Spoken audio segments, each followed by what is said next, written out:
Good evening, America, and all the other lesser nations. It's your boy Donnie, former president of the United States, and really the best president, quite frankly.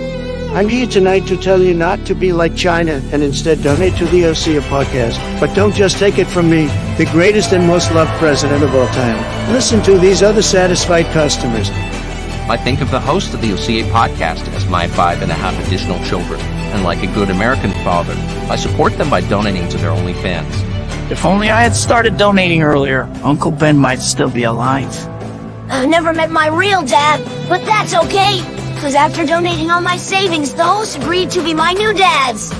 I punched the change out of his coin purse who'll donate to the podcast. No, not my coins! Yes, your coins. It's time to donate to the Patreon! All right! The OCA podcast needs my money more than my sister Serenity.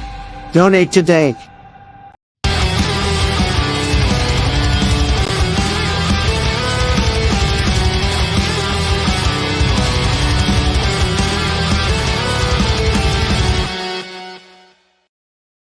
Yeah, there's no delay tonight. Welcome back to the OCA podcast. I am your host, the Anime Collector. Joining me tonight is Random 11. Hello. Green Line. Oh dear. What's up? Reese. Hi. Also. And Fudam. Hey. I suspect there will also be a King Style joining us at some point. Thank you. All right. Jumping right into things. If you remember the good old days of the podcast, when we would deep dive so hard into the asshole of Damon Mills that it actually made him regret being gay, I invite you to support this piece of shit podcast because that is what it will take for us to do that again. And you can do so with the OCA Podcast Patreon. If you'd like to support me and ensure that I think more than once a month about producing content for the Anime Collector channel outside of the podcast, you can support me via the Anime Collector Patreon. There are other such ways on the OCA Podcast website that you can rape us monthly with your donations and other ways. Moving on. Jumping right in. Do you guys recall last podcast? I think it was maybe the podcast before it. Actually, we covered the release of the radiated Fukushima water and the surrounding Asian countries and how they decided to deal with all of the wastewater. Yeah, didn't China say they're not going to get Japanese fish imported anymore? Without realizing, I mean, we share water. Yeah, for their fish. Yeah, no more Japanese fish.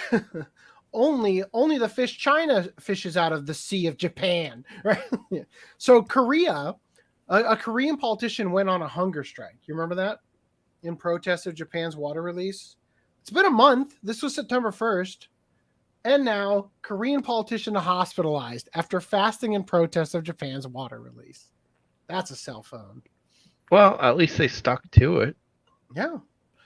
The Korean politician Lee Jae-myung, who went on a hunger strike to protest Japan's release of treated water from the Fukushima Daiichi nuclear power plant, has been hospitalized several weeks after he started fasting and has a warrant for his arrest. What? Okay. The representative of South Korea's largest opposition party has been fasting the representative of South Korea. For some reason, I thought the entire party was fasting. Okay, the representative of South Korea's largest opposition party has been fasting to protest the South Korean government's response to the release of treated water, and he was hospitalized due to worsening health conditions. Oh, fuck. My health conditions are also worsening. Donate via Super Chat. The Korean politician began fasting at the end of August to send a message against the Yoon Suk-yeol administration, but his health took a turn for the worse on the 19th day of the hunger strike. Pathetic. How many days do you think, if we had a competition starting tomorrow, who do you think would give up first? And how many days do you think the longest one could go? Me, and then you would last like 3 months on that. 3 months. On that extra I would meat. definitely last more than 19 days. Fuck this guy. I'd last at least 4 hours. So, according to the Democratic Party, Representative Lee plans to continue fasting even in his hospital bed and will not eat or drink anything besides what he gets from the IV drip. That's your mistake. You should at least drink. Well, I guess they're going to get a new representative soon, sounds like. Yeah. The way I fast is to only drink whiskey. Prosecutors are reportedly investigating Lee Jae-myung on suspicion of being involved in illegally transferring funds to North Korea. What? This has all been a distraction. An arrest warrant was filed on September 18th, and the ruling party has criticized Lee's fasting as a way to buy time to delay judicial proceedings. That's hilarious. Fuck. You ever sleep on your ribs funny and then you can't inhale all the way? Because I'm dealing with that tonight. I can't breathe. All right. Anyway, so China has decided their own ways of getting back at Japan by not buying from them. So there's an 80% drop in sales after the water release. So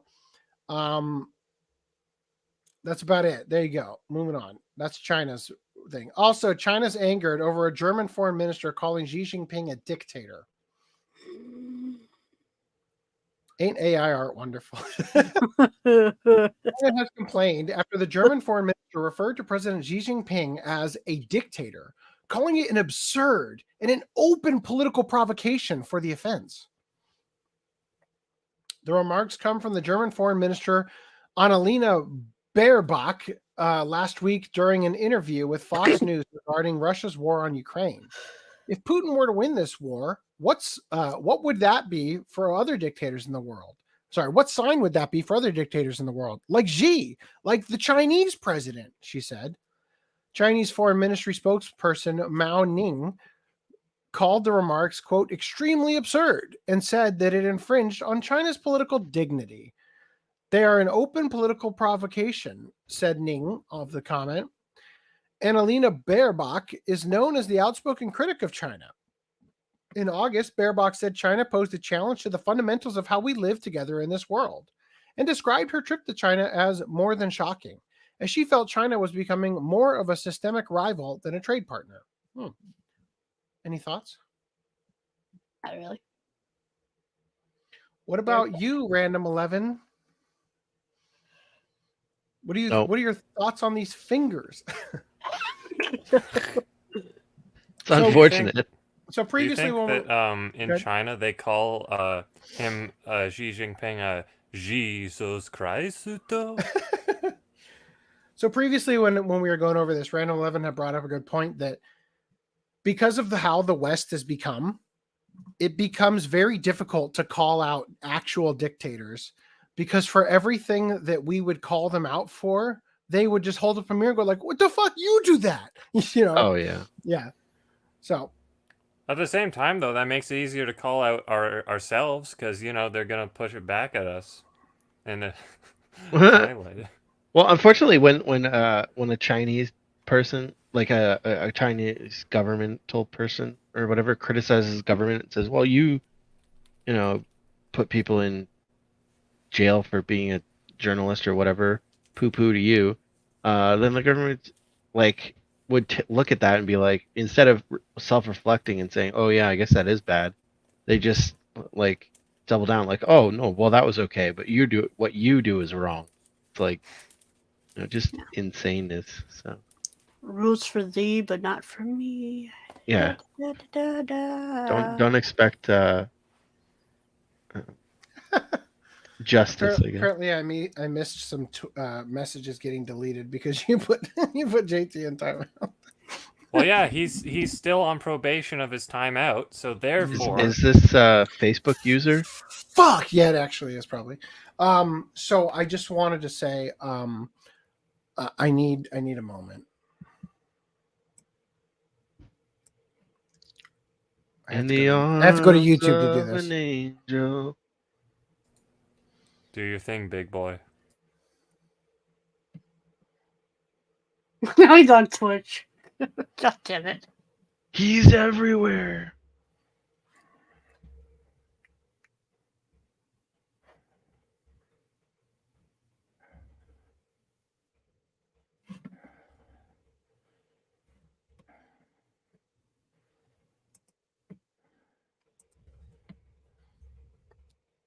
All right. Poll started. Oh.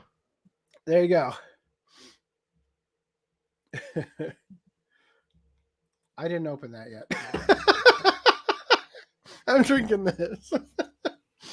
There you go. Everybody vote in that poll. Should we extend JT's timeout another week?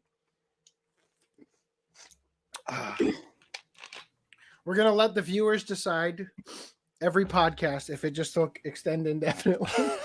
by showing up to the podcast and voting in that poll. That is how you keep him out of the Discord.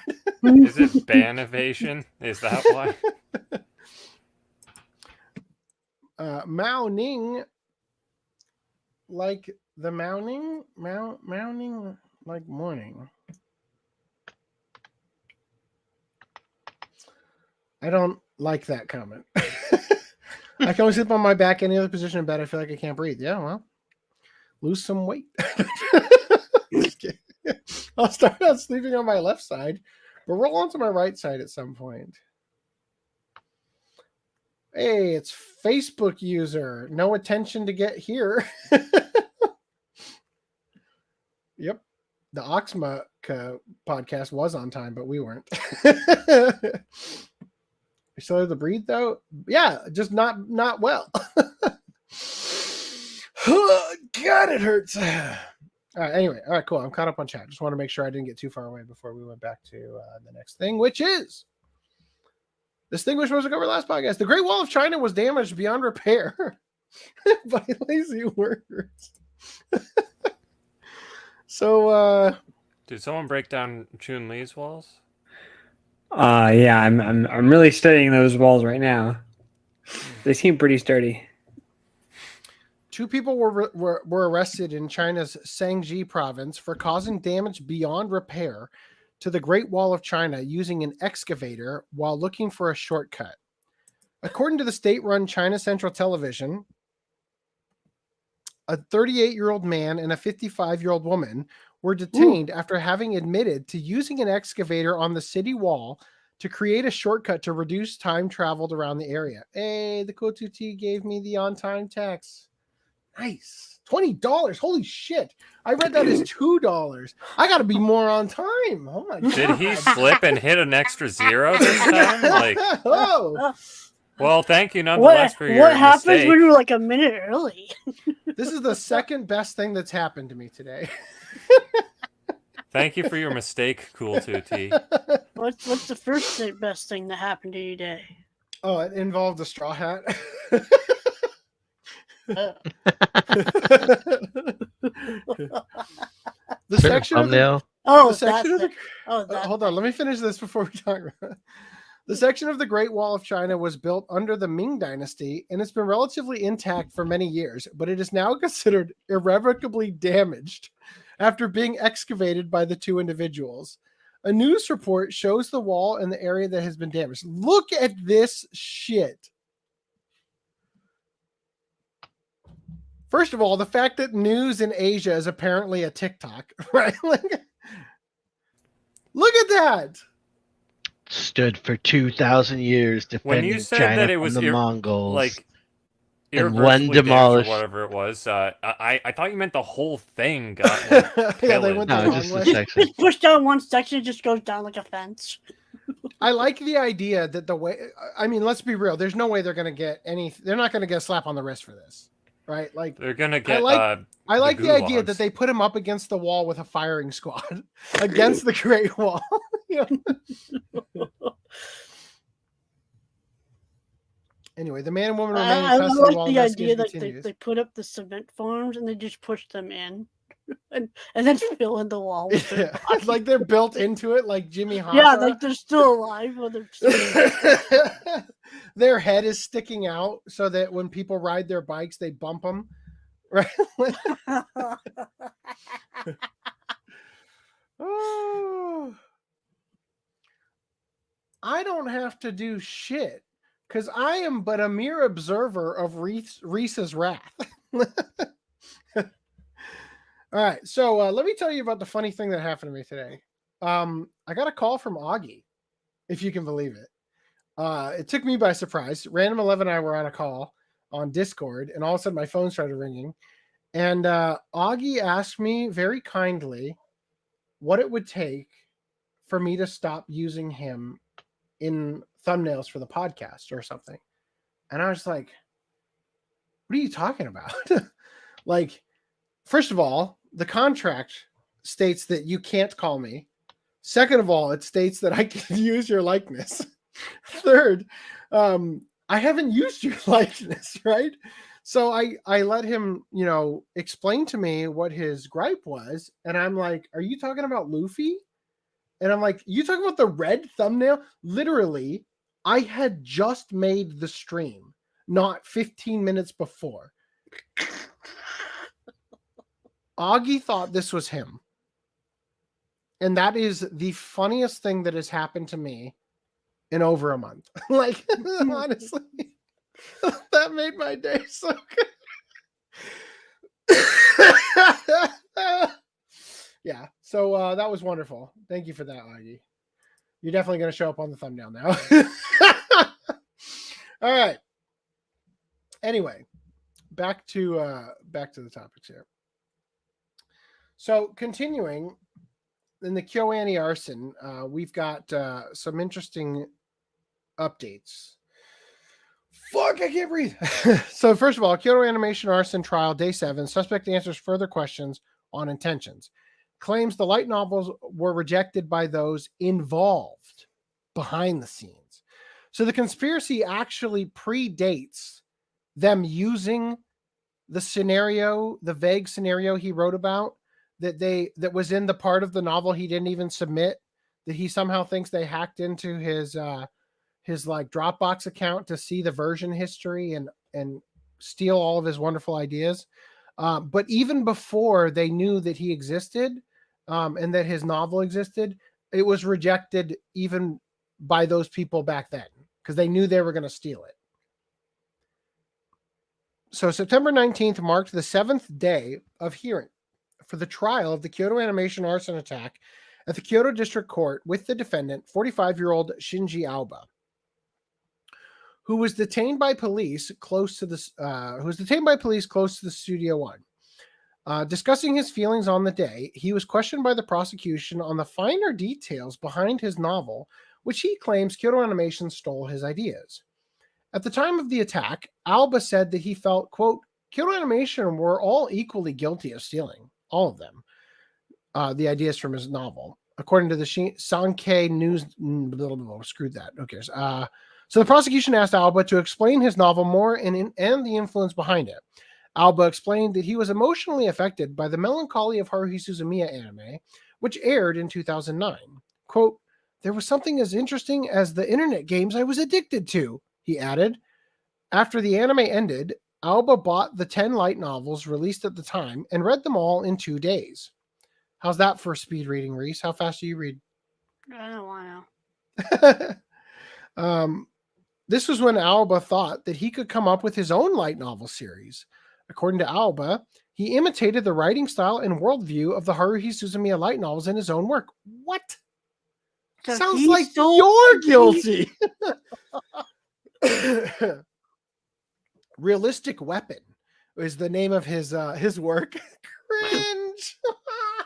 His work is called Realistic Weapon and entered it into the Kyoto Animation Award, but ultimately was unsuccessful. Asked about the rejection, Aoba claims that a person named Number 2 drove his novel's rejection, according to the NHK's report from the courtroom.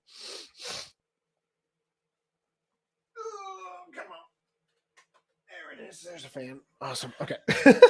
They had to show sweaty pits on camera. The prosecution pressed Alba on how he had this information, with Alba claiming the person was, quote, involved behind the scenes and knew his novel was going to be unsuccessful due to this person too, and was shocked that there was nothing he could do about it. So this is the dick on 4chan who was LARPing and convinced him, like, yeah, I work for KyoAni. I'm gonna go over there and wipe my ass on your manuscript right now so that they throw it away out of smell. Like,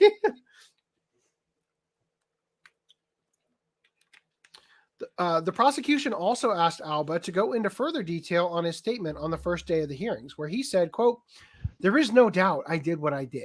At the time, I thought I had no choice but to do this. I didn't think so many people would die. I went There's too no far." doubt, or there is no mistake? There is no mistake. Alba explained that he went too far by setting himself on fire. I shouldn't have done it. I went too far. And You look took at it me too now. far, I'm Reed. burned to a crisp. Just you know, I thought this was all a good idea, but then the setting myself on fire might have been a mistake. That was where I went wrong. Yeah. It was a good idea until I stepped in the gasoline. So he explained he went too far by setting himself on fire and made it feel like a suicide mission. He went on to say, quote, "I honestly feel right now that I went too far for just one novel." In the first day hearings on September 5th, Alba admitted to the charges of murder, attempted murder, arson, breaking and entering, and violating the firearms and sword control law. However, his lawyers refuted and argued for a reduced sentence due to him being mentally incapable of distinguishing between what is good and what is bad. Your Honor, look at his novel, Realistic Weapon. He thought that was good, and it is shit. Yasushi Tsutsumi, the deputy chief prosecutor of the Kyoto District Public Prosecutor's Office, said the prosecutor's goal is, quote, to prove that the defendant is fully responsible in future trials. The trial is set to conclude on January 25th, 2024. The Kyoto Animation arson attack, which occurred on July 18th, 2019, took the lives of 36 employees, including the disappearance of Haruhi Suzumiya director Yasuhiro Takemoto, animator Yoshiji Kigami, chief animation director on the Free franchise, Sound Euphonium character designer, blah, blah, blah, and a lot more. But what about this one? Kyoto Animation arson says, victims? But what about KyoAni stealing my work? That's the real crime here. So during the Kyoto Animation arson case 8th hearing, the arsonist Shinji Alba continued to show no remorse and even argued about the studio stealing his work when asked about the victims. When a lawyer representing the victims asked, "Did you not think of the victims?" Alba raised his voice and responded, "On the contrary, what were you thinking about KyoAni stealing my work?" Which got him a warning from the judge. The lawyer asked about his intention behind the reverse question, to which Alba replied, "I must be punished for the crime I committed. But does that mean everything KyoAni did will go unanswered?" When asked if he had any resentment towards KyoAni, Alba answered, "I still do. I'd kill them all. I'll do it again." He just destroyed his own case, huh? Did he seriously say that? He said, "I still do." I may have embellished a little. The first hearing took place earlier in September, and there will be a total of 24 hearings before a ruling is handed out on January 25th, 2024. I hope they make a mini series. Freaking money. Why? I don't know. I don't know how they know exactly how many they're going to need. Yes, that's so weird. R.I.P. indeed. It's almost like I wrote it right there. Da-da-da. It's like I saw the future and knew you were going to say that. All right, so let's go to pickups. Who's got pickups? I do. Who's going first? Who has physical pickups they want to show on camera? I have physical pickups on camera that I can. All right, let's do it. You have my full undivided attention. All right, so first up, I have Card Capture Stock, the collector's edition. That has a 4K, I believe, on Well, it's the 4K scan. the 4K But scan. but excuse but me. still 1080p. Yeah. And Is it then me? from the what's Is it up? just me, or does Green Line look really good, clean shaven? Oh, thank you. I said Green Line was a very good looking guy before. Well, I appreciate it. I'll have to shave more to get all the gain in. Subscribe to his OnlyFans. No. Right? Oh, I especially also after how shaved, broke I right? am after Footnum's extraction of my. JT agrees. You are a very handsome fellow. Oh, is that right? Oh, thank you, JT. I That's appreciate not a that. compliment from coming from JT. I'd be Yeah. afraid. Yeah, I kind of figured. So Jujutsu Kaisen, collector's edition. Nice. Fuck, That's I didn't buy that. Yet. fucking massive. Did I buy Thick that? AF, bro. Yep. I don't think you're ever gonna buy it, AC. I don't think you are. Probably won't. Yeah, because it's from all the anime. Footnum popped my cherry and told me to get these massive fucking collector's editions. Well, specifically Jujutsu Kaisen because Cardcaptor Sakura is pretty pretty mild in terms of a collector's edition. Ranking of Kings. I don't know. I'd have to check and see if it has the dub. Yes, it has a dub. This is a Crunchyroll release. No. He's talking about Mega Mug's question about card captors. Oh, okay. Oh, sorry. Does the card captors one include the original dub or the Animax dub? It has the Animax dub. The original Animax, dub yeah, is cut. Yeah. Ranking So of Ranking Kings of collectors. Mhm. Which the art book is beefy. Holy shit. I didn't realize how beefy the art book was. I'm just realizing there were a bunch of anime I didn't buy last podcast because you convinced me that there would be a sale coming up at some point. There was. And now with the news about Right Stuff disappearing before our next podcast, by the way, I feel awful inside.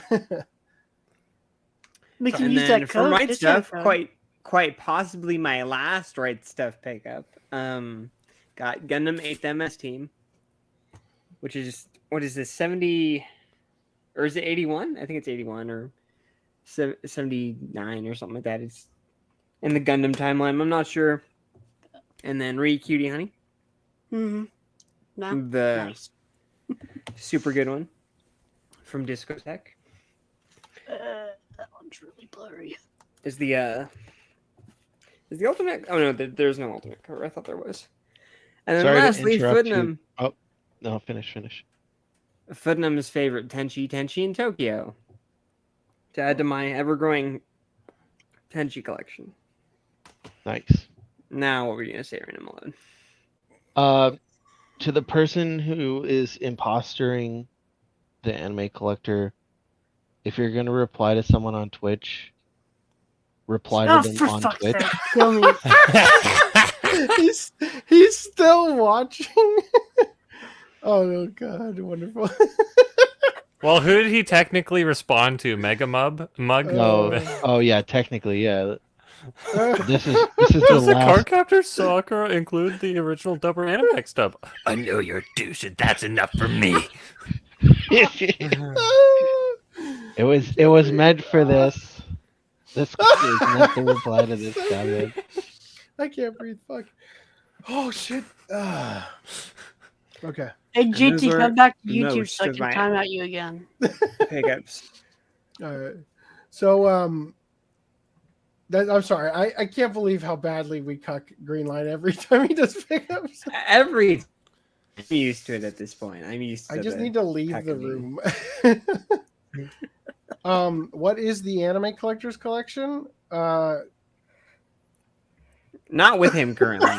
Sadly, because I'd love to see his collection. I got a lamp. Yeah. Look at this lamp. Currently, I don't have anything that hasn't already been shown. Did I get something? I showed you guys Licorice Recoil, right? That was last podcast. Yeah. That's my newest. We saw You cleaned up your room, didn't you? A bit, yeah. I got rid of a coffee table. All right. Anyway, back to pickups here. So, Footnum, tell me about your singular copy of Rising of the Shield Hero. Yes. It came with a free 4 extra seasons, actually. It looks really good next to season 1. And perfect. It would have looked better if Except they for the didn't height. change the Dimension? I know it's like a millimeter higher, but it's also like they changed the format. Why couldn't they do the same like the frilly same- whatever? Yeah.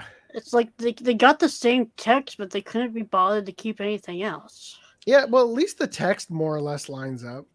Well, it could be way worse. It could be like Attack on Titan, where it's like I don't know, going smaller than larger, and then who knows what the latest one's gonna be. This is so stupid that it's the same size as season 1, even though it's half the length. Mhm. I picked up Lupin Zero. Nice. Sorry. Skip it over that. Anime fan picked up ReZero.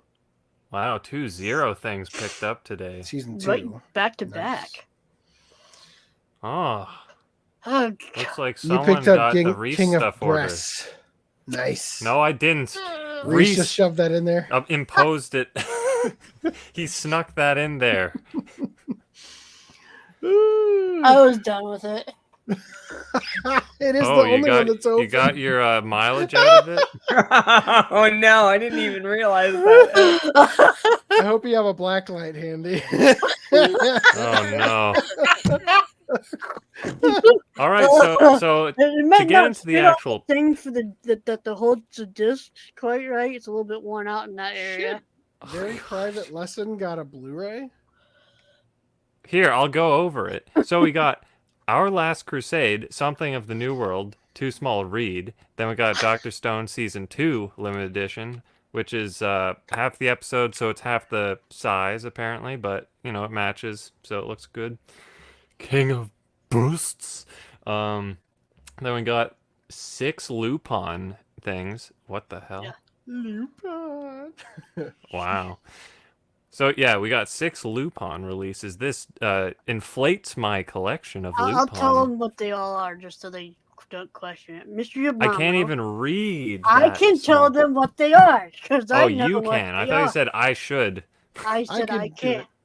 Clearly, Fuji goes live. Mystery of Mamo, Legend of the Gold of Babylon, Episode 0, First Contact, Lupin the Third, Jigen's Gravestone, Lupin the Third, Goemon's Blood Spray, and I'm Lupin sorry, the you mispronounced it. The last 2 are Lupin the Erd. The Erd. Erd. Fujiko's Lie. Yes, nice. those ones. Watch Clubland. Good luck with that. We can barely get through One Piece. Konosuba. What the hell, bro? Excuse back. me. Friggin' Finished loser. Lupin. I didn't think there was anything else worth going over. You didn't think Konosuba Steelbook 1 and 2 was worth going over? You Not didn't worth think going over? Turn A Gundam movie Didn't collection come is with- worth going over? Didn't come And with you're like, right. panties in the steelbook, so no. No. And then, what is it? Argivolin He has to make Fusion it up 1 to with- Green Line and fuck with your pickups too. Listen, man, I get like one pickup segment every 7 months, so let me And have Turning my Gundam fun. looks really fucking off kilter, by the way. Like, Yeah, Yeah? you should feel Yeah. I bad. don't know. like All the I remember spine was looks there like was... shit. I could barely see the Sydney no, designed no. Gundam. It's just misaligned. I fixed it in post. It doesn't matter. I made my own art box for it. But anyway, Argivolin Collection 1, which you can't seem to get anywhere anymore, so I had re-sneak that from... Where'd you get from? Buy Anime of all Yeah, they places? have it by anime. Yeah, and then Ushio and Tora, because the collector's edition's way too damn big and it's DVD height, so I'm just gonna make my own box that also houses the OVAs. And then yeah, Very Private Lesson did apparently get a Blu-ray. I grabbed it. It looks as bad as DVD quality, I'll tell you that. So Anime Works did not make good on it. Then we got Bludgeoning Angel Dokuro-chan. I think it looks really nice. The slip cover in the blue. And then we got Digimon Adventure Japanese collection. So now I have the complete Digimon Season 1, if you will. Gunbuster or Nutbuster. And then Jujutsu Kaisen Zero Steelbook. I know that's very legible. And Violet Evergarden, the movie 4K AIDS edition. Still don't know why it exists, but yeah. And then you have permission to move on. I did. Well, mine's not updating. And along with it, Reese put in a little Yu-Gi-Oh cards, which you'll get to, I guess, in the other slide. But then there's the UK order I made because there was a sale on, and basically it was the same price if I bought it just the Jujutsu Kaisens outside of the sale. I was able to also get Future Diary and Kakegurui collector's editions, so that was nice. And yeah, that's why you're never gonna get the Jujutsu Kaisen, because you haven't submitted to the UK collector's editions yet, bitch. You can move on to the next slide. I can't tell if you're moving. That was very professional. Yeah, and that's a thick boy. That's what the previous one was. And Reese put in these extra goodies, Saitama and Genos, and then little Penismon, along with some Digimon comics. Edward Penis Hands. Yeah, and next slide you'll see. Oh wait, no, it's not. You'll have to. It is. What's the name of this Digimon again? Vedamon. Vedamon. Well, he's now known as Penismon. And it'd be funny if it was Invadermon. Invadermon. Invade your mom.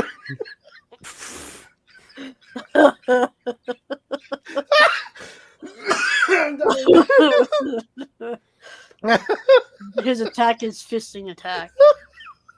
Random 11 was kind of right when he said "give me," because that apparently is the second most pricey, fancy whatever rare. I was kind of right. I love that. Well, you're not exactly right. You want the blue eyes. That's the most expensive whatever. You just said "give me."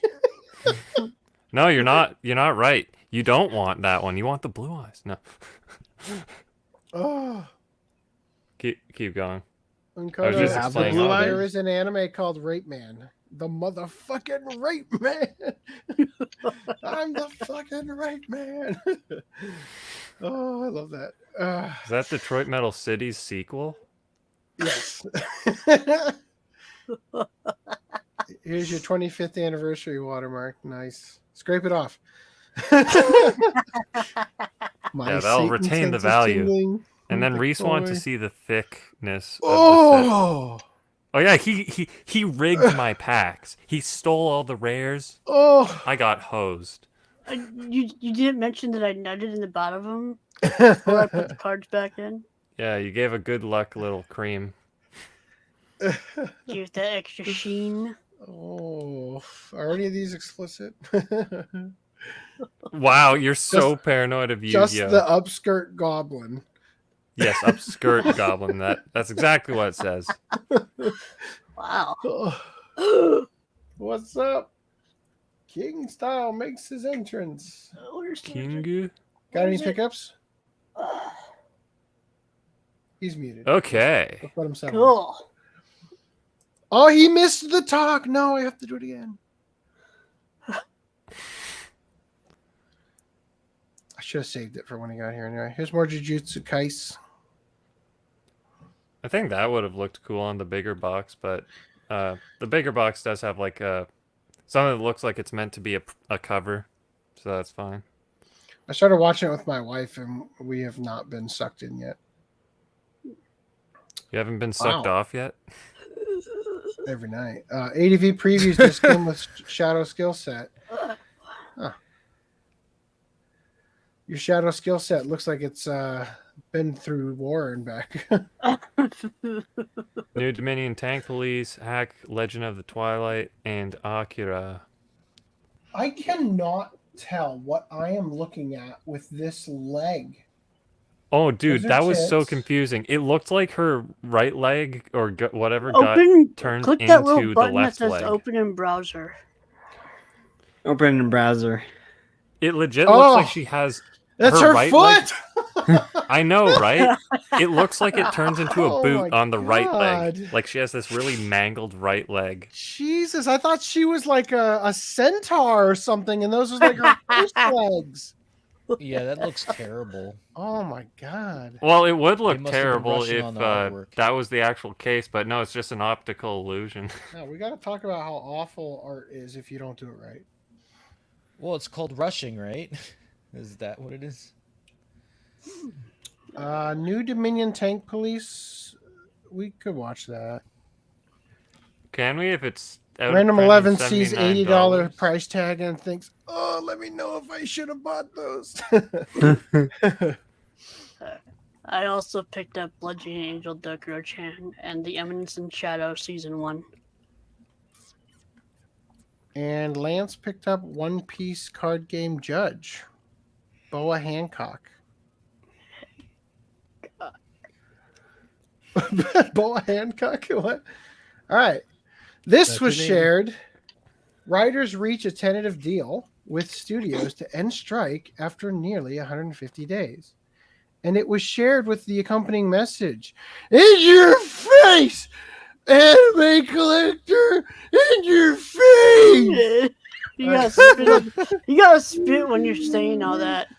So let's read about the strike ending. A financial analyst claims new WGA deal will put writers out of work as studios cut film and TV productions. What? That's awful. Hollywood screenwriter explains how woke diversity hires will be out of jobs under the new WGA deal. No! In your face, anime collector! In your face! Yeah. So, God damn it, get him off here. Yeah. So, I don't really want to read these just to save time. Random Blown, do you have any thoughts on the strike ending / not even ending? It's just they come to an agreement for deliberation. Yeah, so it's not 100% over. They're allowed to go back to work, but they have to still vote on the writers still have to vote on it sometime, I think, next week. I'm gonna come to an agreement. I think just on the super bare top of it, it was like something like when they first came to the table, they were offered a deal that would have cost the studios $86 million. The writers came back, the writers union came back and counter-offered with a deal that would have cost them $400 million. Uh-huh.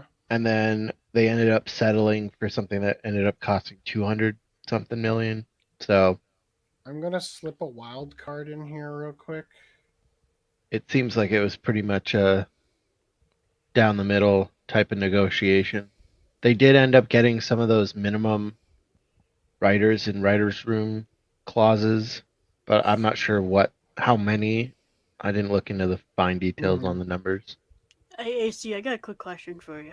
Yeah. How old do you think JT is in that picture you posted? You just shared. I don't care. How old? 19. We're not exploiting him or anything. I was gonna say, if you think he was like maybe 14 or 16, it would have been funnier. 25. Oh, he got the mustache look. It would have been funny if it was, You know what's really that's funny? That's not a recent picture, though. What's really funny is the fact that this is not surprising at all. You rushed out to buy Malgoth from the former writer of High Guardian Spice. Nor is it unsurprising your inability to post it due to you being timed out. By the way, let's take a look at our poll. Speaking of which, so took every one of your accounts to not have it say 100%, huh?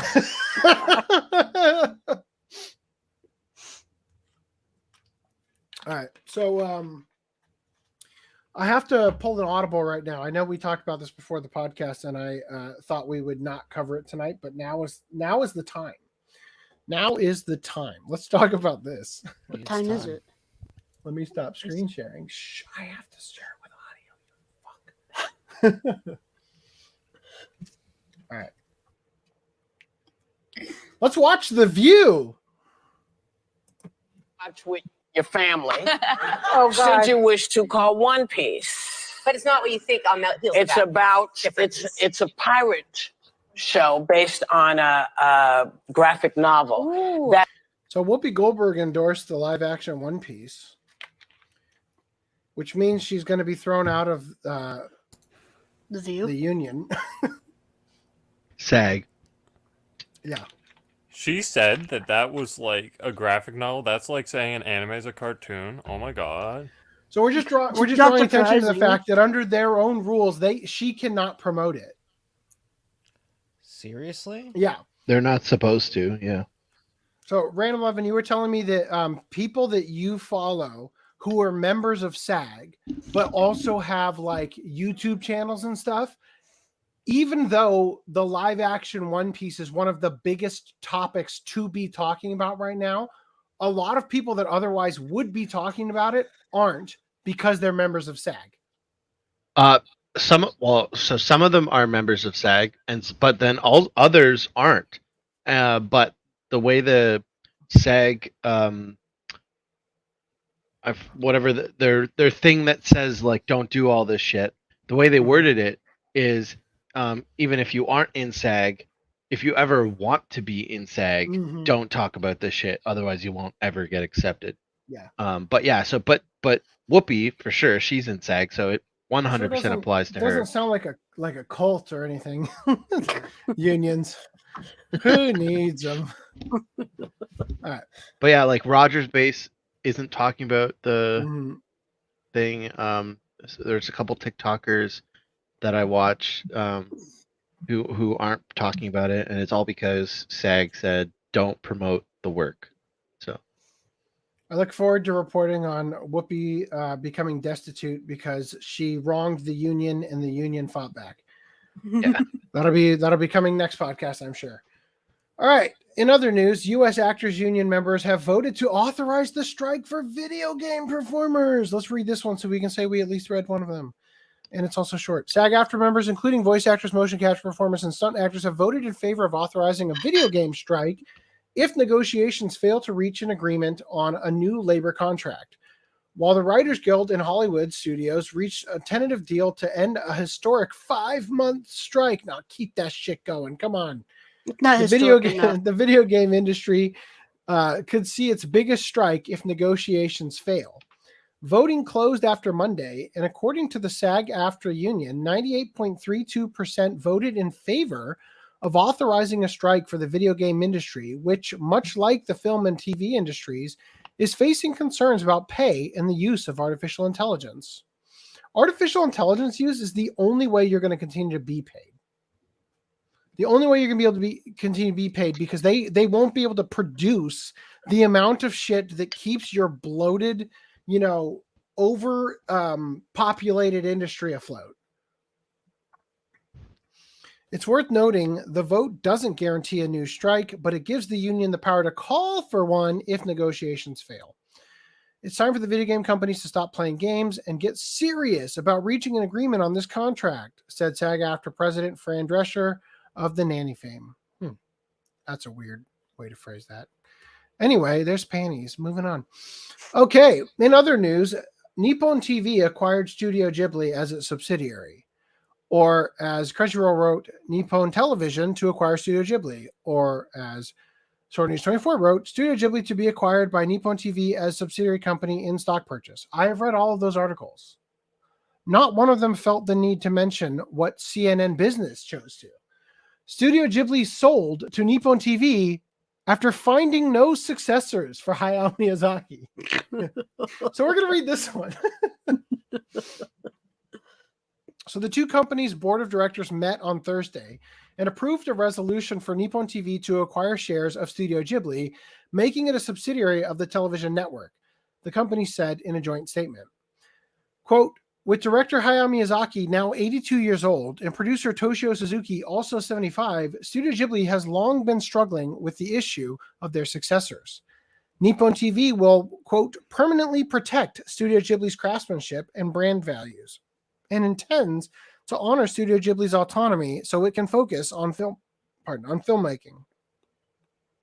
It added that Miyazaki's eldest son, himself an animation film director, had been repeatedly suggested as a possible successor to his father, but he had, quote, declined the idea, claiming that it would be difficult for him to take over Ghibli on his own and that it would be better to leave the future of Ghibli to someone else. Or as it was reported in Sankaku Complex, Oh, Also, Goro, stop being a bitch.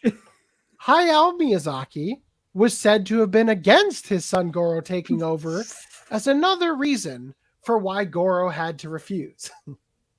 So like your dad's gonna be there any longer. It's like, geez, dude. Just So he's basically, like, it's a disagreement between family on why you shouldn't be taking over, why I should take over, type of deal.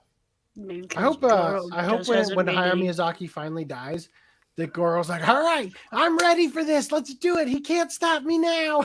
And it was written in his will. Do not let Goro. Do not let Goro run the company. It's like the only thing that's still. You were gonna say it doesn't sound like it's a family. Greenlight, It doesn't sound like it's a family disagreement, though. I think Goro's it's more with like it. Goro hasn't made a decent Ghibli movie to begin with and shouldn't be head of the company. Whoa. Have you seen Earwig and the Witch? I tried to. I haven't seen it, so. He did From Up on Poppy Hill. Yeah, but I actually enjoyed that. Miyazaki wrote that one. And then I liked Tales. I mean, it wasn't that great. Tales of Tales from Mercy okay. is dog shit.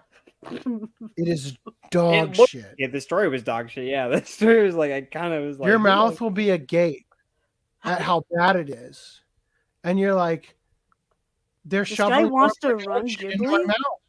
But it's so bad. It's the best movie ever. The future of the studio has been an open question for many years, with Miyazaki announcing his retirement in 2013. Recently, he re-emerged from his retirement for his final film, The Boy and the Heron. Still, Studio Ghibli said the question of a successor was an issue, and it considered many different candidates. The search led to discussions with Nippon TV. Also, not final film because he's still working. Yeah, those discussions with Nippon TV took place while soaking in a hot bath with Nippon TV chairman Yoshiki Sugiyama. Whoa.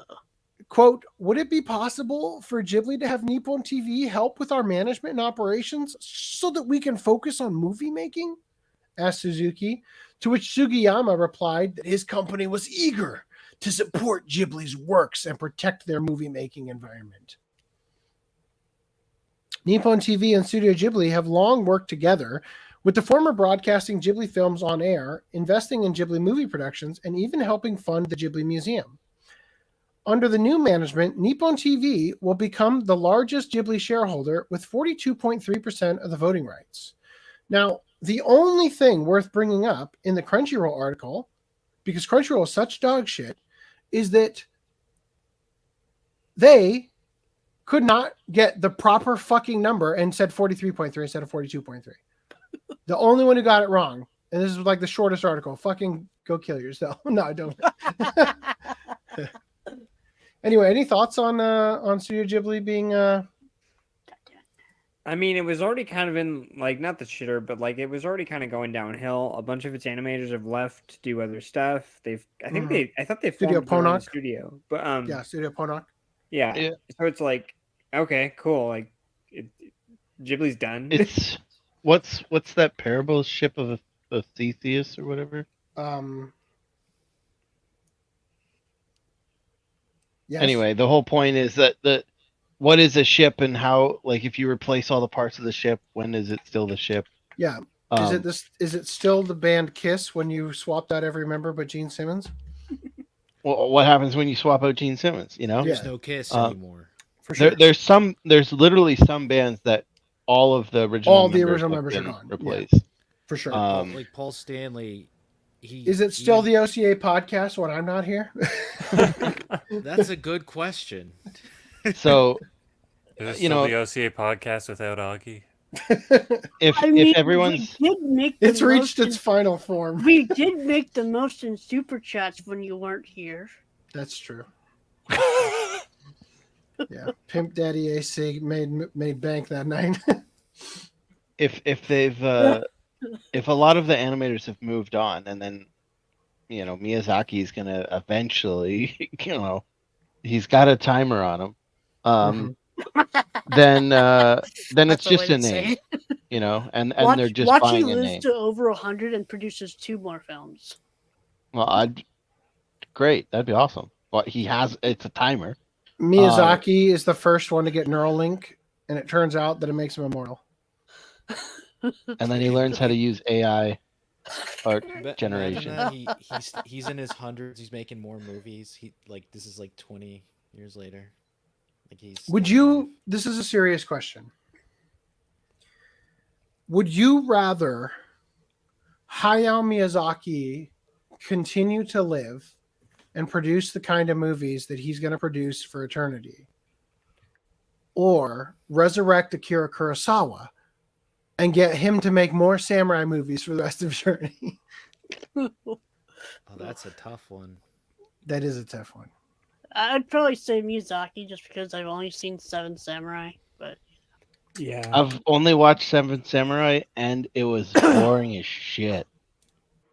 I could not get into it. I have never watched Seven Samurai. That's a classic. It was so long and boring. Well, you have to be a fan of a gerbil. It's got to be one of those 7. It's got to be one of those movies where it's like you have to be in the mood to watch it and be like ready for a slow burn. Well, that's westerns in general too, which samurai films are basically. Yeah, isn't it true that I don't remember what was the cowboy movie that literally they remade that was Magnificent Seven? Yeah, Magnificent Seven. Yeah, didn't they get the original writer or the director to help consult with that to translate it to the West, or is that not true? Because I heard that I have no idea. Because I heard that they did that so that way they could localize it and approve certain things here and there, so it makes sense for the story plots. So I'm just going to point out that we had the blessing of the Tattletale. I'm sure we'll try to eventually, butthurtedly, get us taken down again by saying thank you for sharing my sexy face. You're welcome, dickhead. You're welcome. So King Style. Let me show you something. Earlier today, I got a phone call from Augie because Augie thought that was a picture of him. Does King Style even know who Augie is? I know about him. I don't know him personally. Yeah. You don't need to know who he is personally to know who he is. The most alarming thing about a phone call that frantically comes when the thing hadn't even been live for more than like 10, 15 minutes is, how do you think that's you? Like, is there some seedy, like, ashamed of thing that you do that you saw that and like, oh no, they know about my OnlyFans? Yeah. He frantically was coming to you? I don't know, man. It made me laugh way too hard. I've had a grin on my face all day from it. Anyway, so back to this. We're making great time today. Reese, take it away. My Hero Academia UA Heroes Battle original episode announced, which is another OVA, but this could be a single one this time. And it's going to be premiered at New York Comic Con. Yay! Yay! The heart of the cards. It's time to duel. No, imagine they spin it off to a dueling anime now. UA Heroes Duel. Yeah. He's gonna be the next protagonist in Yu-Gi-Oh. The whole series has just been a prelude to the battle, the card battling tournament. Seto Kaiba walks into the My Hero universe. Oh, jeez. Yeah, anyway, Maximilian Pegasus. So a female scalper was apprehended and manhandled by a citizen arrest the YouTuber.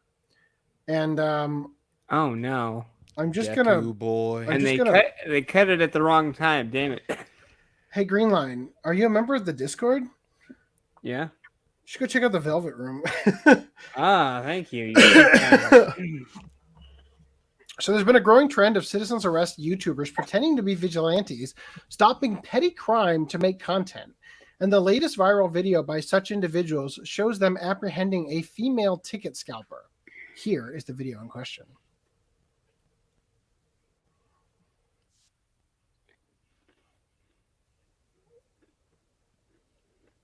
Oh, let me play it with audio. Actually, yeah, out of context, it just seems off. Sorry, let me play it with audio. Not that you'll be able to understand what they're saying, but just you gotta hear. This is not in America, right? You can hear them say they call her One-chan.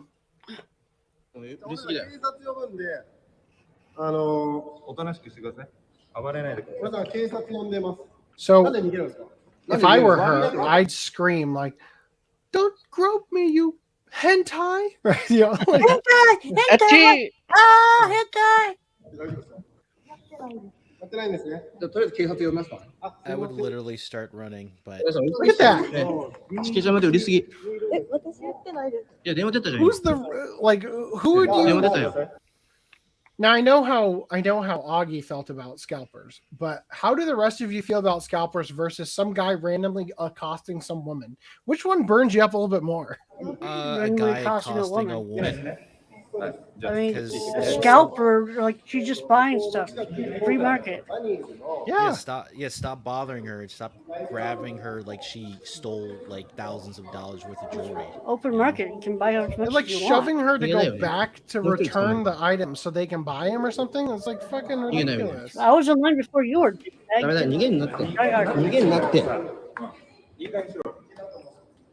at that.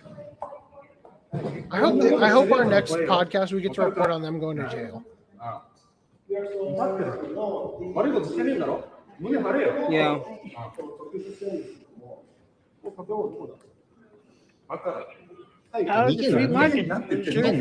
Anyway. So several men are shown blocking the entrance and asking the woman, quote, "Why are you trying to escape? If you didn't do anything wrong, you wouldn't try to leave." Why are you trying to keep me here? Is heard calling the police and telling the operator about their situation. "Police, we've got this One-chan over here, and she's trying to leave, and we're going to stop her." What seems to be the problem? She bought stuff and paid for it legally, and I wanted some, and they're sold out. You know, like, She bought two, and the store said limit one. No, that would be. I wanted the special limited edition Love Live sticker, and she bought them all. So the woman tries to walk away, but gets grabbed by the men who repeatedly tell her, "Don't run away." What is that? Nika to die. No. She then makes a phone call while the men continue to keep her in place. According to the uploader, the woman was scalping tickets for a Johnny's musical, Dream Boys, for 70,000 yen each, much higher than the regular price of 12,000 yen. Wait, stop. I was so making fun of Love Live, but that's even worse. So she was selling instead of buying. That's usually what scalpers do. Yeah. I still don't see a problem with scalping, personally. Supply and demand. A similar self-proclaimed. It's pretty shitty, but I mean, it's shitty behavior, sure, but it's still legal. You can't. Yeah, I don't think it should be illegal. I think that they definitely should limit, one per person or however you're going to do, like limit 3 per customer kind of thing. But I don't think it should be. I don't think it should be illegal.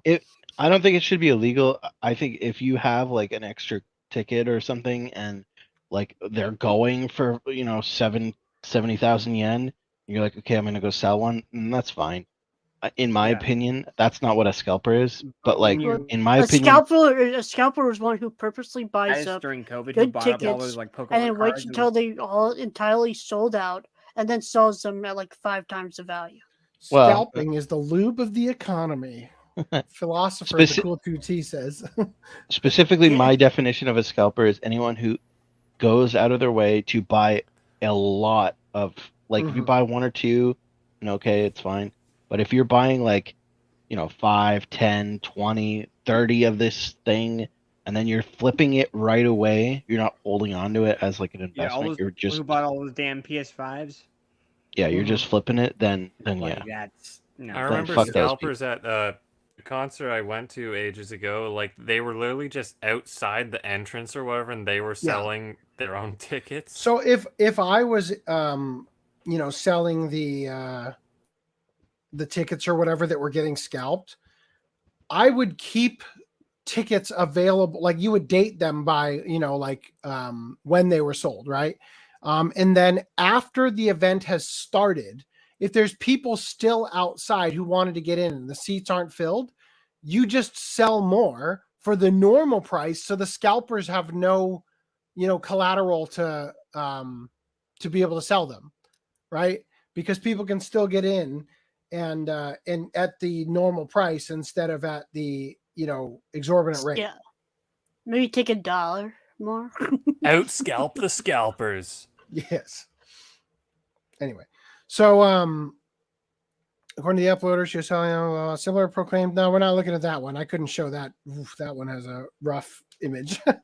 All right. Anyway, if you go to the Discord, you can check out this amazing video, full length. Anyway, I downloaded it just for you.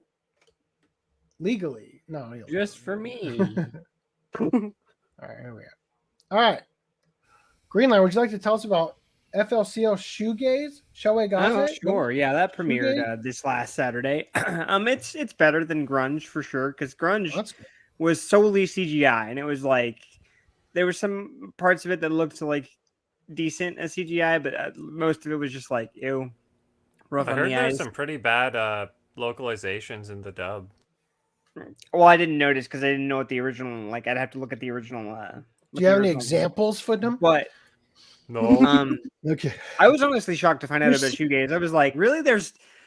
What does this make? 5? Like, can we just kill Fooly Cooley? Like, why are we making so many Fooly Cooley sequels? But Shoegaze is fine. Like, it seems to, pick up other parts of Fooly Cooley that are trying to, like, it seems like they're trying to come together. Like, they're trying to combine all the stories or whatever, at least from the first episode, what I got. But I could be way off. There's so many of them now. Do any of them have do any of them besides the first two have physical? No. Wait, what? The first two that were made after the fact. The second and third one are like in the one physical. But so remind me if I'm wrong. I thought you were talking like a character. Yeah. FLCL, the original 6-episode one. Yeah.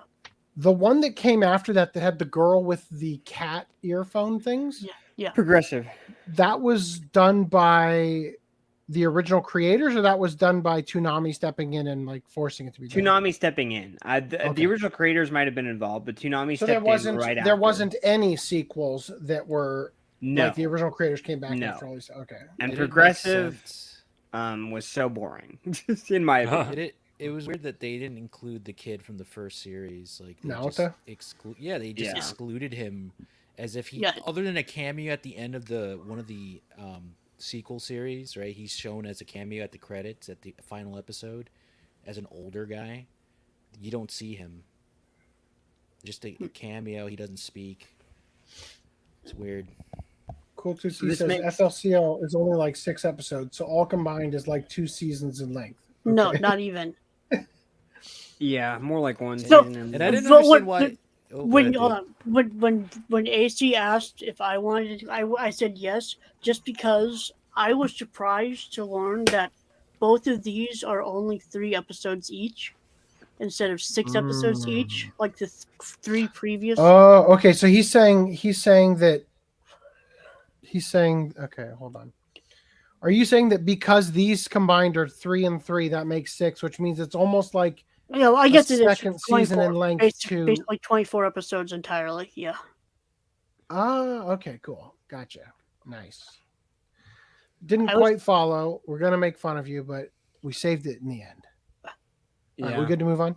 Yeah, sure. I don't know why Fooly Cooley needed a sequel to begin with. I'm not really the biggest fan of Fooly Cooley anyways. I liked it. I mean, it had some meaning, I guess, in the anime community. She just kind of comes in and then just leaves. Yes, the original Fooly Cooley is great. Yeah. Watch Club Win. Watch Club Win. They stop making sequels. Yeah. So the Onimusha anime has unveiled a trailer. Filled with CG. Yeah,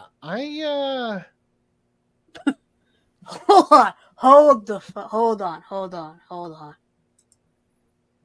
Mirage Leonardo says, speaking of Fooly Cooley, they based April off of Haruko from. Was I Rise didn't of the remember Teenage Ninja Turtles the Haruko black, being black? Was Haruko black? Is that their excuse? Yeah, Haruko, she's black, so we're gonna make April O'Neil black. That's the reason. I mean, I haven't seen this TMNT Rise of the Cancer or whatever it's called, but I feel like the old April was more spunky. I don't know. I just saw the trailer, so I could be wrong. Old April was more based off of Fujiko. Oh. So he goes on to say, I've got mixed feelings about Onimusha because no Jubei and no Samanosuke. So I'm a really big fan of the game series. It's one of the few game series I played all of the games for. And I also am a big fan of Toshiro Mifune.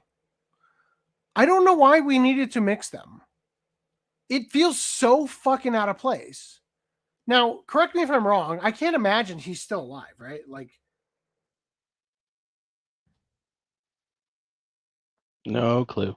No fucking way. Oh my! Oh no, he died in 97. Yeah. So Toshiro Mifune is a famous Japanese actor. I'm gonna pull up an image. That time I got reincarnated as Toshio Mifune. He was in Seven Samurai, I think. Yeah. So this is who they're basing the Onimusha character off of. That's supposed to be him. Right? In fact, when you watch the trailer, it says a Netflix series, and it says starring Capcom. Featuring Toshiro Mifune. Except Toshiro Mifune's not fucking in it at all. Hold on. Go back to the screen with the actor. Go back. No. Back a page. Okay, yeah. I was confusing like Toshio Mifune and Toshiro Mifune, but never mind. No. Carry on. Sorry. Yeah. So Toshiro Mifune is being featured in it. He's not providing a voice. He's nothing except for like they put a kind of passing resemblance to him. Yeah, they're not even using archive audio for like grunts or like sounds like any speeches that he made in his movies. Like if they did something like that, would that be good though? Like, would you want it to just cut in and out of is that? voicing Musashi Miyamoto. So Musashi Miyamoto is a real person in Japanese history. He's the guy who wielded 2 swords. I see a shocking lack of swords. Number 1, right? Like, does he use 2 swords in this? Part of it looks cool. Like, don't get me wrong. Like, as far as full CG is going to go, it could look worse. By the way, you said no Jubei and no Samanosuke. There's a girl who kind of almost sort of looks like Jubei Yagyu from the 4th game, which is the girl named after Jubei Yagyu from the 2nd game.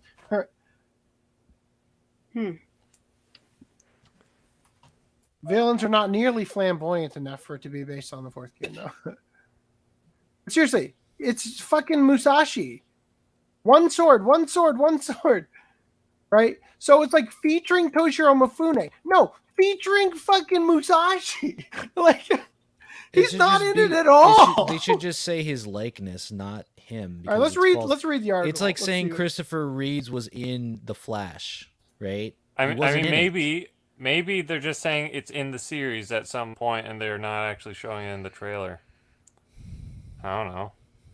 Maybe the second sword comes in later in episode 2. Maybe those 2 characters you mentioned come in episode 2. I don't know, man. Kim Jung-gi is credited for character designs, except for the character of Miyamoto Musashi, which is credited to Manland Toledana. So just this guy was designed by somebody else. His fucking pencil-thin mustache looks so awful, too. The series uses late prolific actor Toshiro Mifune as the model for the character Miyamoto Musashi. It just seems so shit, considering how good the games are and how much they stand on their own without this gimmick. So, and I like Toshiro Mifune. I really like him as an actor. He's in Throne of Blood is one of the best fucking Japanese movies ever made. And He's fucking fantastic. Takashi Miike is directing. It's like all these things that independently I goddamn love feel weird to be thrown in a blender together. I'll still watch it. It's coming out November 2nd. Any thoughts? I mean, it's good that they're making an anime series. It's just weird that they're saying the actor is in the show when he's not. But I hope they don't nut too early on him becoming Onimusha. It would have been nice if it was just 2D, but I mean, it's I cheap. feel like they're kind of meshing them. I guess they're trying to save money by doing this hybrid style. I hope it uses all the sound effects from the games. That'll be nostalgic.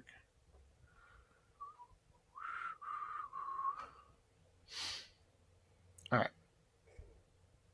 Get out of here. Okay, Kengan Ashura Season 2 continues in 2024. Oh, great. That's the news. Fucking wonderful. Moving on. So Ramona Flowers is no longer an Amazon courier in the new Scott Pilgrim series. Yeah, in the new trailer, why? she's a Netflix delivery. Netflix would never allow Ramona to be an Amazon courier, since that would essentially serve as free propaganda for their rival streaming platform. However, Grabinski also revealed that there was a bit of trouble even when they decided to make Ramona a Netflix DVD courier. Because they don't have the Netflix DVD service anymore.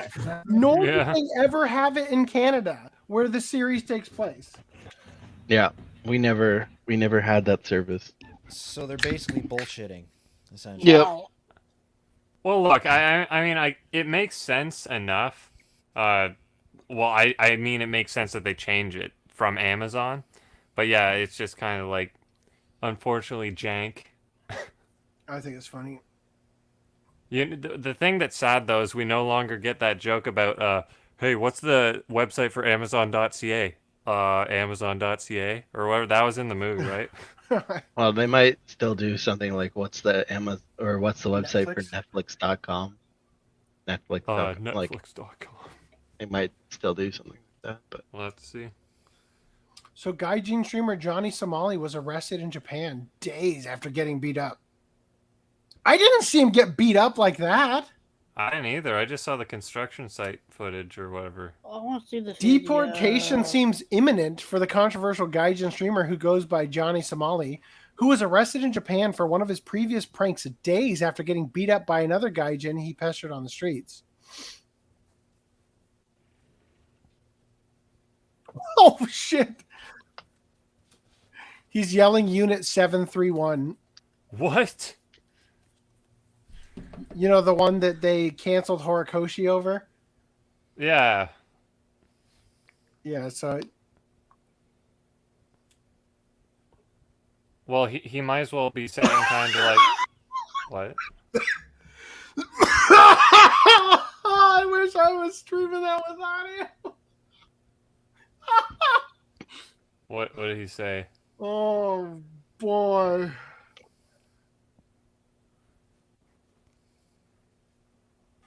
Because I'm black. We have big lip.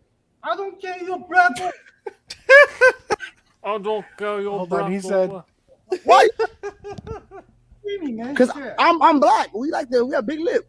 Why are you screaming? Because I got big lips. Hey, he said it, not us. No. Okay? Bye bye. Bye bye. Why y'all?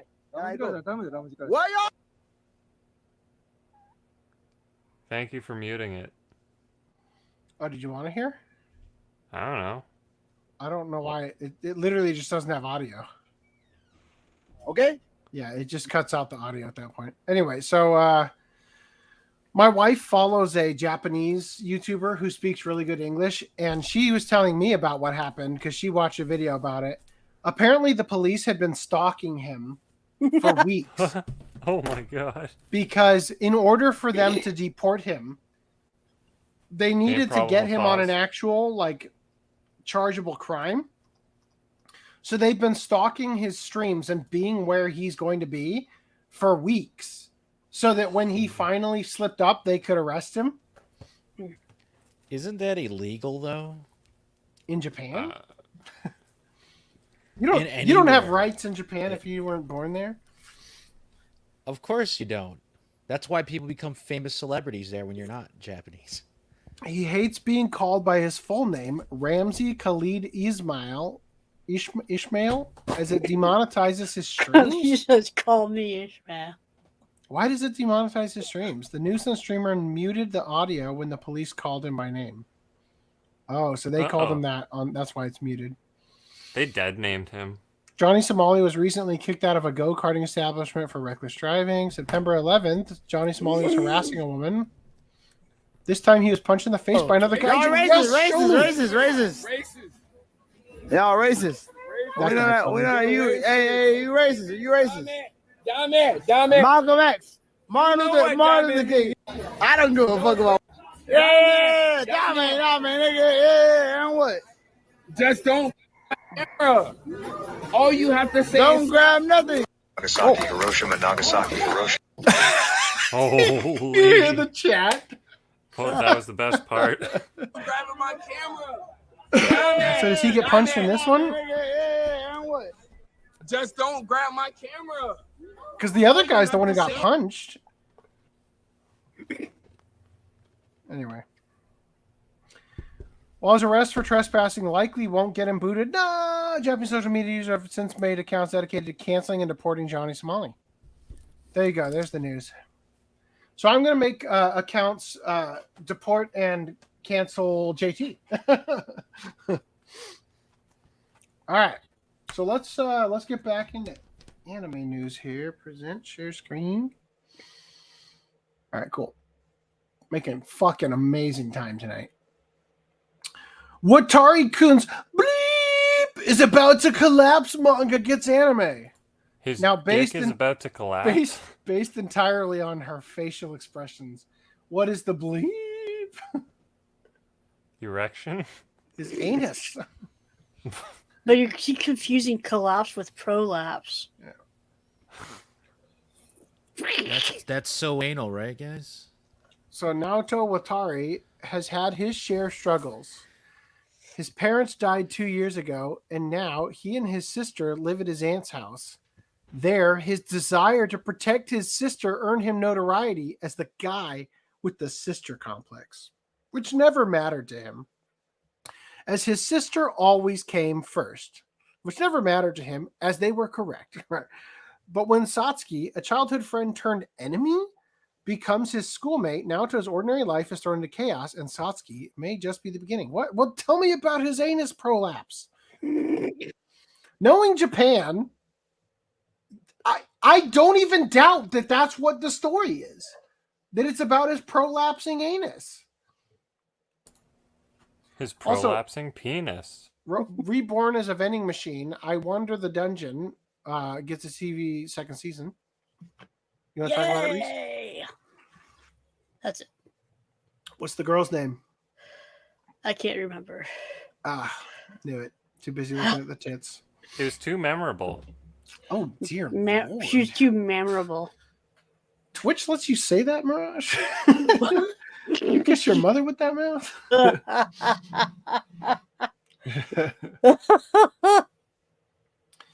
Saibo says he's the guy that pestered Japanese people at night and got socked for it. Yep, we saw it. Yep, just that.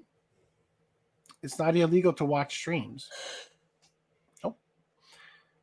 I remember tweeting Godzilla punching the camera as a reply. All right, banished from the Heroes Party, I decided to live a quiet life in the countryside. Season 2 anime sets a January premiere with a new trailer. So, thoughts? I don't know why I opened this. Well, hope they don't screw up the limited edition for the second season. I don't really have anything to say because I haven't seen season 1 of this series, so...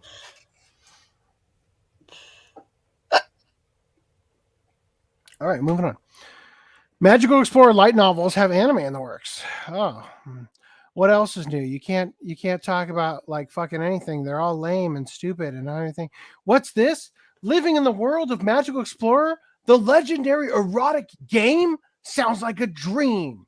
The problem is, I reincarnated not as the lady killer protagonist, with his overpowered cheat skills, but his unlucky comic relief best friend incel. So, reincarnated as the side character in a fantasy dating sim is also known as, that's the subtitle. Tenkosai no Seiso Karen na Bishoujo ga Mukashi Danshi to Omote Isho ni Asonda Osana na Jimi Data Ken light novel series gets an anime adaptation, or as it's known in Ching Chong Land, the story of the neat and sweet, beautiful girl who I met after changing schools, who was actually a childhood friend I mistook for a boy when we played together as kids. So it sounds like it's got a little bit of everything in there for you, Foodnum. Wow. They're just ticking all those boxes, man. They just need to let you know every fetish use a better title. Every fetish it's gonna hit has to be like it's just a series of tags now, you know. Friend I mistook as a boy, like that should be the title of the show. I don't see how It's you literally like the first arc of freaking Mushoku Tensei. How could you mistake this as? Isn't it also the second arc? No. But they mistook her as a boy when they were younger. That's kind of... Yeah. It's the same thing. Mysteries abound in Ron Kamonohashi's Forbidden Deductions TV anime trailer.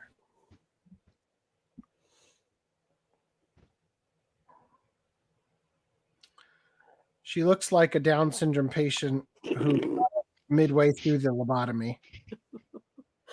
I think they missed and hit her eye. The lobotomy was supposed to go up the through nose. the eye. Yeah. Up the nose. I had a joke about this. The lobotomy started up the nose and ended out the eye. It's all right. They got a competent surgeon by the end. All right. Anyway, Data Live has a Data Live 5 TV anime unveils second lineup of character visuals.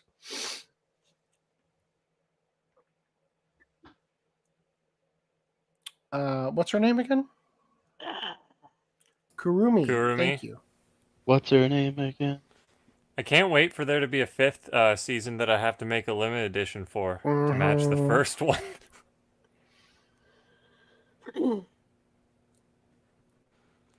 All the waifus. And none of the fans. The waifu hante.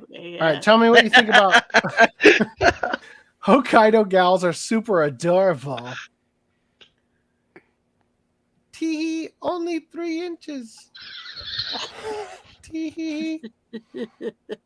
This one bigger than yours. All right. The insipid prince's furtive grab for the tit. Look at those tits. You grab them. Yeah, Light novels ascending to anime adaptation. Look at that waifu. That wafer cookie. Flat as a pancake. That's rapist. The Dangers in My Heart season 2 anime unveils its main visual. She got bit by a something. second season for them to butcher the localization of? She's got nice tits for a dead waifu. Actually, did we ever get a follow-up on if the dub followed suit? So, chat, I had to look at this for a long ass time to she figure have a out bulge? what that is supposed to be. Can you tell? It's gotta be an just undershirt under the undershirt. No, it's her hand. It's her hand. Got her. For some reason, it's somehow less bad that her hand is all the way in her Up her vagina. crotch. Whoa. At least you know their level to detail is exquisite. What you don't see is that there's someone lying below her and she's trying to protect the upskirt. Nah. Hold on, I just need to think real quick about Your life choices. whether or not I could. I'm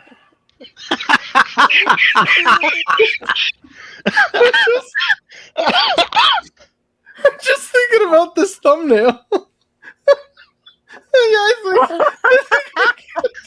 No. Hold on. Go back to Luffy. Go back to Luffy. Turn the map into a telescope. No, it's not a telescope. It's a long ass. No. Just an empty tube and his tongue is sticking out. Oh, does he ever make his tongue really long in the anime? Not like comically long, just normal cartoon long. But what about in the porn parody One Penis? Maybe I've yet to see that one. Just Watch take a party just take a shot from Gene Simmons in concert and just Photoshop that on. Oh fuck! I'm gonna have to do that. It's already supposed to be Augie though. So Kinnikuman anime gets pumped up for 2024 TV broadcast. So Mirage says, I'm excited for Kinnikuman 2024. By the way, AC, a Kickstarter for the original Kinnikuman prequel anime to Ultimate Muscle sadly got canceled. There's supposed to be an English dub translation. Well, that sucks. Probably wouldn't have gotten canceled if the OCA podcast promoted it, though.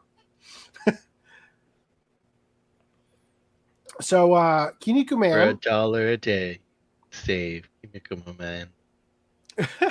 True.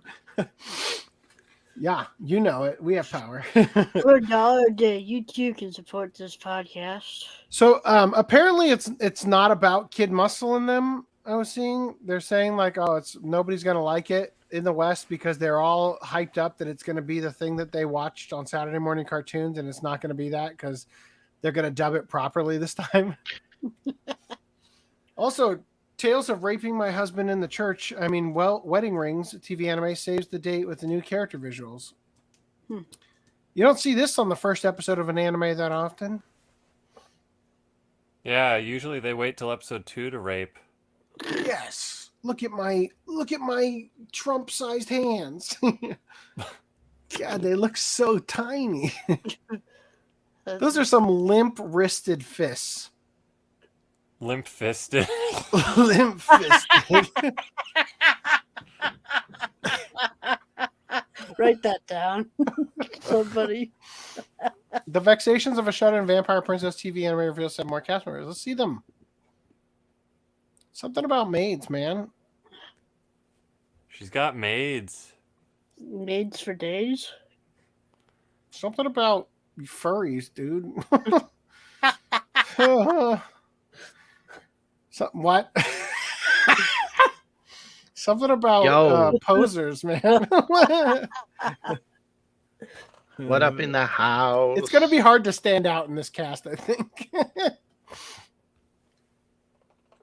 All right, so Devil May Cry's anime from Netflix gets a first look. You know how you were talking about how you thought the Devil May Cry anime looked so bad before? What do you think compared to this, Dante? It couldn't possibly have looked any worse. I think so this the is old Dante looks better. Yeah, but the problem is Dante is the only one who looks good in that anime. You are forgetting my entire argument for why that anime sucks. Well, you said it was, what's her name? Lady or something? Yeah. But that was one character. I don't know. I'm just saying. Argument defeated. No. But if Dante looks like Trish Ash, is looks that like- better? This is what they promise you. Okay? Yo. I think Fubuki in One Punch Man pulled it off better. That's what they promise you. This is what they fucking give you. Could have sworn she looked worse when he showed it before. Let me keep scrolling. Mom, I want Devil May Cry. We have Devil May Cry at home. Devil May Cry at home. I was like, no. Is her name Christopher in this one?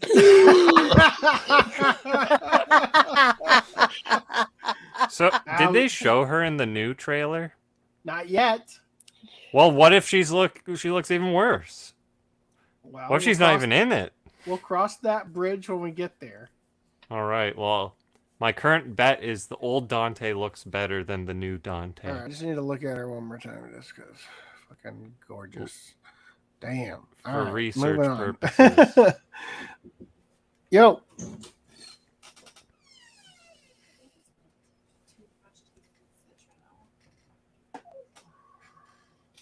Are you talking about another fictional woman? Don't gender them. Jeez.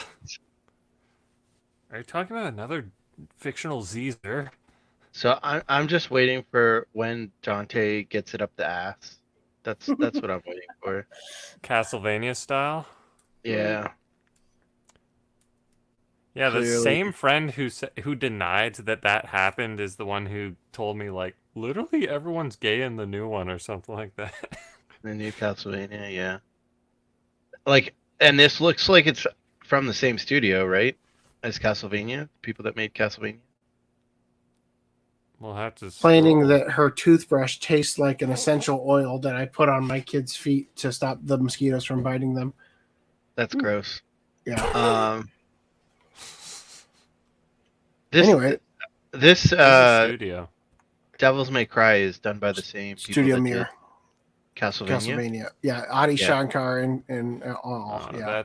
that does not bode well. So the question is, what episodes are going to get ass raped in? You missed it. You random 11 asked that like while you're talking to your I wife. know, but the problem is that I was supposed to be here for that because it's our segue to speaking of ass raping.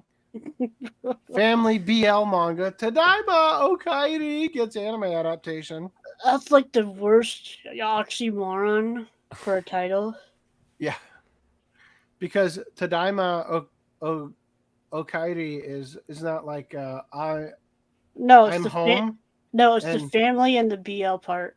Are they just going to make like an orgy of all these couples of men?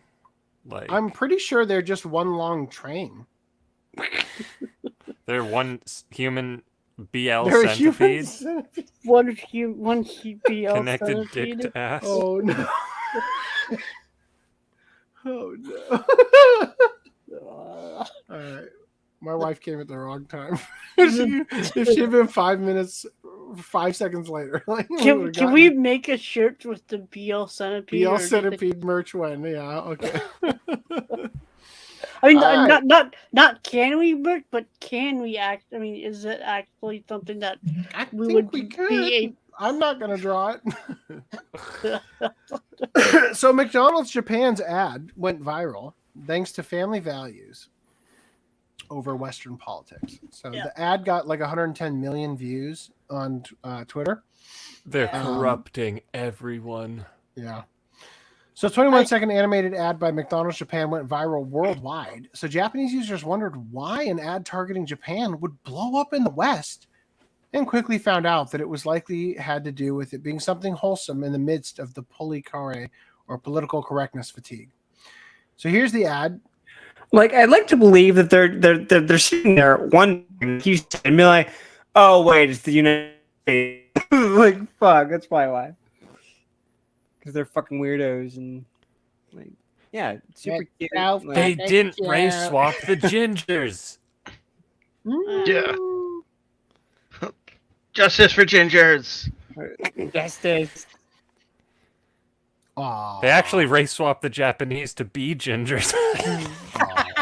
It was wonderful. I showed this to my mom and she liked it. The intent behind the ad, which currently sits at an impressive 110 million impressions, was to evoke a feeling of wanting to start a family as a small part of McDonald's Japan to help out with the country's declining birth rate problem. However, the ad was so effective that it not only had single people living in Japan wish they had partners, but it also reached American minds. This broke the mind of American Twitter, and it wasn't even its intended audience. Billions will be born. I swear to God, the flip that switched in me that made me want a daughter is crazy. I wanted nuggets more than anything. Wow, you like to eat children? How could you? The 21-second clip of a happy family has broken the brains of the internet. The kids are a financial burden crowd are seething. The look how happy I am without kids, Xanax popping, wine cooler swilling, future cat moms are coping. All it took was a 21-second clip to make a lot of people realize that happiness is having and providing for a loving family. Guess what? It's as great as it looks. You know what? If they really want to help the birth rate, what they should have done is made a Happy Meal that comes with free puss. Okay. While some Japanese users wondered why such an ad would get so much appreciation in the West, others took a quick look to see the type of ads coming from McDonald's in the West to more or less figure out why. So the Japanese ad is, oh, look at how wonderful this family is. The American ad is, black trans women have a very simple message. Stop killing us. That really makes me want to, eat God, some I've fries never and been burgers, so hungry in my life. I wonder if there's a McDonald's nearby.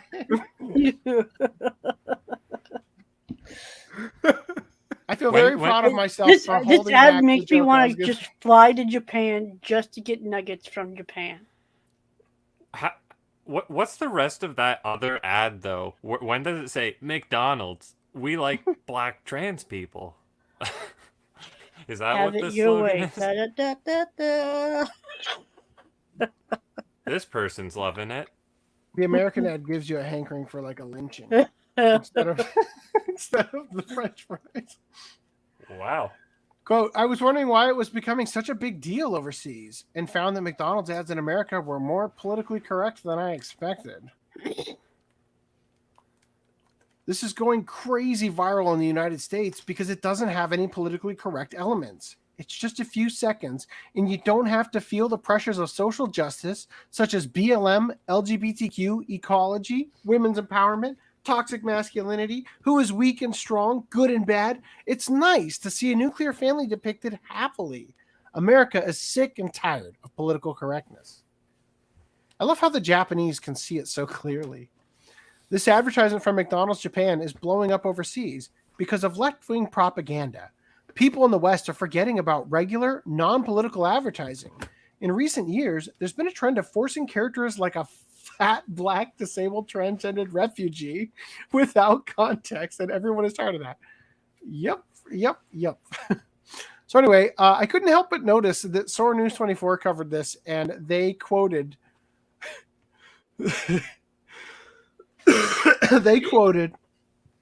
quote, looks like Japan isn't in favor of commercials with interracial, childless, or LGBTQ couples. Who would have thought? Oh my God, like LGTBQ, they had to put the sick, like that's improper spelling was from the original quote. I love my McBreeding ads. It's creepy how the mom has the exact same proportions as the child, like literally down to the hands. Down to the breast. No. It could be the big sister, though. They could be siblings. Like, are they saying gingers look alike? I like that. That's the first thing that these people look at and claim to not be pet predators. So then they also said, theory, McDonald's is now trying to appeal to pedophiles? Now, from the naysayers came these ones, and I'm only going to read one because it just so happens to be one I recognized. So Sora News 24 quoted this. Why the fuck are so many people losing their minds over this commercial? It's an anime family eating. It's not like it's redo of Healer, so what's the issue? Now, I couldn't believe it when I read that because the very first thing I saw of this ad was this tweet from that Star Wars girl. Why the fuck are so many people losing their minds over this commercial? It's an anime family eating. It's not like it's redo of the Healer. Right? So that Star Wars girl got quoted in this Sora News 24 article.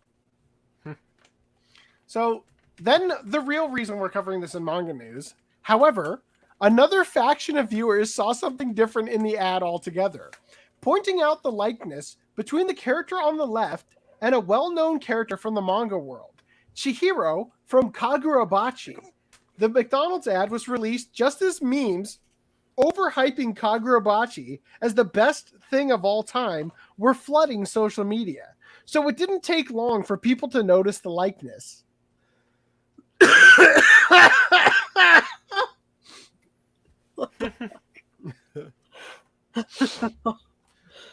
Oh my God. Yeah. So it's pretty fucking wonderful, right? Now, the real thing we're going to talk about is Kagurabachi Random 11. Take it away.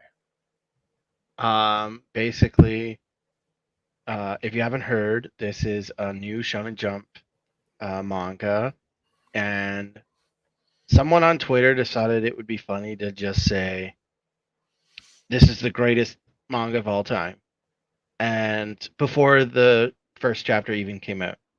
And that tweet went viral, and so it became a meme now to say, "Hey, you know, this manga is really great," and it's been blowing up, and it's in the number 5 spot on Manga Plus.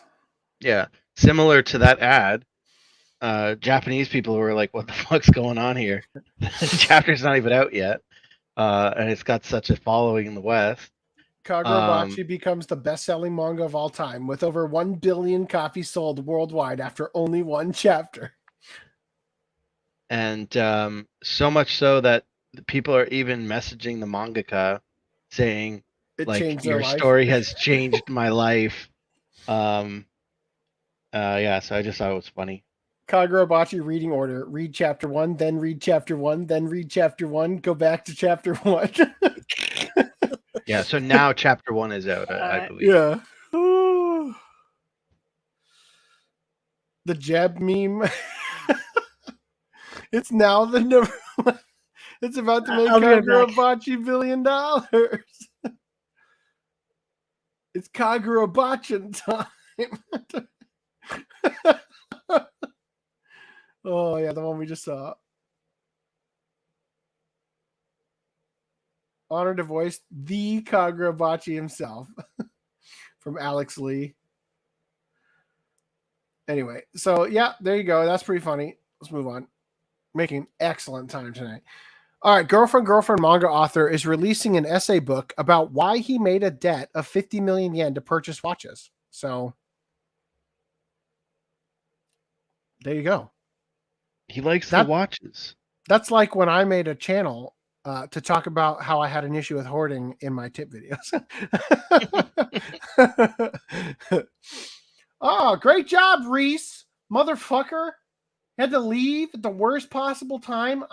How dare you? Can we berate him until he gets back? Let's look at He's short. He doesn't understand jokes at all. Takes things too literal. He misses things when he's reading them. Questionable taste in hentai, even. Very questionable. All right, so the biggest reason I didn't bother with Castlevania, more like Asslevania. JT doesn't like the empowering nature of getting railed in the ass. He thinks it's disgusting. How dare you? What? The entire LGBT community is disgusted by you, and they voted in the poll that you should be timed out for another week. Just so you know, I heard all of that, by the way.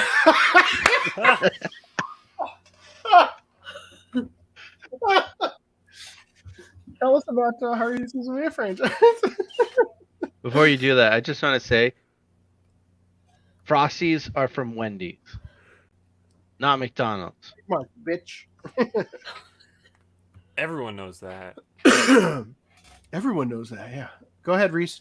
Haruhi Suzumiya franchise gets a new light novel volume. Yeah, it gets a new light novel. 2 of the short stories have already been published. The last one, or the previous one, with 1 new one. So this is going to be called... Her name is Asahina.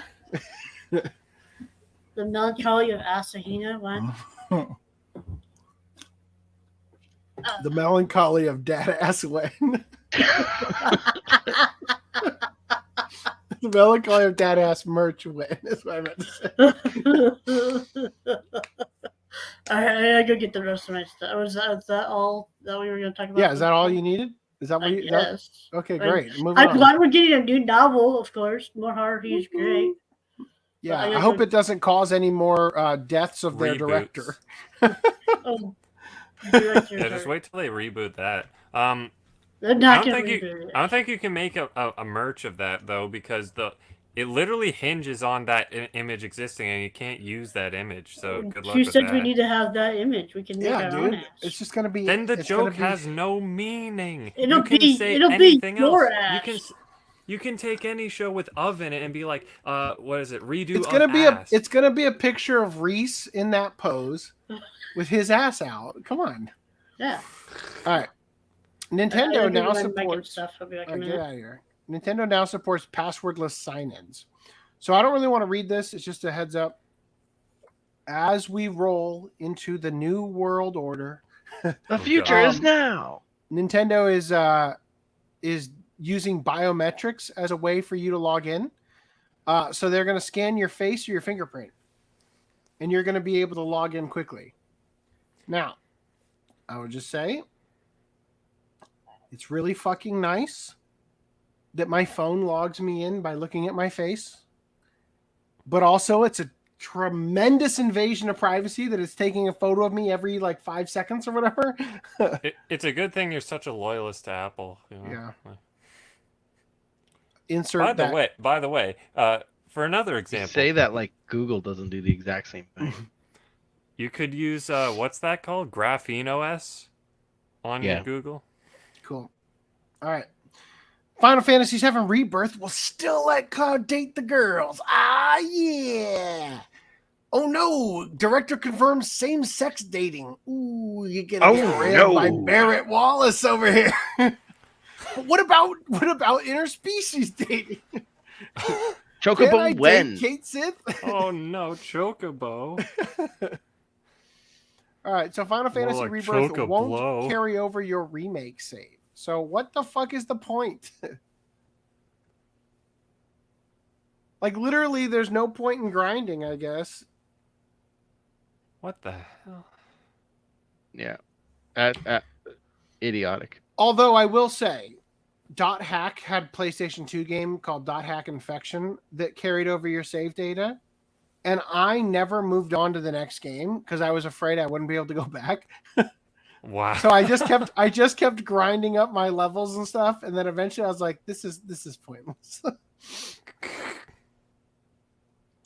Late voice actor Keiji Fujiwara to still voice Reno in Final Fantasy VII Rebirth game. Question: how do you feel about them using the pre-recorded lines for Reno so that the dead voice actor can still be in it? I mean, it's okay as long as it doesn't change it too drastically. Is Like, it a if little it's like- bittersweet? Well, it's cool that my favorite voice actor, that guy, is still going to voice that character after all these years. Yay. Right? It's only because it's a remake. I'm like, it kind of makes sense to me. It makes sense to you for them to use his voice? Yeah. If it's a remake and they're just reusing the lines that he recorded for the original. Well, yeah. Oh, wait, did he do the remake voices? And now he's coming back for Rebirth? I assume they're just using. I don't know the character. I just assume What's they're the using extent of the voices? Is it just like he's the merchant and he's like, "What you got there No, it's for me?" Reno. Reno and Rude. Who are those? The red-haired guy from Advent Children. Quentin Flynn? Is he gonna get hired again? I just assumed that they're using the same lines from the. I don't know PlayStation why. game. I just assumed it was from the original Final Fantasy game, like for a version where they voiced Did dubbed that it or even something. have dialogue? Yeah, so now I'm realizing it's probably from the remake, and now they're saying that going into the second game, they're just going to reuse recorded stuff. Is it reused, or is it just that he died after they recorded the game? Yeah, so it says here, Reno will still be voiced by Keiji Fujiwara. We learned of his death shortly before recording began for Final Fantasy VII Rebirth, and we couldn't immediately bring ourselves to find a replacement. So I made a request to the scenario team that we use past recordings of Fujiwara so he could take on the role of Reno again, and they adjusted for me. So basically the game has changed just to compensate for the fact that they couldn't get a new voice actor. So you now had to build the game around the lines you had. I want to apologize to all the fans, however, especially the overseas fans who aren't going to play it in Japanese, as this means Reno has a smaller appearance in the game. Oh, for that's the next so game, stupid. For the next game, there will be a new cast for Reno, and Reno will play a bigger role. Like, what's even the fucking point? Like, If you're going to... it seems like more work to have to craft the story around reusing pre-existing dialogue than to just hire some schmuck off the street and re-record it. That's so stupid, because it's like it's not like they can just go back and redo events that have already happened that he originally was in, or unless they do like a flashback of like, oh, remember when red-haired guy did that thing? Like, but they have the recordings from the original PlayStation 2 game, no? PlayStation 1 was like, what, dialogueless? So like it was text space, you read it? Oh, there was no voice acting in that one? Okay. Well, there might be. I don't know if he voiced him, because I just realized that Rebirth is the second part of the remake. So remake, he might have just been cast for that. I was thinking they probably have recordings from Advent Children, but I don't know if he played him in Advent Children. I don't know how much they'd be able to even salvage from that to use it. I am not a Final Fantasy fan, so I is in reaching the limit of my knowledge here. None of the Final Fantasy games. Oh, wait, hold on. Okay. Hold on. I'm looking at the character names instead of the. Okay, he's Arden Izunia in Dissidia Final Fantasy, and Final Fantasy 15. No, wait. Okay, I don't know why it says Mobius Final Fantasy, Ifrit. So, none of these matter. Reno. No. Reno in Crisis Core Final Fantasy VII Reunion, Reno in Crisis Core Final Fantasy VII, Reno in Dissidia Final Fantasy Opera Omnia, and Reno in Final Fantasy VII Remake. What about... For the record, Arden is the villain in Final Fantasy 15, but, that's all I conclude. So he wasn't in Advent Children. He only did non-anime roles, this guy. How dare Oh, wait, no, hold on. Cast in. No, it's down here. Yeah, he was Reno in Advent Children. So maybe that's where they got some of his dialogue from. Well, all those other games that they listed they was in, they're more modern games. So, like, for example, Dissidia, they could use his, like, grunts and stuff. Like, yeah, from Kingsglaive as well. Man in his 20s from Kino's Journey. Hold up. No. He's in Kingsglaive because he's Arden. Yeah. Not Reno. I know. No, you don't. But you're saying that the newer games with higher fidelity, like recordings and stuff, they could still use if he was playing a different character. Well, I mean, sure, for the grunts or whatever, but I'm talking about like those other Final Fantasy VII spin-offs, though. Those were like PSP era and stuff that could have voice acting. Yeah. Unlike the... Most of them, yes. All the ones he was in, yes, obviously. And he's in a bunch. He's in Crisis Core and all those, yeah. Anyway, moving on from here. Final Fantasy VII Remake Trilogy will link up with Advent Children. So apparently, they're not just redoing Final Fantasy VII to just point A to point B, 1-to-1 remake it. They're actually going to continue going all the way to the point that 2 years later, where Final Fantasy VII Advent Children starts. Sure, but now you have 3 games instead of 1. So, that's a good thing. It could be, but it's just, they've obviously changed a lot of actual story beats and stuff in the process. And okay. Anybody else have anything you want to say about Final Fantasy VII? Nope. Okay. I'm going to ask you to have your eyeballs peeled because I will be scrolling rather quickly. Epic's Games is laying off 830 employees or 16% of its staff. All right. So Epic Games has announced that it is laying off about 830 employees, which makes up about 16% of its staff, following excess spending by the company and Fortnite's growth slowing down. In addition to laying off employees, Epic Games is also divesting its recently purchased online music platform Bandcamp and spinning out Super Awesome, directly resulting in 250 more employees leaving the company.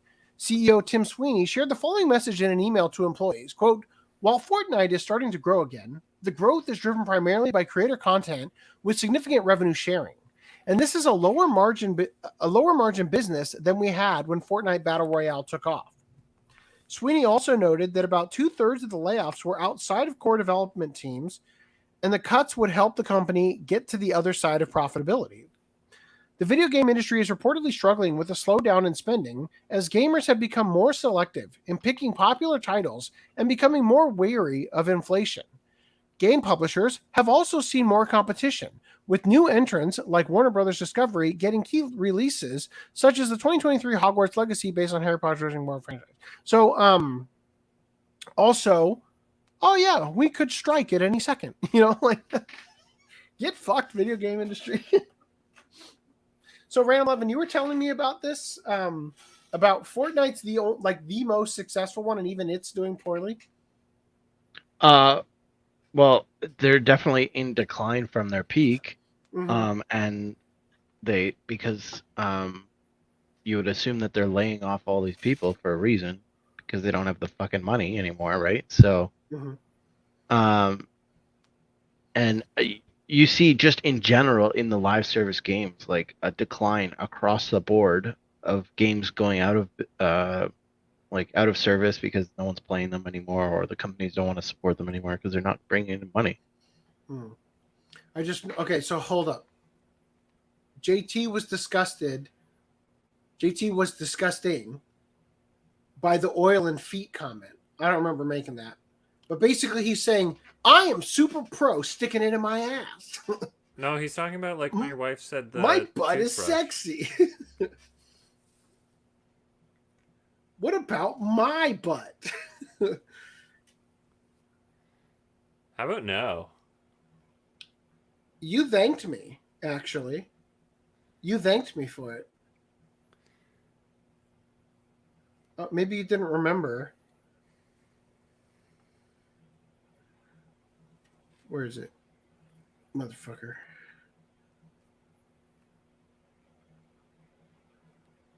What's going on now? Here we go.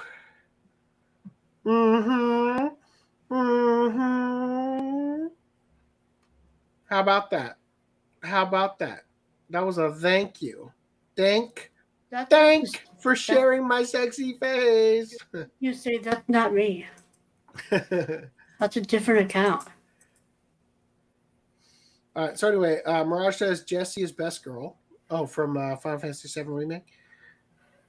They should have made it similar to the dot hack games where yeah, I agree. Just seems like a good idea. Miraculous Ladybug is the best isekai. Oh. How about no? I don't know if that even applies. As someone who's got an hour and 23 minutes edited of that stuff, no. Refresh my memory. Don't you get Sid in disc 3 of the original game? You get him in Final Fantasy 15.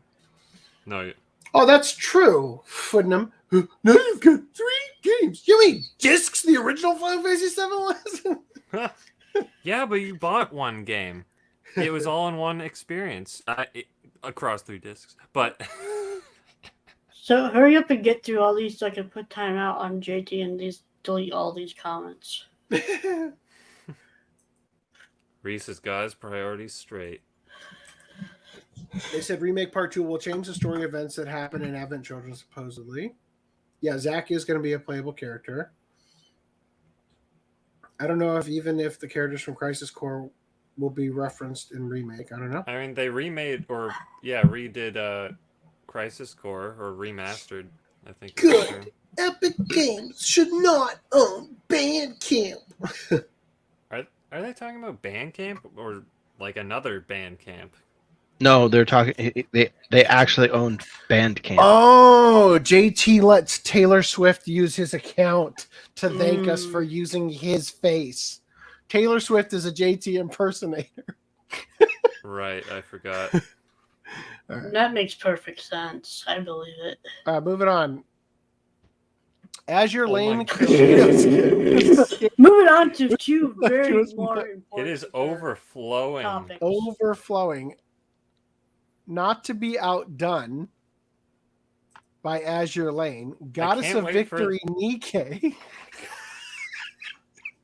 is also overflowing. I can't wait for the West to make her flat-chested. Wait, what? All right, yeah, anyway. we covered that one time that Azure Lane had a censored Western one, right? There's no way that's coming over the same way. So Sony Interactive Entertainment CEO Jim Ryan leaves the position in March 2024. Okay. PlayStation head honcho Jim Ryan, known for his controversial takes on console functionality, and one of the people responsible for the company's headquarters relocation to California, has announced he's stepping down in March 2024. As of October 2023, Hiroki Totoki will be appointed chairman until the official handover, where Totoki will act as the interim CEO. Despite constantly confirming the company's commitment to Japan, the PS5 was massively understocked in Japan at launch and was also responsible for the closure of Japan's studio, as they were deemed too unprofitable. During his reign, Japanese games also began to face heavy censorship in order to protect the children through an internal guideline besides the officially recognized ESRB. Is this going to be Sony redemption arc? Or I mean, if they keep it in Japan, it might be. If they give it back to a fucking North American person, no. It's going down the shitter. JT, pay attention. Hold on 1 second. Oh, hold on. Yeah, are you gonna? No, don't you dare.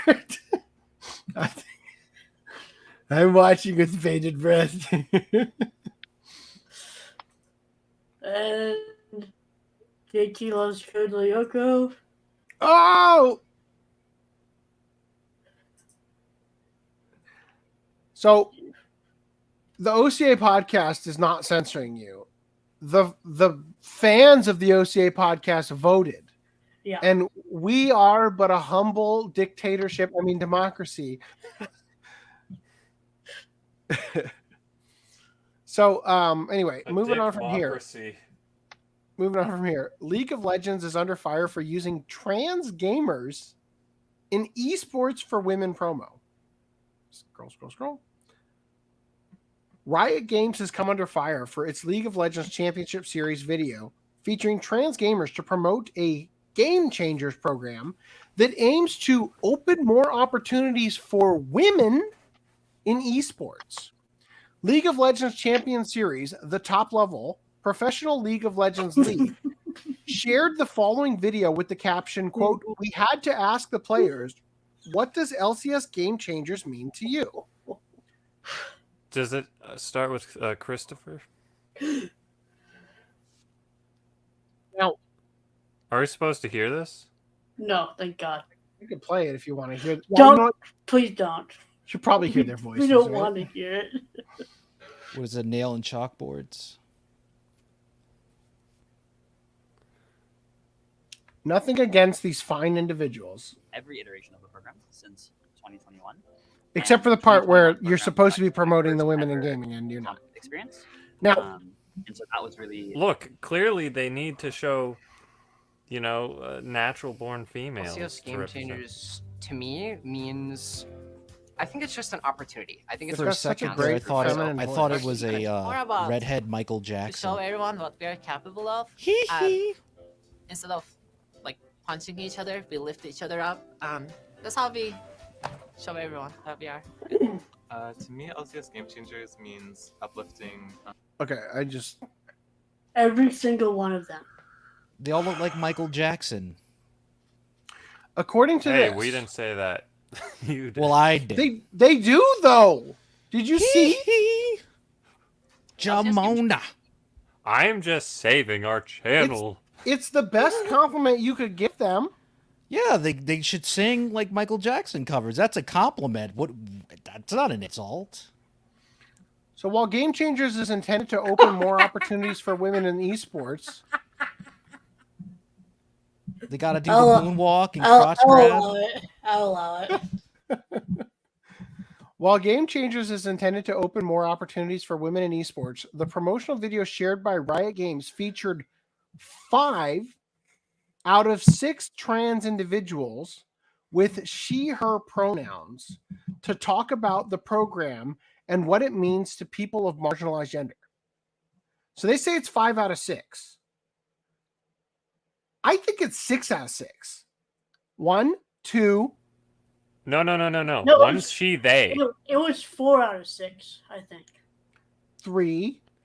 No, because when I read this, I think that they're just saying that they all have she/her pronouns. Meaning that they all think one of themselves. has she, they. I know 2 of them have she, they, but I don't think that's the point that Sankaku Complex is attempting to make. I think that they're trying to say that because they all have she pronouns, that it means that they all identify as female.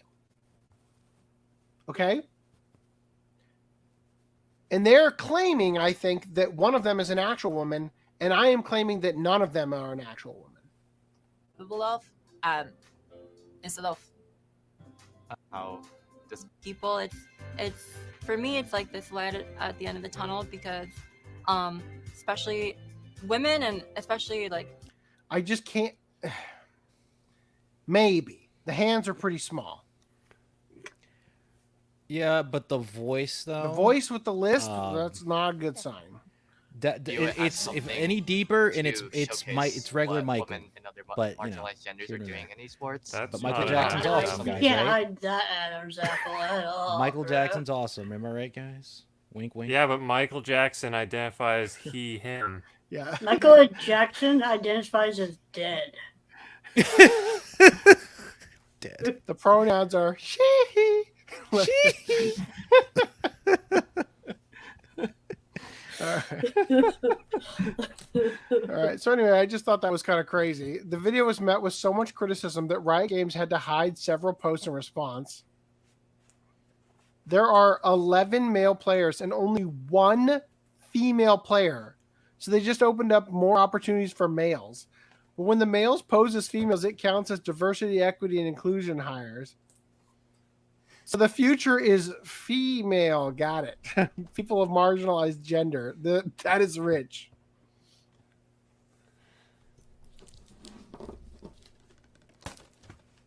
They are actually, I guess, you know, displaying that they're marginalizing the real women or whatever they like to call them. It appears Shy Sept is female. The rest of them have been confirmed as male. Which one is Shy Sept? Is that the Asian? Game Changers. No, I think it was the one that you were talking that had the lisp. To me, LCS Game Changers. Yeah. Really, like, very Who was also Asian. That one. Meeting new people. LCS Game Changers. No. What? Holy shit! Actually getting the opportunity to go out, like denied like several times opportunity. Goodness gracious. Not Instead definitely of, that out. like Ah, punching it's each gotta other, be- we lift each other up, and I'm sure a lot of the other players feel the same way. It's more about Oh my god. Wow. to show everyone what we are capable of. What we are capable. We're talking like freaking Bruno. Like I was gonna say Rolf from Ed, Ed and Eddie, but that's a little, you know, forget it. We can go for Bruno. Damn. Yes, there, Ed boy.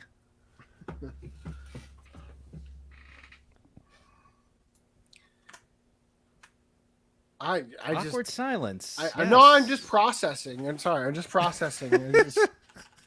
I disagree. I'm sorry. We're taking the word of this one person. I have to agree with you, no. AC. I don't think I that. had not scrolled. Oh no! Oh. Oh, that person's name is Christopher. So to let you in on this joke, I shared a TikTok with the hosts that was like titled calling out drag queens by their legal real name or something and seeing how they react. And out of all of the names, there were 2 Christophers and 1 Christian. So Chris seems to be a name that indicates you're like 30% more likely to become trans. Yeah, look at Chris Chan, allegedly. Oh, there you go. So Another it's one. kind of weird that my sister's husband's parents are named Tracy and Chris. And Okay. Tracy is the dad and Chris is the mom. Oh. Is there any asterisk we're waiting for? Tell Tracy I'm so sorry for what Damon Mills did to him.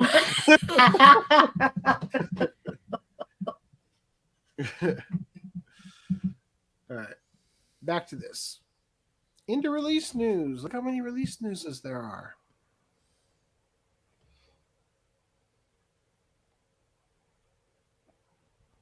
There's so much to talk about. Huh, more like release noose with the Right Stuff acquisition. No. Actually, I'll let Reese get those. I got the right stuff already. Yeah, I'm letting you. I'm letting you. And the Amazon stuff. I'm letting you. But you didn't have those open. I was closing them, you dingus. Why did you even have them open in the first place? Pushkin Press publishes Kyodai Nishioka's Kafka manga in English. Is it based on Franz Kafka? Yep, 9 of Franz Kafka's most memorable tales are here, given a fresh life with dazzling graphic renderings by the brother and sister manga creators Nishioka Kyodai. There you go. If you like Kafka like I like Kafka, they've got The Metamorphosis, his best work. When I think of Kafka, I think of somebody coughing then shitting. When I think of Kafka, I think of the character in Honkai that just dropped a couple months ago. Kafka! Name. Like a normal person, I think of the Franz Kafka episode of Home Movies, where they turn into a bug. Okay. Anyway, the Mimosa Confessions light novels and more revealed for 7 Seas. So here's the wonderful Wednesdays. They got Mimosa. Only the Stars Know That We're Gay. No, that sounds My like girlfriend's not here today. That sounds like a totally wholesome title right there. Only the stars know we gay. It's totally wholesome. We're so Reborn happy. Rich. Okay. I like the idea that there's all these isekais from Japan where they end up in another world that's like a fantasy land and stuff. But to the Koreans, their isekai is just being reborn in the same place, but this time you're rich. And a capitalist. And you're white, not Asian. You're a white guy instead of Asian. You're mistaking that with the Chinese isekai. Reborn, but with a 10-inch penis.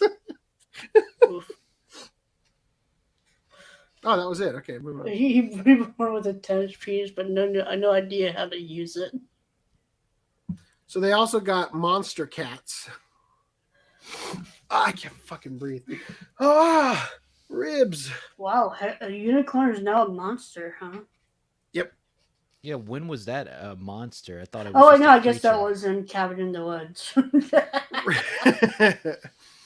reliving my life with a boyfriend who doesn't remember me. Oh, honey, he remembers you.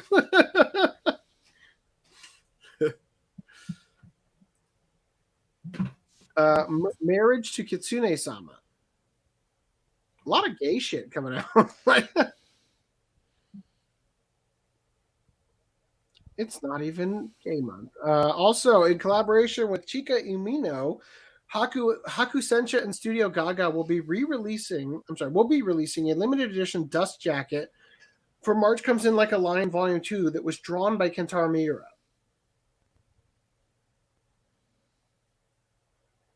So there you go. That's pretty cool. Something that was probably like a limited edition thing in Japan when Volume 2 came out, and then getting that over here. That's really neat. Dude, this Especially is. getting more. I'm so glad you posted this thing that needed to happen. Kurt Donald Cobain's dead name is Kurt Cobain.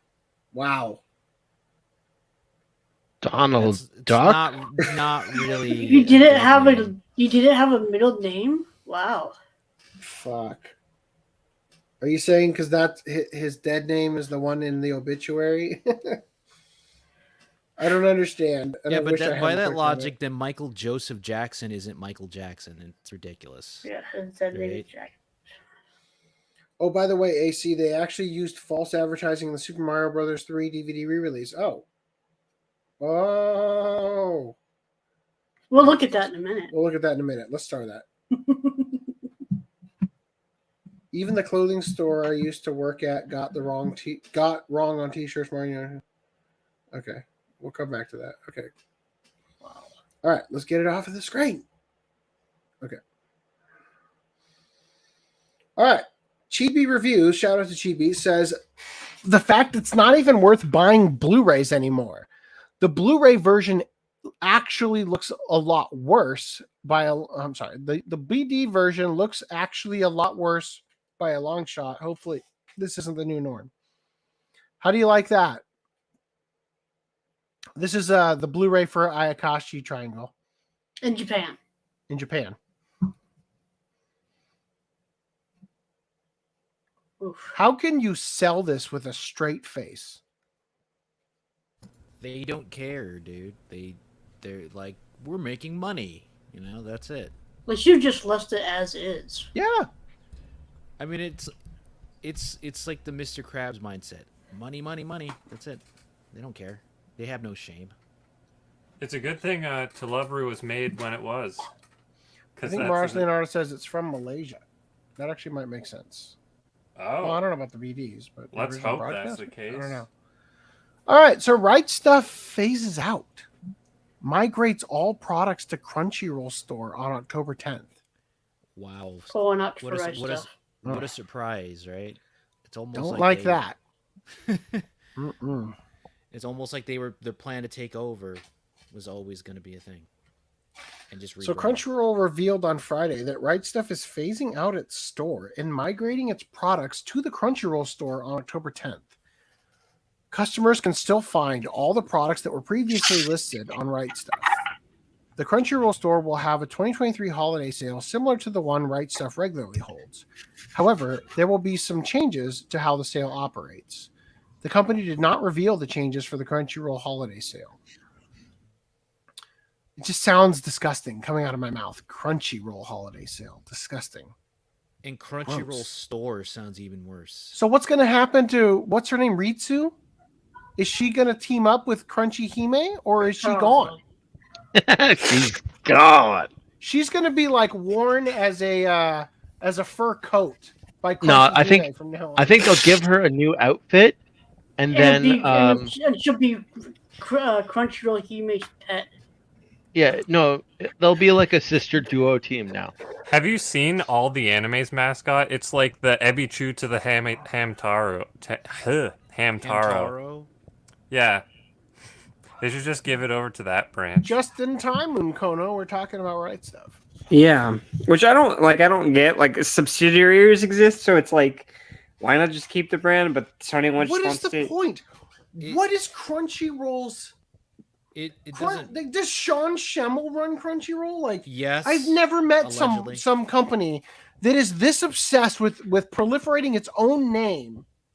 Like, the Right Stuff brand is loved. Yeah. The Right Stuff brand has 30 plus years of brand loyalty from its customers.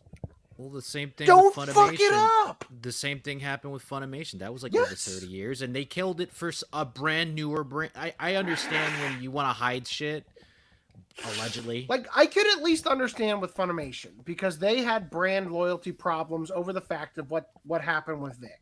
Yeah. Right? They did not handle it as well as they should have. They did not wrangle their voice actors who were running their mouths off on social media and everything. You know, fake swattings, all that bullshit. They did not handle it well enough. They should have had a meeting and said, "Shut the fuck up. We don't need this. You're ruining our company," right?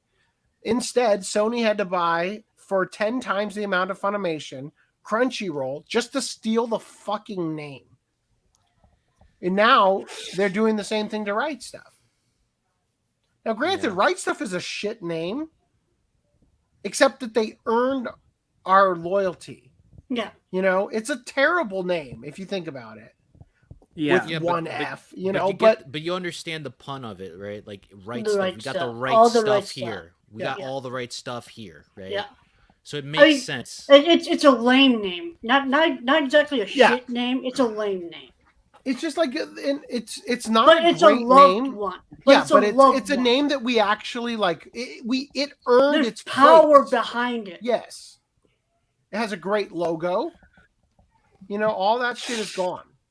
Yeah, in favor of Crunchyroll. What are they? Which selling makes it a lot sushi? harder for them to sue us over the restuffed merch that will be coming soon at restuff.com. They're going to be selling sushi as well in the Crunchyroll Are website. you gonna Right? rebrand the Stealth Weave store and call it Restuff now? I might. No, it'll just go to the OCA podcast. So anyway, 37 Crunchyroll. years. Yeah, Crunchyroll also revealed on before ANN. before we continue, can we just pause a sec? Who is doing? Sorry, that was Me. me. I have allergies. It's funny. I thought I was the one doing it. Yeah, I don't know who it was. I'm inhaling deeply because I can't breathe. Ah, fuck. I cannot believe how bad. I gotta pop my back or something. Well, whoever's That rib is sniffling, out. take a second, blow your nose.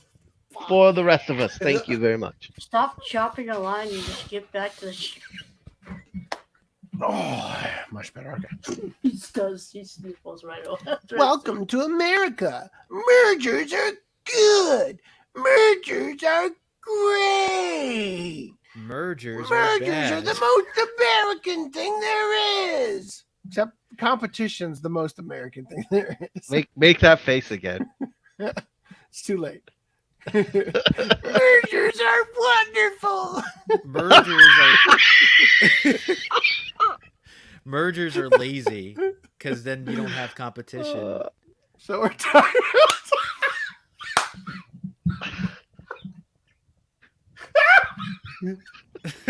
Back to the corner with you. Go. Stick your nose in the corner and tell out what you've done. Fuck, I can't breathe. Oh, shit. Mergers watch you masturbate. Oh, guys, what is going on at the U.S. border? Nothing good. All those Canadians trying to escape their prime minister who supports avowed Nazis. Yeah. Oh, what the fuck is happening? Oh, fuck. It's Ah. happening. All right. Whew. Oh, what the fuck? There's a lot more news here I didn't see. Okay, update. Crunchyroll revealed to ANN that there will be no effect on Nozomi Entertainment's licenses, such as for Macross, and projects such as Right Stuff and Nozomi Entertainment's kickstarted Blu-ray disc release for Dirty Pair will continue as planned. Yay! That thing I still can't fucking believe I don't have yet. Crunchyroll also revealed to ANN that there will be no disruption to international shipping and availability. The company can ship internationally, but chooses not to. But there are notes on Crunchyroll's FAQ that list where the company cannot ship, as well as other limitations outside the US and Canada. In related news, Media Blaster's John Sarabella, does he sound familiar, Kingstyle? Stated in a video on YouTube that Right Stuff is no longer going to be doing live action. ANN reached out to Right Stuff for comment. So Yes, so he Right does. Stuff's not going to be doing live action anymore. Does that mean Discotheque's fucked too? Uh-oh. No, I don't think so. Well, they're probably gonna have to Well, start a I new think company. they're fucked on their disco or on their live action section. That's what I'm saying. Yeah, because Discotheque's releasing a bunch of live action shit. Well, they're gonna probably To have to go Amazon they another- go. What about Funimation's live action shows? Are they not getting those anymore? How much does Funimation release on live action? Like the live action Prison School and whatever Funimation released years ago that are still I don't think so. I mean, like that's all out of print stuff, right? I don't know. Well, it says they're not doing it no more. Crunchyroll announced in August 2022 that it had acquired Right Stuff to expand its e-commerce service. Former Right Stuff president and co-founder Sean Kleckner and the Right Stuff team then joined Crunchyroll's emerging business organization led by Terry Lee. Kleckner left the company last December. Right Stuff Vice President and Chief Operating Officer Christine Morgan left Right Stuff and Crunchyroll as of last March. Kleckner's friend Todd Furson launched Right Stuff initially as a shell company to purchase telescopes at wholesale prices. At that point, the company's name was still spelled as The Right Stuff with 2 Fs, a reference to the film of the same name. Furson and Kleckner then renamed the company to Right Stuff in 1987 after the company acquired its first anime license, Astro Boy. Why? Did Astro Boy steal the F? Probably. Yes. It got the F out just like WWE. Yeah. So here's how They probably got a cease and desist from the I doubt film company, film owners. F's in chat for the F guys. Yeah. Here's They took the F out like WWF did with WWE. Here's how Crunchyroll chose to spin it. Crunchyroll store becomes ultimate destination for anime merch, manga, and more, following Right Stuff integration. Translation: Crunchyroll becomes ultimate destination for anime merch because we're killing the real ultimate place, and there can be only one. You mean translates they raped and pillaged, and now we took over. So since Sony bought Crunchyroll, now Crunchyroll for me has always been my least favorite part of the podcast. I hate going through their articles. There are so fucking many articles posted every single day. Very few of them are even worth it. And it's like you got to go through thousands of tabs just to determine that you're going to weed out 99% of them. You know? So it's very fucking annoying. And then now, since they were bought by Sony and they revamped their whole website, none of the embedded shit works. So I can't even click a link and watch the trailer and get hyped about the show. It's a fucking disaster. Awful. Pretty much, yeah. I'm going to see. Oh, shit, my ribs are broken.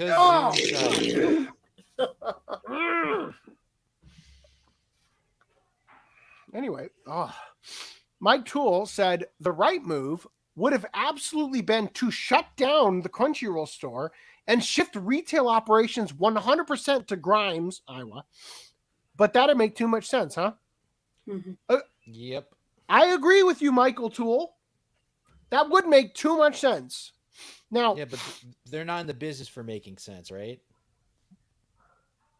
They're not. This person from Manga Alerts and Restock, UW7S, whatever that is, said Crunchyroll confirmed to me via DM that they will honor Right Stuff Anime's pricing model on manga and home video releases when the merge happens on October 10th. This other person said, they asked about shipping and they said, we're committed to delivering the best premium packaging experience at both of our warehouses, indicating that they're going to have both the Crunchyroll one in Texas and the formerly Right Stuff one in Iowa. You can expect to see that premium quality. I guarantee you they're going to start skimping. Guarantee it. Oh, yeah, they are. Now, in terms of the pricing, they announced, excited to share, we've already started marking down our home video prices to match that of Right Stuff. My Dress Up Darling is now only $67.49, to which people are applying. What about my Got Anime membership that saves me $7? Yeah, this jackass didn't read the FAQ from this was announced very first thing about what was going to happen with Got Anime. This is the most convoluted and retarded thing. I'm a Got Anime member. Will my membership change in some way? Current Got Anime members will be able to continue using their membership while orders are still able to be placed on Right Stuff's website until October 9th, 2023 at 11:59 p.m. Central Time. After October 10th, 2023, Got Anime members will be sent a one-time promotional discount code for 10% off. Additional codes can be requested by emailing info@rightstuff.com with your Right Stuff Got Anime membership details. Got Anime members must use the initial discount code before a new one can be provided. These codes can be used through November 8th, 2023, after the member's first initial purchase. Codes may not be transferred or gifted. Members may not request additional codes until current codes have been used. Your Got Anime membership will automatically move to the Crunchyroll store on October 25th, 2023. If you would prefer to not continue Oh, your I Got get Anime it. Okay. membership on the Crunchyroll store, please email legal@rightstuff.com to cancel your membership and request a prorated refund. Okay, I get seems it. pretty clear. Here's your 11 cents. You know. Hold on. I get it. This is stupid, but we only have to do this until November 8th. Yes. Because after November 8th, the full integration of that automatic discount will be added to your Crunchyroll accounts. So you keep on saying how stupid this whole move is and why didn't you go to Right Stuff? It's clearly because they're doing like an Amazon Xbox type thing. So Xbox used to have Xbox Live, then they added Game Pass or whatever, but now or whatever it was, and now it's like they've just merged it all. So now you have to get Game Pass to get Live and get your game subscription or whatever. So they want Crunchyroll to be unanimous with everything. So you have your Crunchyroll membership for the store. That's your God Anime, but it also gives you the video subscription service. So like Amazon, if you want to access... Which they'll probably integrate into the video service at some point. Yeah. Which is why you're going to have, what is it? It's going to be like Amazon where it's like, oh, I want to stream Amazon, but you have to pay $100 goddamn up front or whatever it is. Well, I mean, I guess you can do monthly, but the point is you have to pay more because you have more benefits, but you can't buy that like lower package. So that's probably the scheme. Kono says they should have renamed it and combined it into the Crunchy stuff. No, it should have been the Right Roll. The Right Roll? Or the Right Crunch.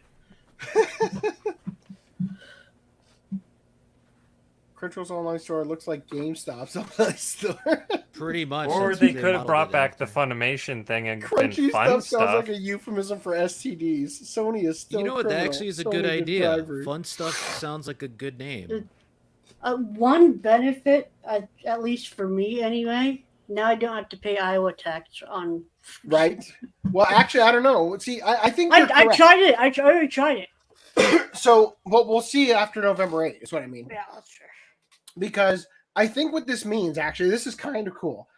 Previously, Right Stuff locating itself in Iowa allowed people outside of Iowa to not have to pay tax on it because of this. They hadn't yet passed the federal law that allowed, the law in that state didn't require online businesses to pay taxes to places outside of the business, right? Because taxation without representation, all that stuff, right? So Iowa, if you were outside of it, you didn't have to pay taxes. Now, Texas is also that way. So if you bought stuff from the Sentai store or the Funimation store or the Crunchyroll store, you also got that perk. Now, recently, Right Stuff, because there was a Supreme Court ruling fucking finally on the brick and mortar stores gripe with online stores not having to pay or not having to charge sales tax outside of certain states. The Supreme Court basically said, yeah, leave it up to the states. Well, Iowa has decided to now collect those taxes, right? So we've recently been cucked on that benefit by Right Stuff. But now, even though the warehouse is located in Iowa, because Crunchyroll is located in Texas, it looks like we are now going to be getting that back. So long as you don't live in Texas, get fucked, JT. You gotta pay the tax. And it was really fun, like when we Right Stuff was Sentai's warehouse, not having to pay tax on Sentai stuff, and still getting stuff shipped from Right Stuff. I think it's gonna fuck Canada though. That's the only problem. Yeah. Fuck Canada. Because so Right Stuff was implemented a policy which was great where they pre-charged the sales tax for Canada.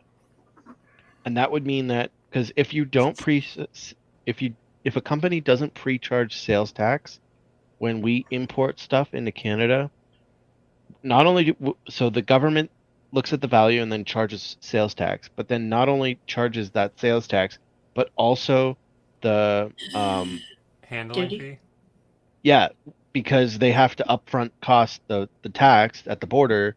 They add in all these stupid friggin' fees, and it makes it ridiculously expensive. Well, that's part of the risk, because you see, if they don't preemptively charge the tax, you could sneak by and not get tagged and pay 0. No. Yes, occasionally you'll be lucky, but I mean, I'd rather know how much I'm going to pay for something than get reamed out the ass when they end up charging. But so Right Stuff would pre-charge the sales tax, and then so we wouldn't have to pay any fees when it came to the border. And they had the free shipping at $2.50, which Crunchyroll is also missing. Such a great original. Sorry. But because they're in Texas now or whatever, and they don't even charge sales tax for everyone else in the US, I don't know if they are ever going to add in that policy again for Canadians where they're pre-charging with sales Right tax. Stuff, like even back then, years ago when I was making more orders, like they still charged you out the ass with like the taxes and all that stuff, despite being out of country. What? Say that again? They still charged you out the ass and all that, like they, because even back, I'm assuming back then is when they had the Iowa, like, oh, you don't pay tax outside the state or whatever thing that we're talking about, right? They already had that, and I'm just saying that's always been the same ever since I was ordering. Like, you always get the upfront tax regardless. I don't think so. I remember getting hit with this fucking import charges on a couple of the first orders I had. I'd have to double check. Maybe I'm remembering wrong though. Well, all I'm saying is that if it's like it used to be, then it sounds like it's just going to be the same as usual. But yeah, I don't know. I'm more optimistic that maybe this could actually give us benefit, like $200 threshold for free shipping. Which Sentai actually did briefly. But just to be clear, Right Stuff did take away that $250 threshold. Like, yeah, they what did. was it? Last year or something? Yeah. But it's been back since like friggin' May. They took it away for like a year, maybe a little more, and they brought it back.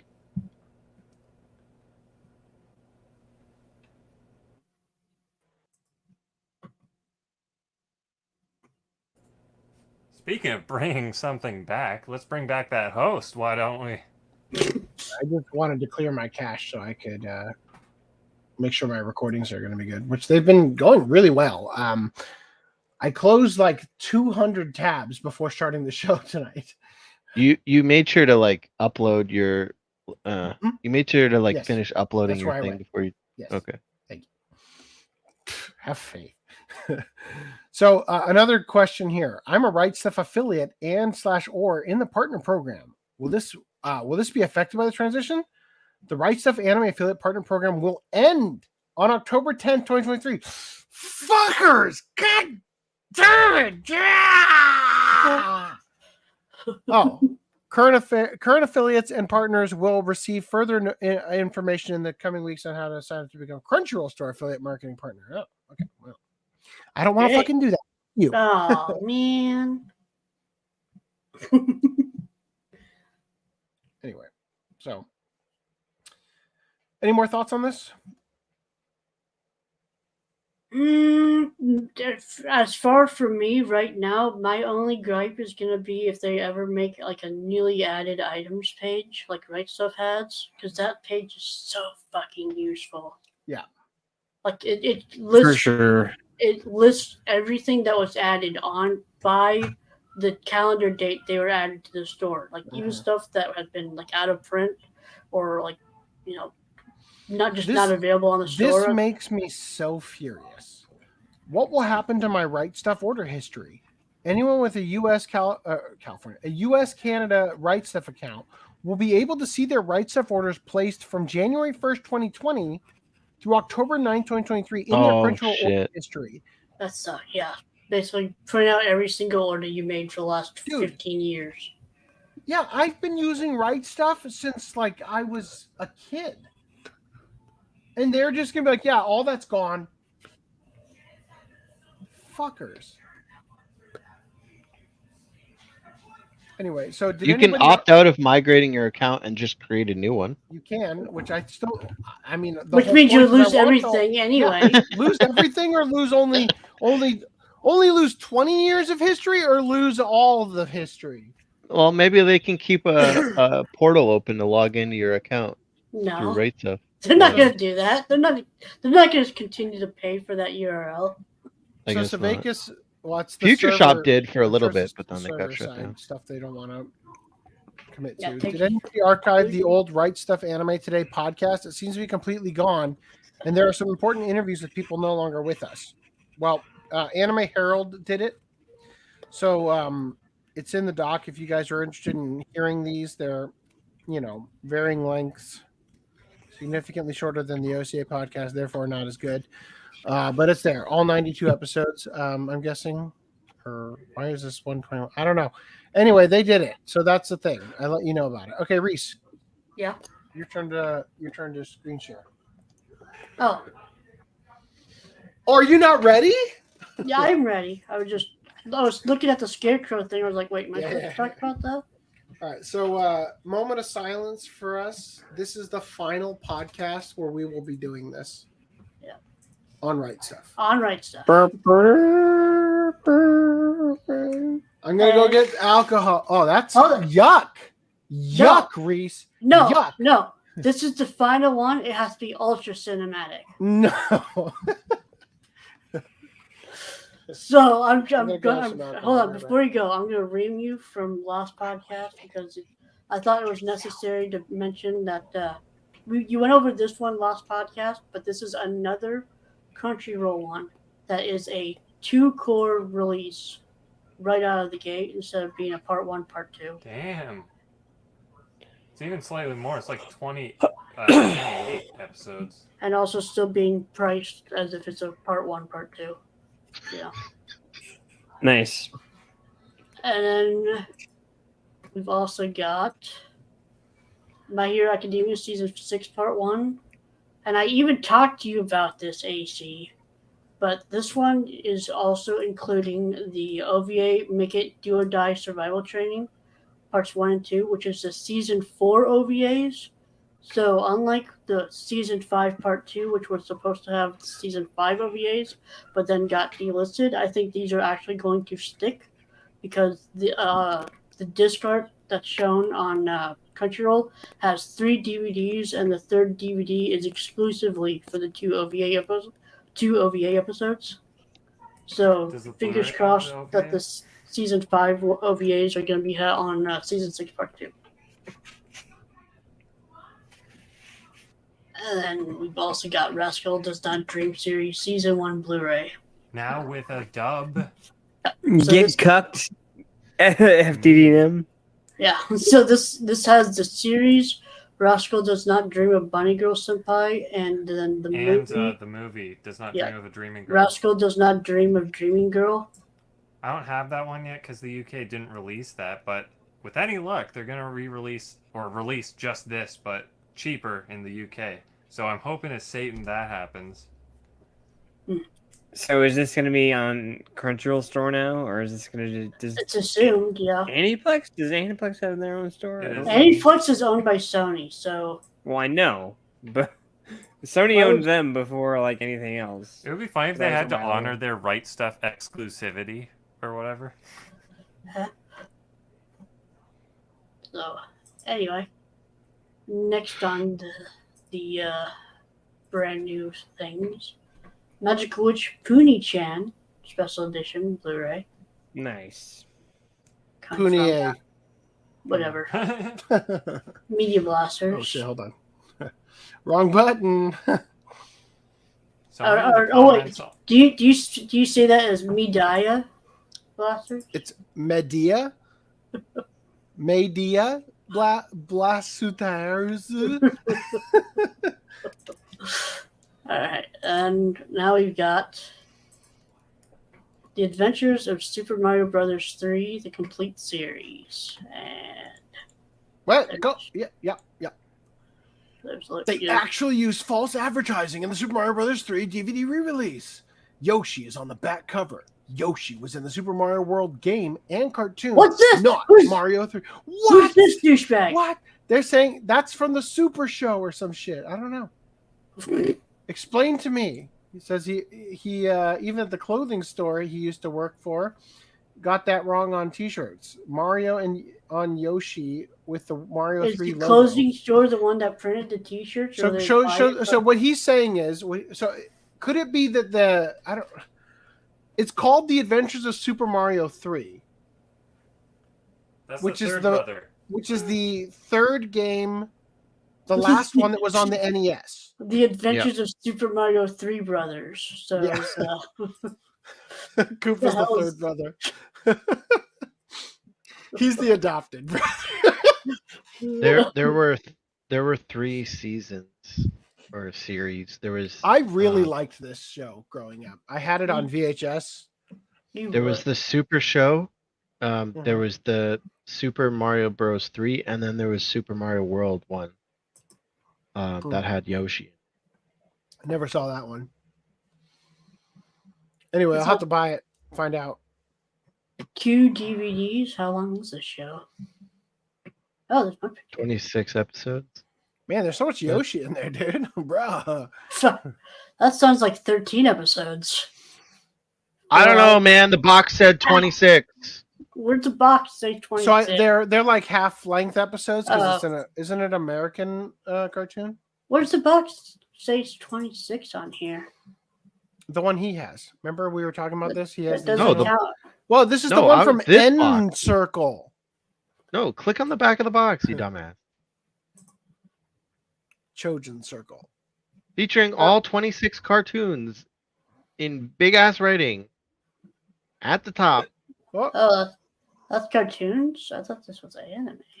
No. Wow. I guess half episode. Look at Princess Peach and tell me that's an anime.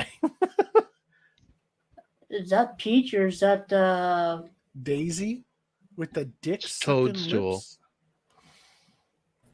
Yeah, Princess Toadstool, yeah. Yeah, no, the only anime we got is that movie that they don't want to acknowledge exists, right? The Femboy Films one.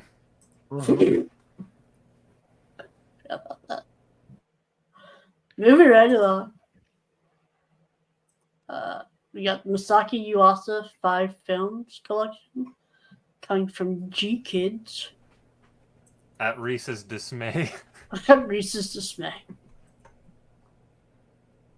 So, this is kind of cool. Too much rainbows and shit on the cover for my. So people are thinking since the Night Short Walk On Girl got the dub after they released the individual version, this will have the dub on it. So, I mean, you've got Mind Game, we've got Lou Over the Wall, Inu-Oh, to my dismay, Ride Your Wave, and Night Short Walk On Girl. So it'd be kind of cool if they like newly dubbed Mind Game, so that so that all of these are dubbed now, and also because of this mask on the special features disc, it's kind of it's Inu-Oh bonus. What? Yeah. What the fuck? Inu-Oh didn't have a bonus disc on the individuals. That's what I asked you at the end. now. I said so it doesn't on the stand. I didn't realize it said Inu-Oh over the bonus. No, you idiot. You fucking idiot. I am an Look idiot. over to your left. That's because of the way they're labeled. That's Lou Over the Wall and Ride Your Wave. Mind Game. Look at the other one. Oh, yeah. Fucking Okay. idiot. Inu-Oh, then bonus disc. So it's not the Inu-Oh bonus. It's like, yeah. I read it as a bonus disc, but I guess. So I was right to you're begin right with. Thank anyway. you. I So, still asked the thank- wrong question. So based on this being on this disc, it's kind of guessed that Kick Heart is going to be on here as well. Kick Heart. That was a Kickstarter.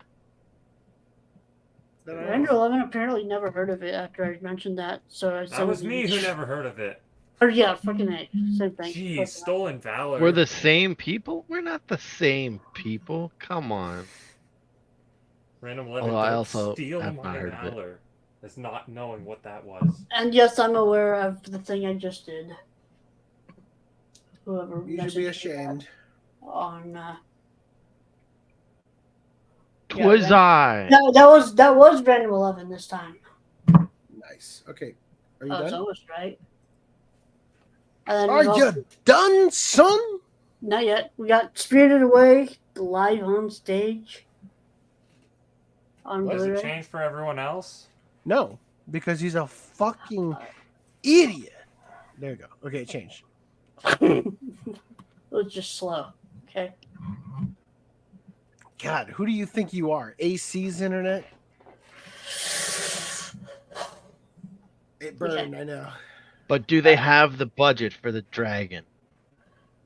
I don't know. Was there- It's literally just freaking Falcor. From... How long was this thing anyway? I can't remember. Probably the length of the movie, if not longer. That's what I'm thinking. It's like, I'm gonna buy it. I'll tell you. all right. She looks a lot Oh, you're older than. lost. Yeah, Zen. this is like the middle-aged housewife right here. Especially in this, like, look how dead her eyes are. Are you saying all Japanese people have dead eyes?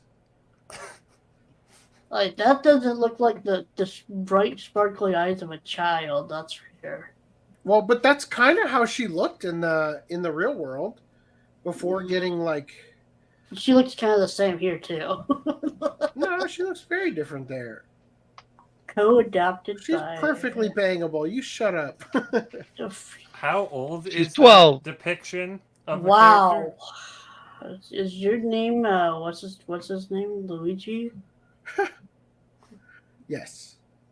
All right, are we done? Yeah, I believe so. Cool.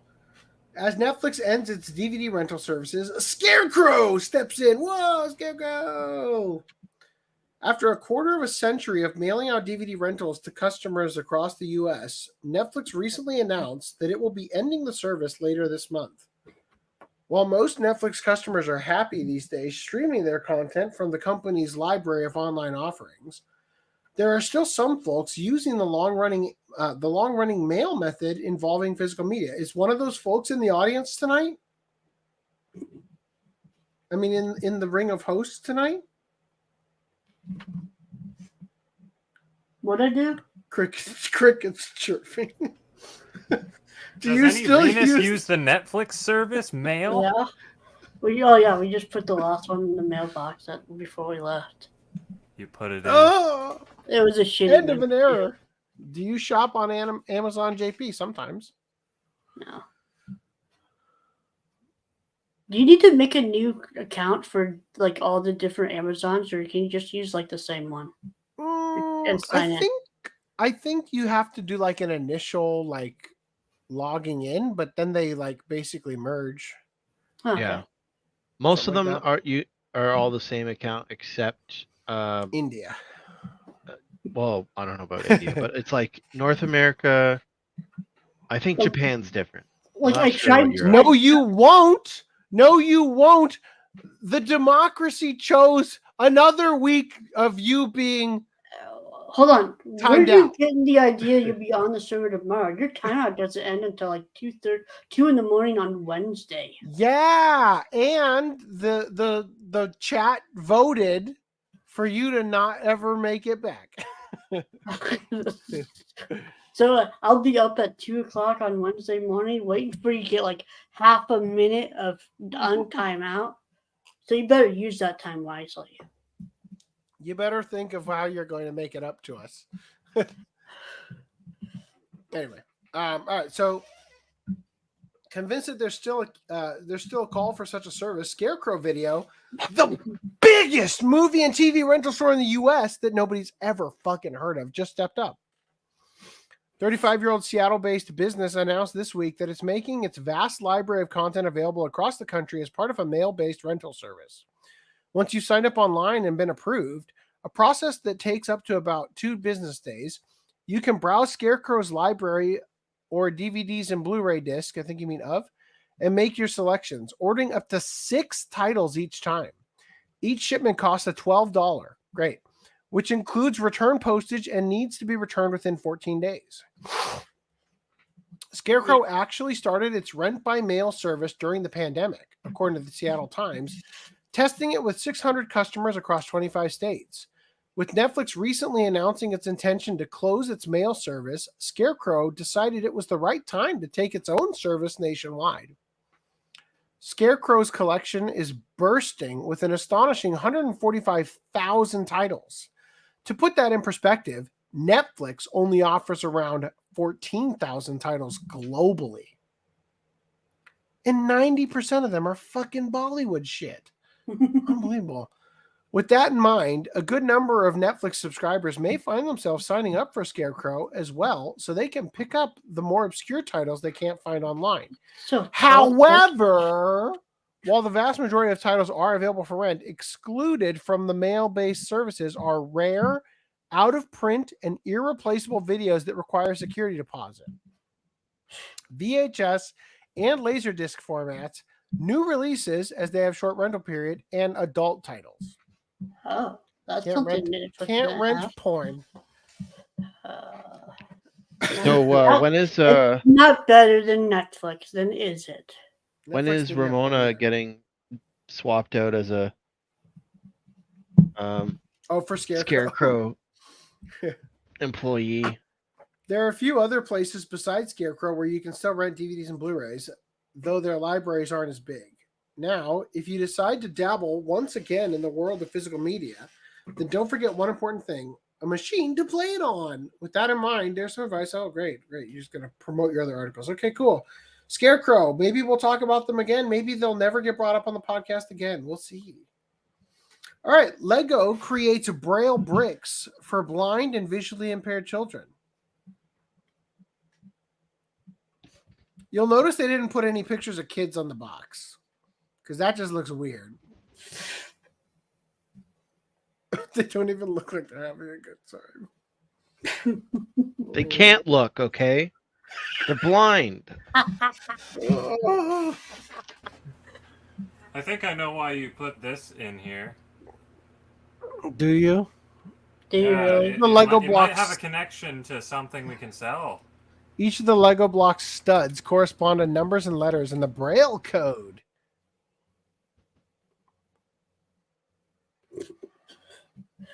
Forget the bro code. Get the Braille code. If you look closely at these letters, you will find that you can buy that very same thing at the OCA podcast store. And it reads, "Fuck blind people." So it comes in 3 styles. I couldn't decide which style I liked the most. I like that one. Harry Styles.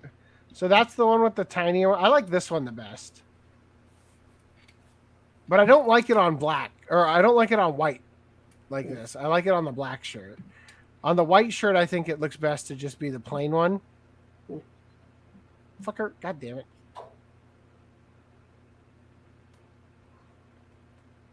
I think this one looks the best on the white one. Yeah, I can agree with that. Yes. Trick your blind friends to caress your nipples by having them read your Braille shirt.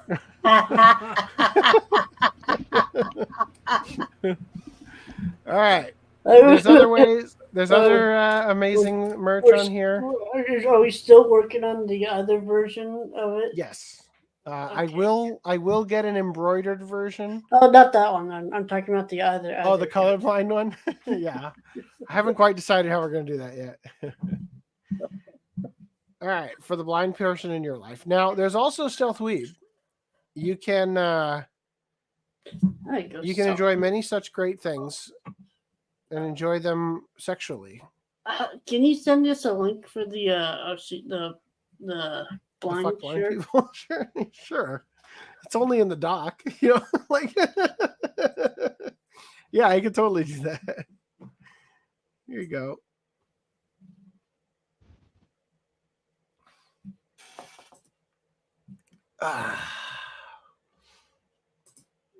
There you go. Every destination. Hot.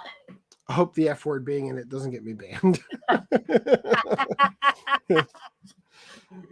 I mean, I just happened to have. I just happened to have the pop out chat from YouTube open because I was timing out GPT again.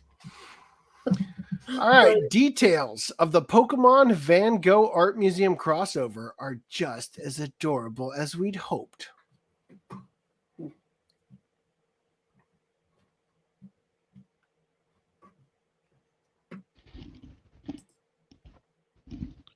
Random 11, would you like to fill in a little bit of the gaps on this article? I mean, Pokemon did a crossover with Van Gogh Museum, made some merch. Surprisingly, not Starry Night. Don't know why. The deal was announced on the 27th that starting the 28th, one day later, that anyone could go to the museum and in Holland, and they would get this thing that they'd have to go do an activity, and then they'd come back and hand in their activity, and they would be presented with a promo Pikachu card. And then also on top of that, there was a bunch of merch there on sale. That's the promo card.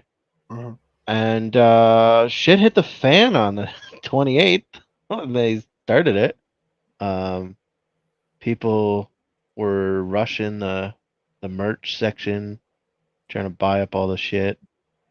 And somehow, even though it was limit one per customer for the card, somehow people were managing to get like 30, 40 copies of the card, and later that day posted on eBay.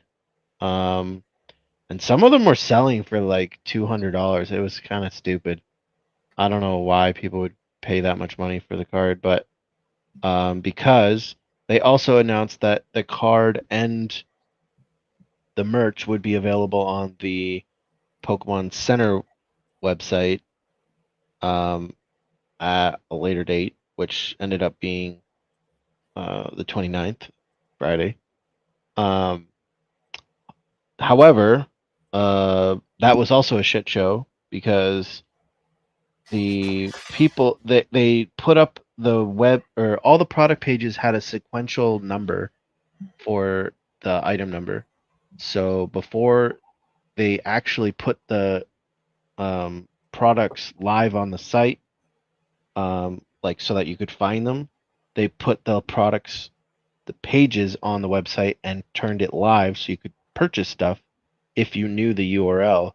And I guess people used the fact that it was sequential to just figure out which pages, which URLs to look at, and everything sold out before the they had said like watch the social medias for an announcement of like when it'll go up. And by the time they announced it, it was already sold out. They didn't even bother announcing it. Yeah. It was already sold out before they even could get around to doing it, and then so they kind of just announced, "Hey, it's sold out. Sorry." So again, just to recap what you said, they announced that this would be available the day before it was available to physically go to the store. Correct. And shit got real. Yeah, People that was went on the absolutely ape shit. That was on the first morning. Yeah. So crazy stuff. You could also buy it on their the some of the merch, not the card, but some of the merch was available on the Van Gogh Museum's website as well. They are looking at restocking, apparently, if you go to their website. I don't know if the Pokemon Center will restock. Based off of the tweet, it didn't really seem like they were ever going to restock on that stuff. So you might just be out of luck, but I don't know. Oh boy. I got my card sleeves and my promo card in the mail. So cartoons are never for the blind. You know what? Fuck blind people. You can't have cartoons. We can't have nice things. Sorry, Lance. Everything's not awesome. Everything's not cool because we are blind. Everything's not awesome. We feel like a mime. What? Whew. All right. The paintings are nice. Anime graphics rule in Pokemon. Yeah. Go us. Go anime graphics. We did it. All right. Also, Pokemon card thieves are finding new ways to steal from card shops. Pokemon cards have been the target of theft for decades. But their recent increase in value has upped the criminal activity surrounding the hobby, and card shops are having a rather tough time dealing with thieves stealing highly desirable cards. A security camera footage from Osaka card shop showed a man using one of the latest tricks to steal Pokemon cards. At around 3:20 p.m., let me have you guys guess. What do you think he did? How do you think he stole it? Oh, I already know. I know you know. Vacuum. Look what's happening right here. What do you think is happening? He got the store owner to open it. No, he got a lockpick and he's picking the lock. No, you're of the closer cabinet? on the first one. That's one of the employees of the store. Okay, so yeah, Unlock he did it. get. He got. Look somebody at the to other unlock it and person's then hand. You then can he just literally grabbed see it. Yeah, you can see it here. Oh, that's fucking funny. Okay, so I'm gonna read it here. Oh, I see what he did. Okay. Okay. So at around 3:20 p.m. on September 20th, a man appeared at the store wearing an orange hat and yellow tank top. Quote, "I want to see the cards in the show glass," he asked the staff as he chatted happily. After looking at a few cards, the customer ended up not paying anything. And 20 minutes later, another customer came in to purchase a card, which resulted in the loss of 300,000 yen for the shop. The first customer asked if he could see one card after another. And while the staff was getting the card from the next cabinet, the customer placed a price tag of 498,000 yen on top of the 798,000 yen tag that was on the Pikachu card. So basically, they put a new tag over the one that was there so that their accomplice could come in and save 300,000 yen. That's like, what, $3,000? Roughly, yeah. A little bit more. The first customer asked if he could see one card after another. Following customer who showed up 20 minutes later purchased the card for 498,000 yen. The card shop owner didn't expect his staff to know the market price of all the cards, so he didn't blame them for letting it happen, but he mostly wanted to spread awareness so other card shops don't fall victim to similar crimes. Here's another card shop that fell victim. This is wild. Several days ago in Massachusetts yard sale, a woman accidentally sold her father's vintage sealed Pokemon card boxes worth about $45,000. She sold 3 2,000 Team Rocket first edition boxes worth $15,000 each for just $30 a piece. After realizing her mistake, she went to Facebook to try to plead to the buyers to return the boxes. However, according to this person, the boxes were resold to a local card shop just days after the yard sale. SOS! On August 26th in Oakham, Massachusetts, there was a yard sale where I sold my father's Pokemon collectors. I did not know what they were. It was 3 factory sealed Team Rocket Pokemon trading card boxes. They were there for $20,000. I sold them for $30,000. If you are one of the 2 gentlemen that bought these items, please consider returning them. I am begging. My father is a wreck, and I am beside myself. Thank you. So we discussed this a little bit in Discord. While I do feel for this woman, like we discussed on Discord, it's like, well, tough luck. This goes for anything, really. You sell something, not just Pokemon cards. It could be anything, and you realize, oh, it's worth more, significantly more. I hope you're attractive because you're gonna have to whore yourself out on the street to pay your dad like back. that's So the Twitter person says there were 15,000. She seems to think there were 20,000, right? 20,000, yeah. So let's assume that her dad told her that there were 20,000, right? Mm-hmm. So this guy is thinking that he has $60,000 in his attic, and his daughter is doing some cleaning up, and she comes to him and says, "Hey, Dad, I sold some of your junk. Here's $60." Yeah, she probably $90. Here's $90. Didn't I do good? You can buy some beer money and shit. And then there he you go. beat her to death. Yeah, never even, she shouldn't be showing shit that's not hers. Dad, I Thanks. sold your Bitcoin. Yeah. Thanks, It's Erica. Like, well, guess what? Now I get to whore you out on the streets of Vegas. Like, to Thanks, pay that Erica. back. What did you end up selling? Oh, just some of those old Pokemon cards you had in an attic. You did what? Soul leaves body. Like She didn't say Pokemon. She said probably Pokemon. the old Pokemon. Pokemon. Those old Pokemon cards you collected. The Pokemon Oh, you mean boxes. the ones worth like We need $90,000? Braille anime. Don't you know, Luigi the Metal 64? Anime is for blind people. This is the high IQ version of shoplifting. Yeah, changing the price. 2 people got to buy. I'm shocked the first guy didn't buy them all. Right? Yeah. Right? If he was, I would like. I mean, some people are more honest than others. Some people be like, "Well, I don't, like I'd love to, but like I can't. They're worth way more." But then some people obviously like, I would give this person 100. I'd say, here's 100. Keep the change, and I'd be running down the street. The only thing that would kind of give me pause is that I know that there are fakes out there. Yeah. Like Logan Paul got faked with one of the base set boxes that he bought. So that would be the only thing that would kind of be like, I'd have to like look at that.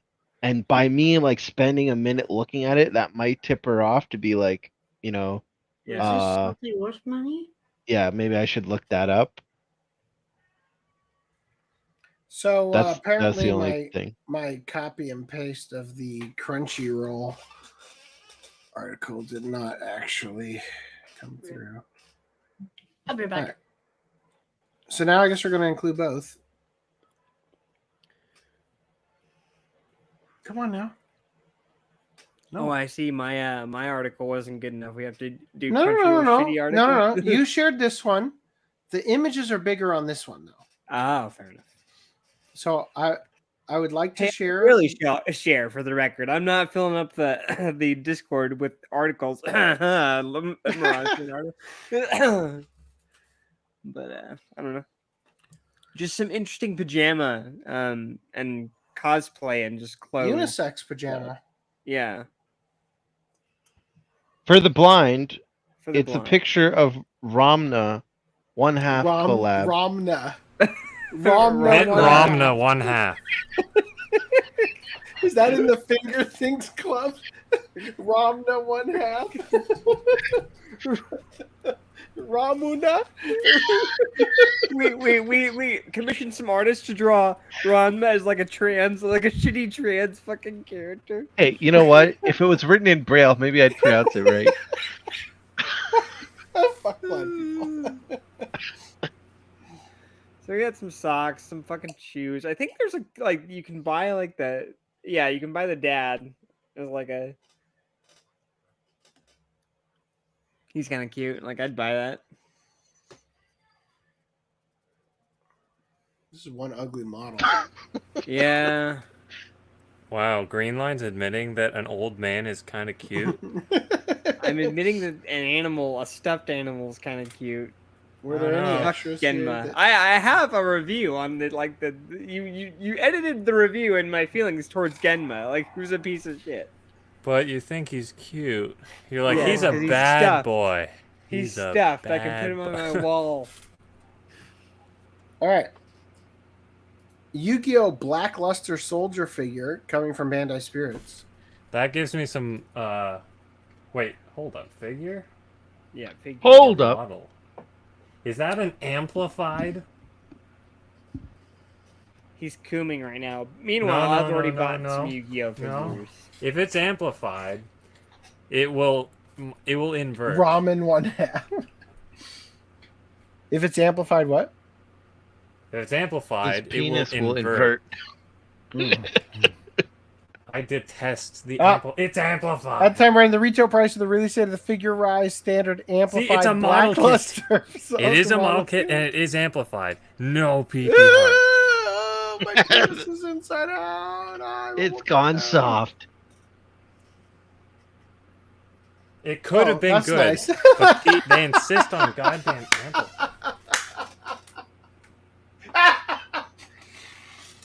Oh, thank you for liking my post.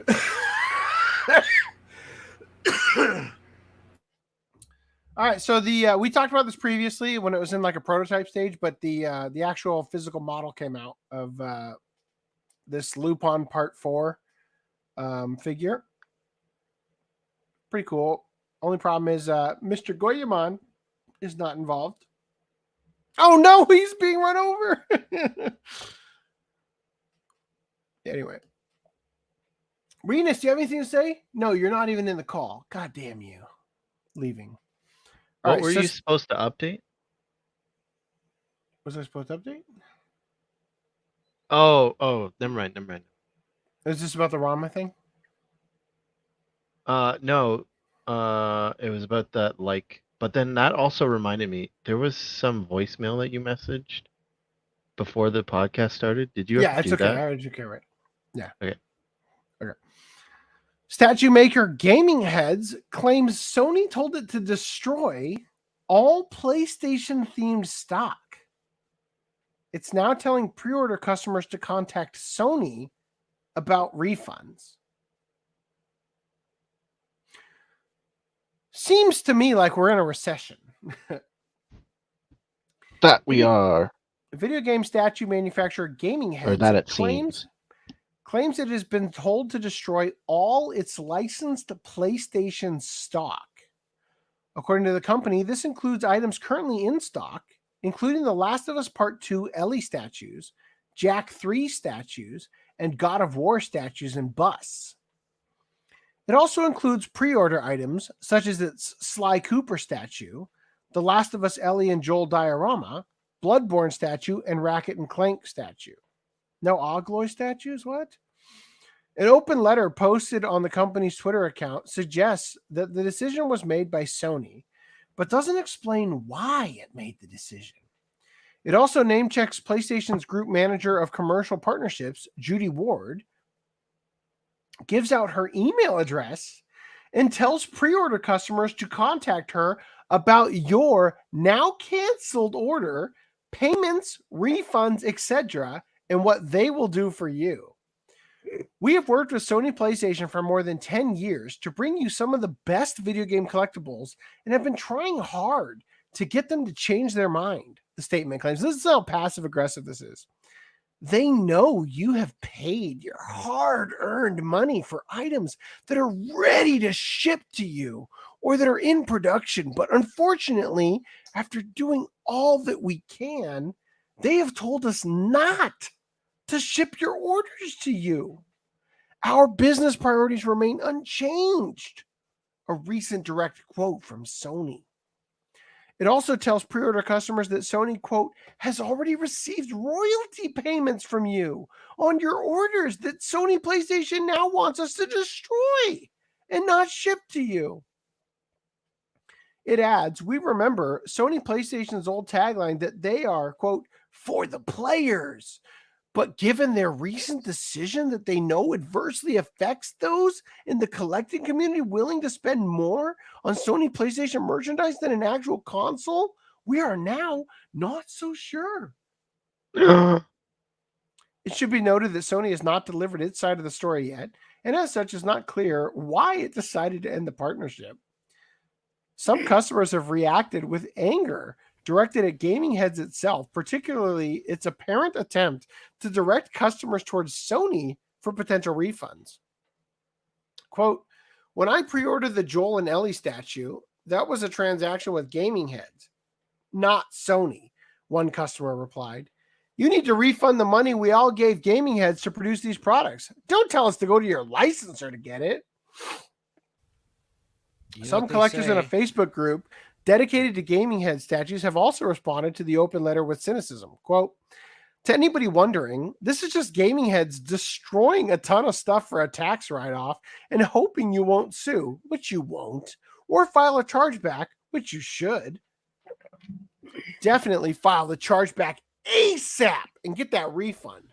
I don't know why I'm still even in this group. Haven't bought from them in years and years due to shady shit like this. The customer's always right. Another customer added, I don't understand why I need to contact Sony when we have been dragged through the loop for Sly and Kratos. Fuck my ribs. You should at least be giving refunds for them yourself. Anyway, with how bad the process has been, how is it our fault you paid Sony for royalties before fulfilling orders? The company has been replying to users on the Facebook group, reiterating that it wants them to contact Sony to sort out the situation, rather than issuing refunds itself. Please remember, it is Sony PlayStation that has made the decision to have your statues destroyed, and that it is Sony PlayStation that required and received royalty payments on your orders that they now do not allow to ship to you, the company claimed in a reply to one Facebook user. Many committee members just want what they ordered. Sorry, many community members just want what they ordered, as some have waited years to receive their statue. Example, Sly Cooper statue. That is why we all ask those community members affected by Sony PlayStation's decision to contact Sony PlayStation. Blah, blah, blah, blah. Anyway, that didn't go where I thought it was going to go. Sony sucks. Probably this company sucks too. These statues don't even look that good. Nope. Any thoughts? Nope. Cool. They look like shit. JoJo's Bizarre Adventure Stone Mask is now a tasty jelly. Why? Why not? Reese? Yeah. Come on, man. Oh, shit. It's fucking huge. Oh, wait. Are those not chopsticks?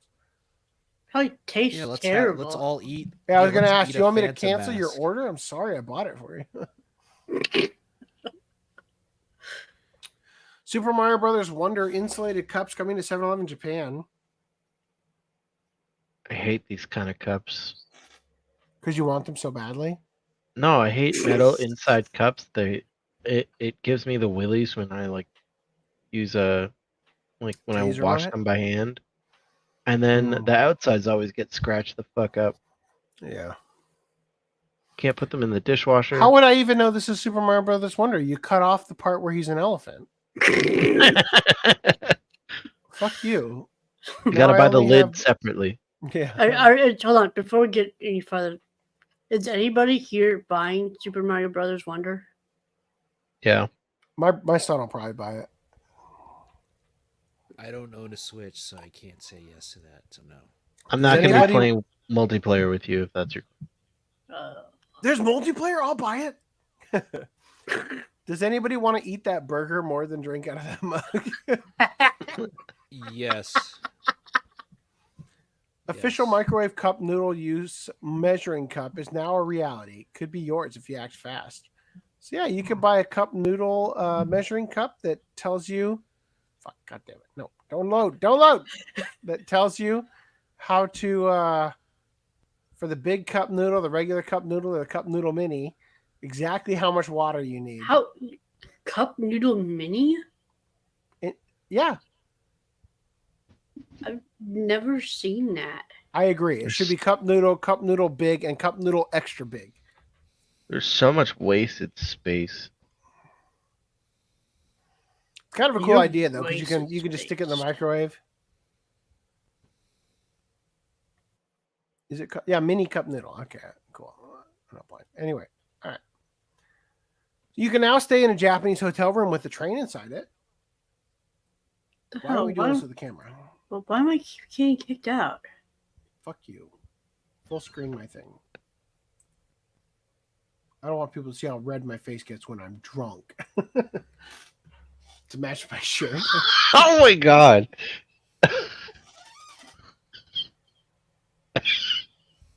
Thank you. Yeah, says the Kool-Aid man. Here. And because I love you so much, I'll start over the timestamp. Thank you. Stay in a Japanese hotel room with a train inside it. If you stayed in a Japanese hotel room with like this, what would you do? Sleep, I guess. Ride the train all night long. If you stayed in a Japanese hotel room with like this, with your girlfriend / wife. What would What you do? does what does the inside of the train look like though? That's You the would question. ride. You would ride that train all night long. Dusukite, don't grope me, Oni-chan, in the train, right? Of course, right? Of course. You're gonna Oni-chan? fuck in the train. That's the only reason why you would rent this room, is so that you can relive all your sick, degenerate, dojin fetishes of train groping and molesting on the train and pissing and shitting on a train. Except it's only like the back part of it. I'm showing images here. What's wrong with you? Why would you show the first one? I was scrolling, you bitch.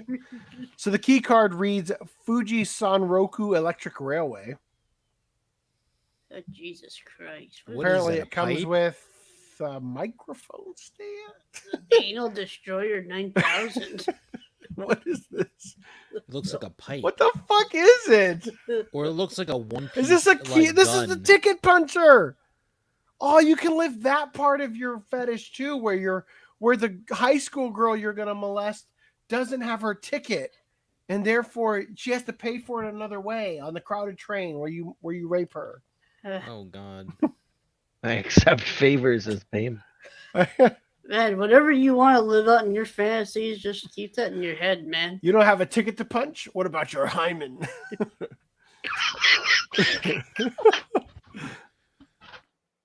So the fucked up part is that this is just a picture, and the train is literally just the fucking like conductor end of the train. Oh yeah, I'm gonna do it in here. Woo! I can't get my rocks off in here. That's a tight. Look at all the switches I can flip. Ah, I'm a train otaku. Tight room in there. Ugh. But wait, you get to rent the uniform to make your molestation that much more immersive. Immersive. Thank you. That's the word I was looking for. He's not molesting anyone. He just wants Come to sit be the on Pop conductor. Pop's lap, high school girl. Let's punch that ticket of yours. What the fuck is going on in his stomach for that one frame?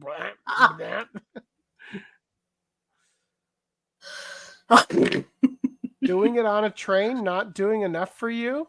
What if I told you you could do it in Shrek Swamp?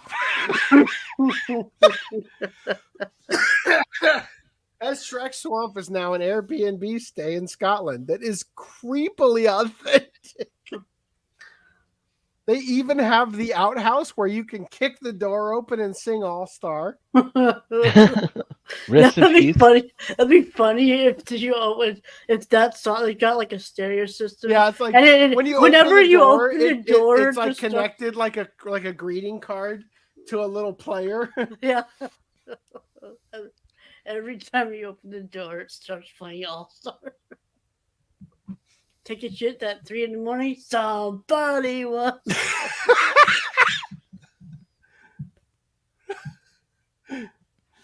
Oh. I'm disappointed by one thing being missing. Go back to those interior photos.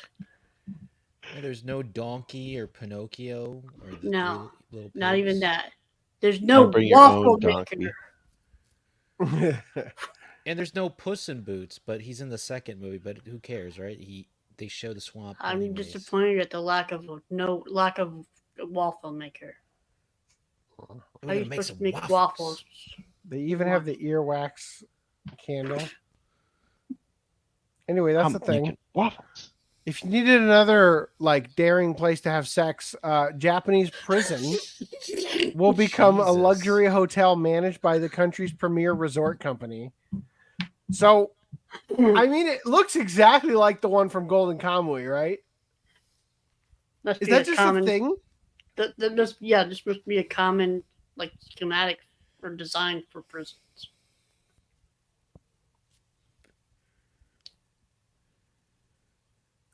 I need to see some interiors. You show me it the doesn't fucking look, like gate. it doesn't Great, look good fucking from wonderful. the outside. I need to see the shitter the shitter sticking out of the wall with no like privacy protection. Yeah, and we also need to know where they can make their their toilet ramen and their toilet wine. How many sets of handcuffs they have on the bar doors? I need to know, because if I'm going to live out this kink and I have to pay a lot of money for it, I need to know what I'm getting, because I got cucked on that train. Like, all right, so Marubeni commercial goes all out with King Ghidorah and Final Fantasy VII music. So I've been holding off on this. Apparently, it's not going to copyright flag us, which I find hilarious because it seems like it would. Oops. So I'm going to screen share with audio.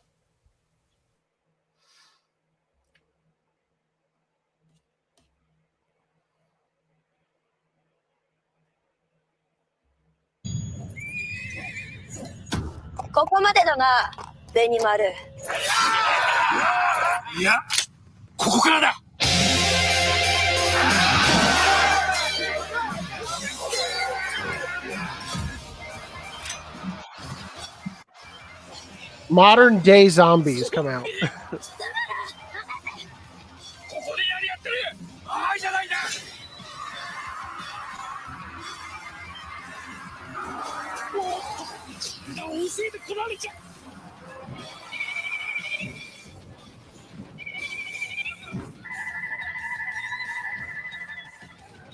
Even the zombies are like, no, we have to fight together to take down Ghidorah.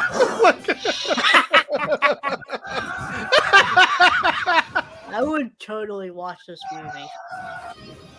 Then Ghidorah's like, no, we have to take it down together. All of us together at once. Even though you're doing literally all the work. Dude, this is so Dragon Ball Z. Everybody teams up together. The former villains. You gotta team up to fight the bigger villain.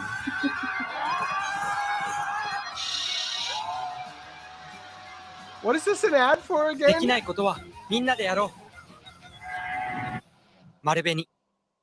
is Marubeni? What the hell is Marubeni?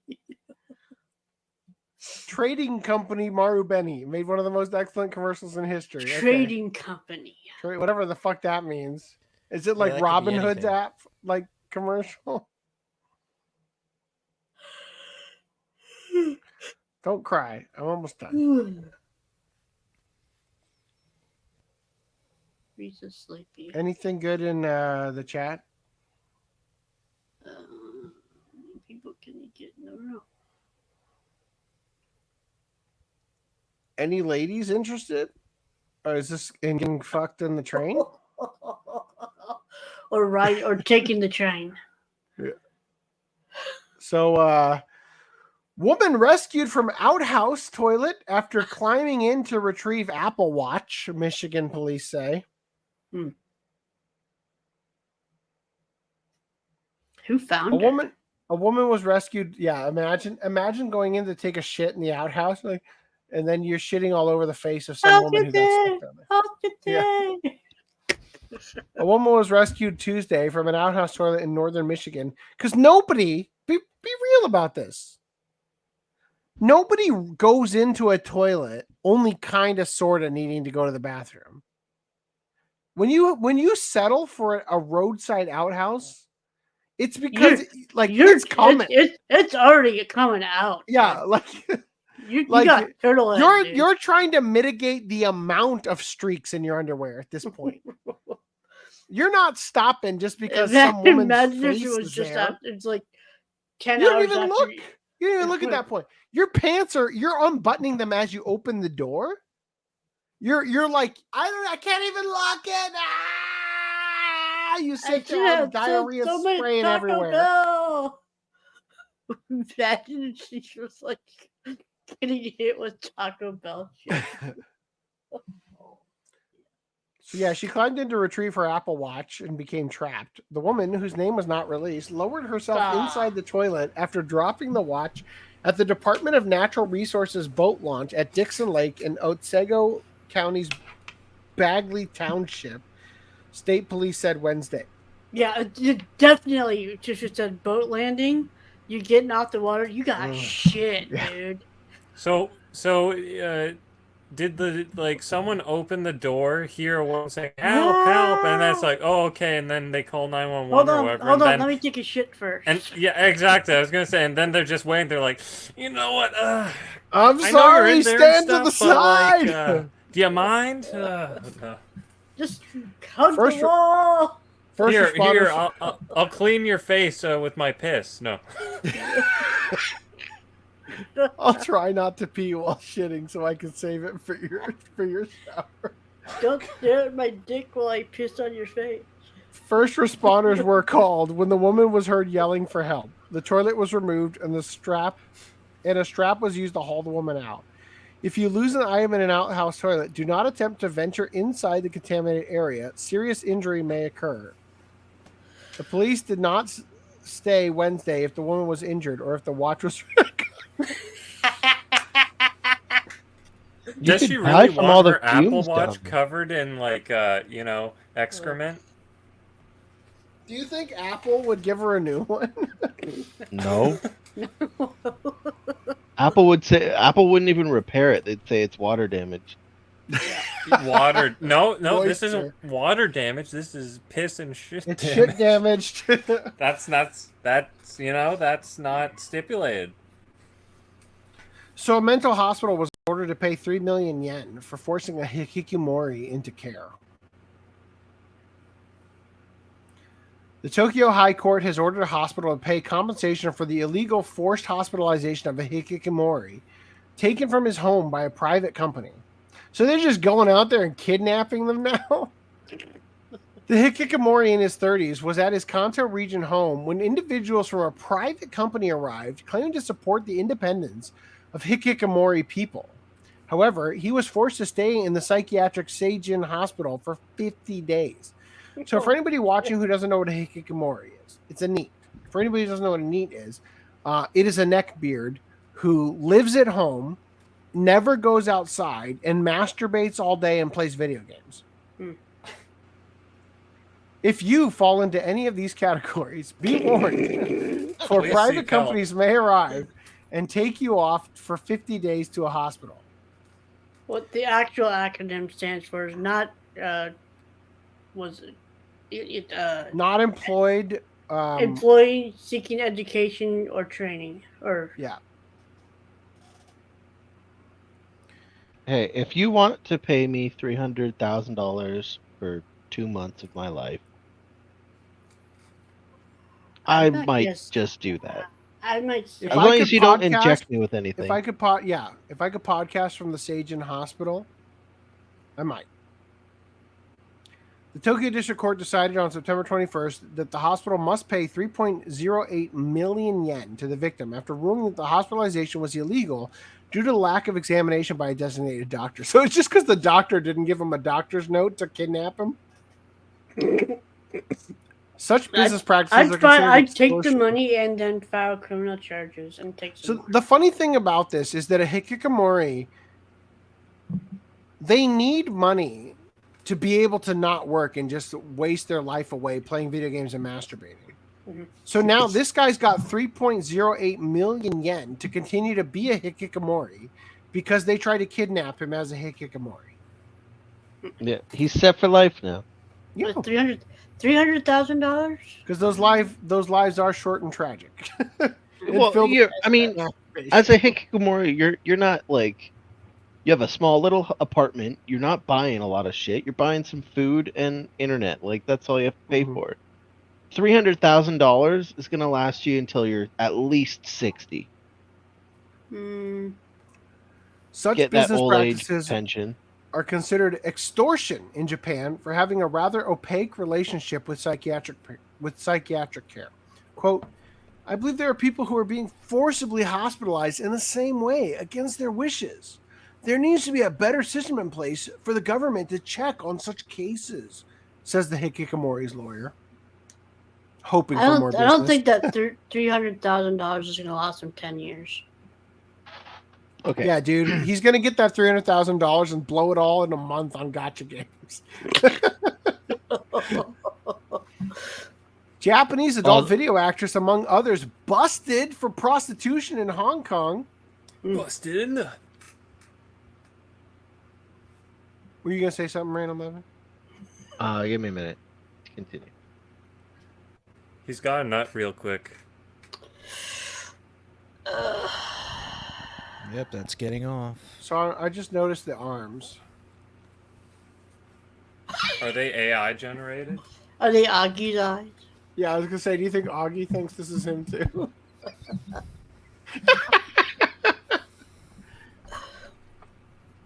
I just fucking how? Will the real Augie please stand up? Okay, since we're off topic, I guess. So $300,000, right? Mm-hmm. And you're in your 30s. Mm-hmm. So let's say, and I said that it would last you till you're around 60, or you could make it last. That shit ain't lasting you 30 years. So that's $10,000 a year. That's $10,000 a year. That's 2 months. That's 2 months. $10,000 is 2 months worth. The cost of living in Japan is significantly lower than in the 2 months for 10,000. What are you saying? 2 months? That's less than 2 months for my family. You have a huge family. This is a NEET. It's one person. Mm-hmm.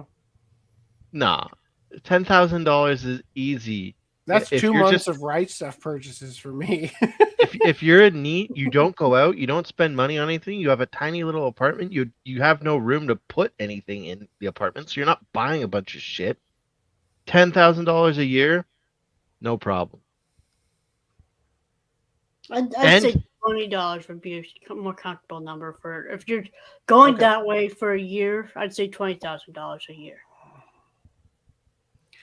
Listen up, everyone. If I had the choice between picking a mug to look at, I'd pick the whatever that chick is mug. She's practically a skeleton, though. Yeah, anyway, let's start it's this less timestamp over. It's less creepy though. It's still All creepy. right, reset. Japanese adult video actress, among others, busted for prostitution in Hong Kong. It looks like she's a refugee from Hong Kong, if you ask me. She definitely 11 needed that prostitutes, sausage. including the Japanese adult video actress Minato Maiha, were busted in Hong Kong. Busting. Bukake during a large-scale anti-pornography raid conducted by the police on the evening of September 5th. Out of the 11 prostitutes, 4 were Japanese women, including the adult video actress Minato Maiha. Jesus. The adult video skeleton, you mean? Who initially claimed to only be 26 years old, but was discovered later she was about to turn 40. Oh my God! Yeah, that seems like 40. What does she look like without the filter and fake lips? Yeah, her neck, you could tell that she definitely is 40. She has that 40-year-old neck. You got that line. If I cover her face, she's a good-looking 40-year-old. According to the Hong Kong police report on the uncovered prostitution syndicate, the group used Telegram to solicit customers and provide prostitution services. Sexy photos of women were given to customers to choose from, advertised as real person photos. That's a dumb way of marketing it.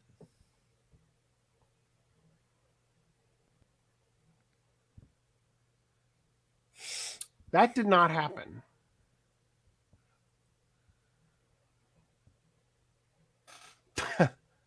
She has the body of a gray alien. Welcome, Seb. The sex ring charged about 6,000 Hong Kong dollars per session, with additional services requiring a notice ahead of time. For the adult video actress Minato Maiha, the prostitution syndicate claimed that she was born in the 1990s and was only 26 years old.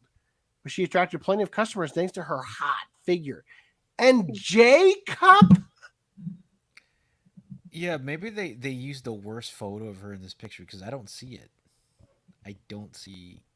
Those are B's at best. No, they're Japan cups. Yeah, they're Come on. Japan J cups, not American. The Nihon Cup Opai. However, after further investigation, the police discovered she was actually turning 40 next month. In Minato Maiha's AV debut, she claimed she was only 36 years old. But that was also a lie. So she's pretty new to this, huh? Her income from prostitution was lower than rumored, as she cost only 4,000 to 10,000 Hong Kong dollars per session. How much is 4,000 to 10,000 Hong Kong dollars in US dollars? According to the Hong Kong police, the number of foreign women going to Hong Kong for prostitution has increased since travel restrictions have been relaxed. Damn. In other news about a person lying about their age, a trans-age Japanese man born in 1984 identifies as 28 years old. So this trans-age Japanese person isn't even stretching his age as much as that woman. That's how much women will lie about their age. Isn't it crazy though? There's transracial, transgendered, and now it's trans age. I just think it's funny that this guy is literally only trying to be a decade younger, but he's going like, just like when men are drag queens, they like overly exaggerate femininity in order to become a drag queen, right? Like it's like a characterization, like a caricature of women. This guy, to become a 28-year-old, had to become a 12-year-old. Like, I would say he looked like one of those weird 80s 16-year-olds from those movies or TV show dramas about being in high school. He had the weird haircut. He just looks like he's from, you know, like a black and white movie where his only line was, "Look, Gojira," you know, like. No, it's Gazira. It's Gazira. The 39-year-old Japanese man is making headlines for identifying as a trans-age individual and claiming to actually only be 28. Embracing a new age, the man from Kyoto, known only as Jackie, Rock Lee Sensei over here, or Guy Sensei over here, went viral in May after explaining his adopted trans-age identity on the reality show Abema Prime. That, you know, Abema Prime, that same place that live streamed the birth of the twins from that porn star. Jackie, who was born on January 5th, 1984, revealed that his trans-age identity was triggered by a distressing incident at work around 7 years ago. Feeling the weight of societal expectations and judgment, he eventually decided to embrace an age that resonated with his personality.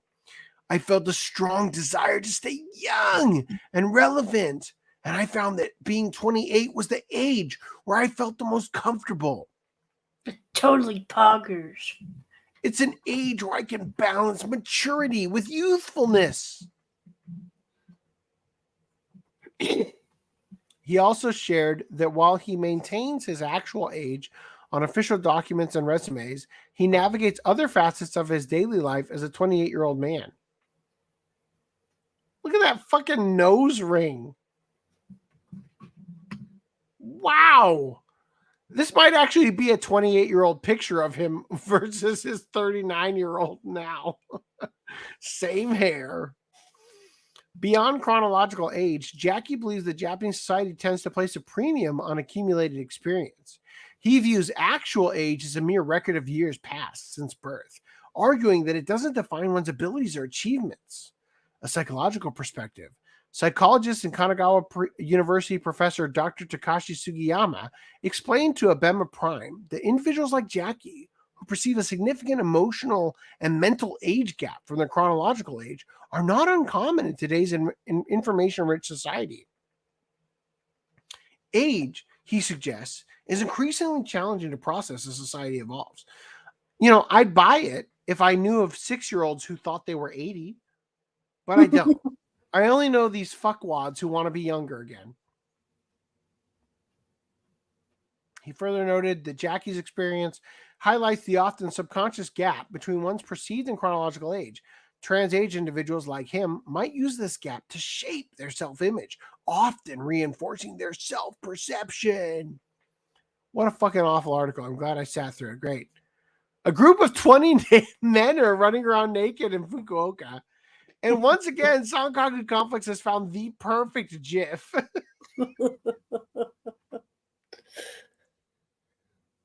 Nobody knows why, but a group of 20 men have been running around naked in Fukuoka, and the police issued a warning telling people to remain vigilant as the perverts are still on the run. The first report about the naked men came from a man in Koga in Fukuoka Prefecture on September 23rd. He reported seeing 20 men streaking in broad daylight. About 10 of the men were completely naked, and the other 10 wore nothing but garter belts. Oh, sexy! If only On we the had 24th of soundbite- September. Go ahead. Well, we had the soundbite of Will Ferrell from Old School. We're going streaking. Nobody seen that movie? Nope. On the 24th of September, the Fukuoka Prefectural Police Kasuya Station sent out a message to the public warning people to be on guard in case they encounter any naked men reportedly still on the run. Approach carefully. They may be armed. All right. In other news, a naked Ishigaki man was arrested after buying underwear and stealing a scooter while drunk. That last part probably goes without saying. What? No, it doesn't actually. Sometimes a crime appears in the news where you just know there's way more crazy stuff going on beneath the surface. And this is one such story. It takes place in the sunny Yaeyama Islands, a remote archipelago that's much closer to Taiwan than Japan, with the greatest island being Ishigaki. Oh, glad I read that. At about 4 a.m. on the 8th of September, a completely naked man walked into a convenience store in Ishigaki City. He bought a pair of underwear. You could buy underwear from a convenience store? And he immediately put them on, thus marking the end of his irrational behavior. What? After making the purchase, he left the store and walked to a bicycle parking lot about 250 meters away, where he stole a scooter and helmet. As our reporter Seiji learned, most major convenience stores in Japan carry underwear and socks for emergencies such as this. Then, at about 4:30 a.m. on the same day, the same man returned to the same convenience store, still wearing nothing but his new underwear and riding the stolen scooter. Police picked him up there, and after some questioning, arrested him for driving under the influence, as his blood alcohol content was found to be 4 times the legal limit. Do you think... Oh, okay, this is at 4 a.m. I thought it was at like 1 a.m. I was like, do you think he went with the scooter and got more drinks? No, it was only a half hour. Police picked him up, 4 times the legal limit. A subsequent investigation was launched, and he was arrested again on the 20th of September for public nudity and theft. The suspect is denying both charges, claiming that he doesn't remember because he was drunk. Unfortunately, if he's telling the truth, this also means he probably doesn't remember what happened in the 12 hours between convenience store visits. What happened before that resulted in his nakedness,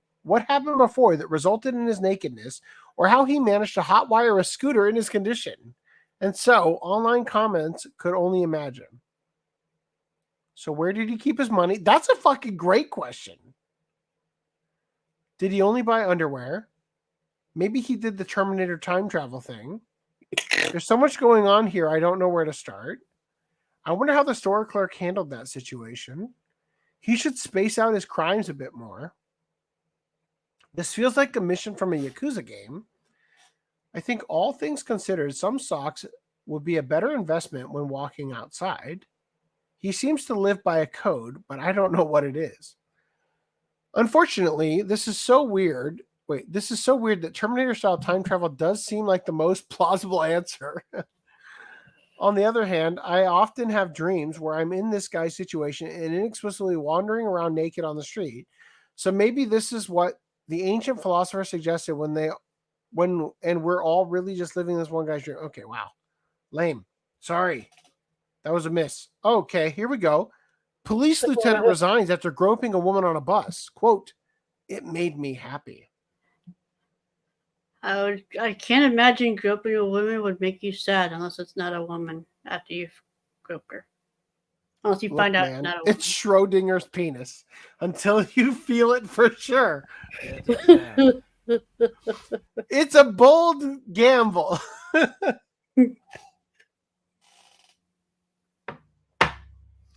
A Hyogo prefectural police lieutenant in his 40s resigned after receiving disciplinary action for allegedly groping a woman on a bus in June. Fucker, you know it has to happen in a train or it doesn't count. The officer was referred to prosecutors for groping a woman on a bus on his way to work. He was given a 1/10 pay cut for 3 months as a disciplinary measure.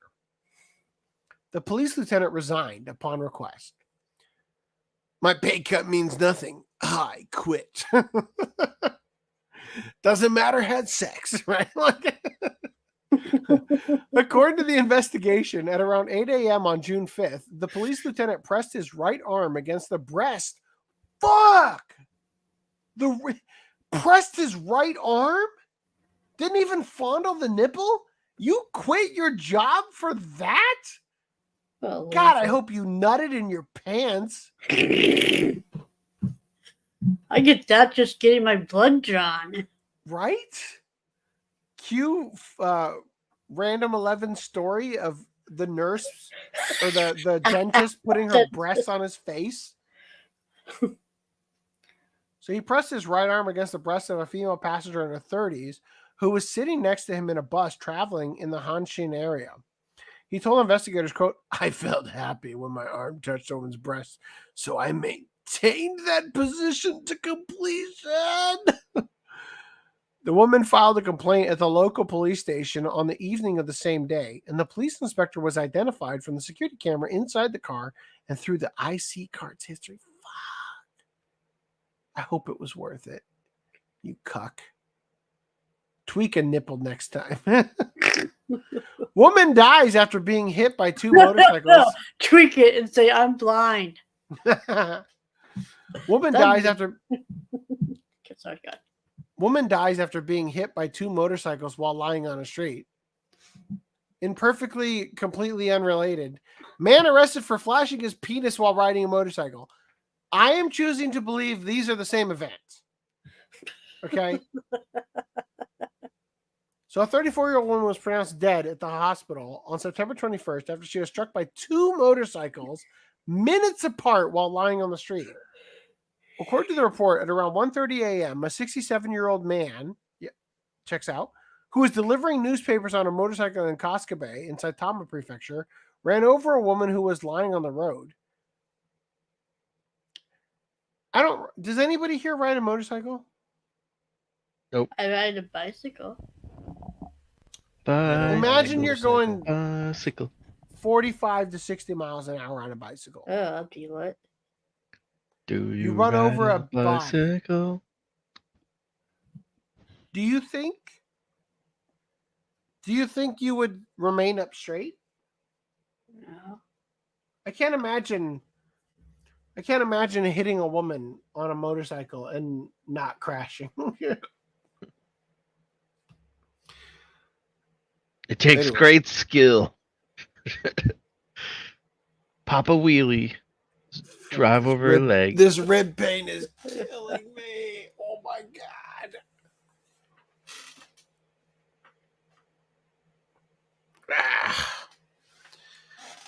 Thanks for the full body invasion. All right. I can hardly read this anymore. I've had so much alcohol. Let's see. A few minutes later, another 54-year-old newspaper delivery man. Fucking hell. Taking the jobs from our youth, 54-year-old newspaper delivery man was riding his motorcycle when he hit the same woman. The woman was struck on the chest and abdomen and was pronounced dead approximately 13 hours after being taken to a nearby hospital. The scene of the incident was a street in residential area with little lighting, and it was dark at the time. In response to the police investigation, both motorcyclists stated they were not looking closely ahead. Damn. Throw the book at them. All right, let's find out the real details about the man arrested for flashing his penis while riding a motorcycle. How do you even do that?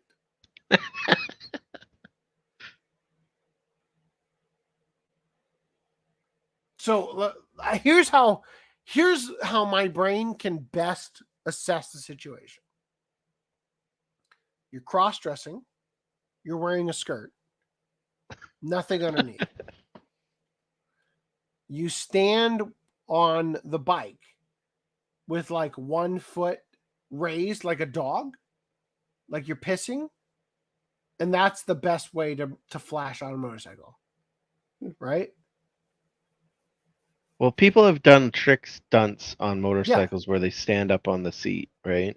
Yeah, so what you're saying is, so what you're saying is he's standing with 1 foot on the handlebars and his dick flapping in the wind. No, he's doing the helicopter thing. Oh, fuck, this rib hurts. An office worker was arrested for going around flashing his penis with it. I like how that's a link. I don't want to click on. With his shorts pulled down while riding a motorcycle. Okay, fuck.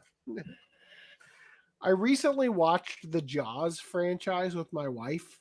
I mean, I've seen it before, but we watched it because it was on Netflix.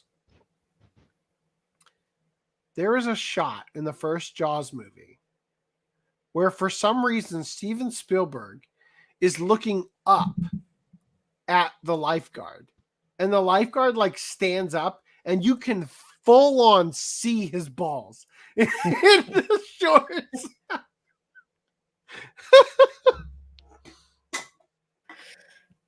I think it was Teen Wolf also had a scene where they had balls. There was a track scene where they're running down the track, and the guy standing next to Michael J. Fox had, I think it was Teen Wolf. Anyway, the guy standing next to the main actor on the track, whatever movie it was, had his balls like they were doing hurdles, I think, and he jumped over a hurdle and the balls like came out of the fall out. Yeah. Yeah. Luigi the Metal 64, write these down. It might not have been Teen Wolf. He's forever on the lookout for the ball scenes. The up shorts, to be specific. So anyway, the 50-year-old office worker from Kobe in Hyogo Prefecture was arrested on September 17th after 6:25 p.m. for public indecency after getting caught in the act by the police. However, when questioned by the police during the investigation, the man reportedly denied the charge, saying, I was hot while riding. I just rolled up the hem of my shorts. What are you talking about? There's a mistake. According to the report, a police officer was on alert after receiving a 1110 call about someone riding a motorcycle with his lower body exposed. Who's the Karen who reported him? He's in his 50s. It's a midlife crisis. Sometimes you got to hang ball and ride on the wind.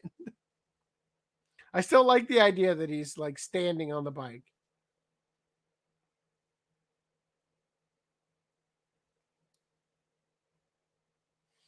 Found him riding a 125cc motorcycle with his shorts pulled down.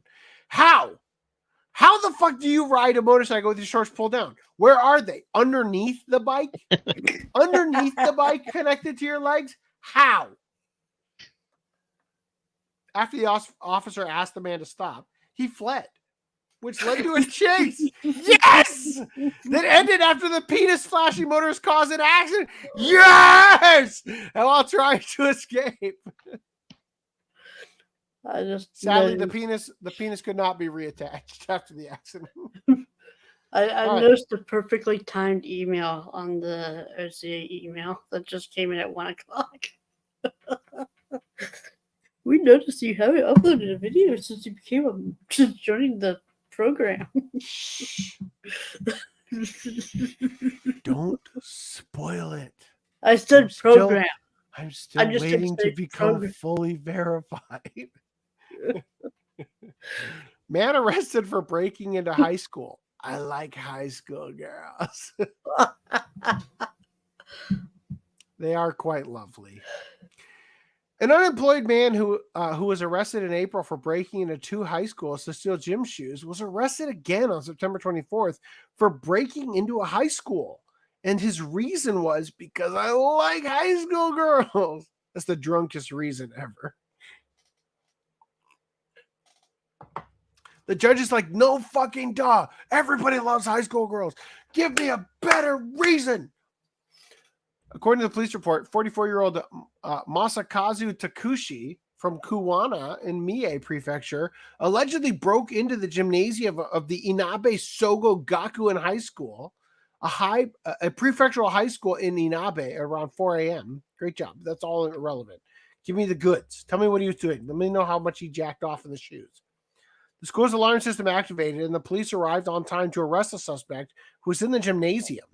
The man admitted to the charges in response to the police investigation, stating, quote, because I like high school girls. How many times are you going to tell me that? Motherfucker! The suspect was charged with breaking into 2 previous high schools and will be charged again for the third. According to the Prefectural Board of Education, 3 other cases of damage occurred in the prefecture between August and September.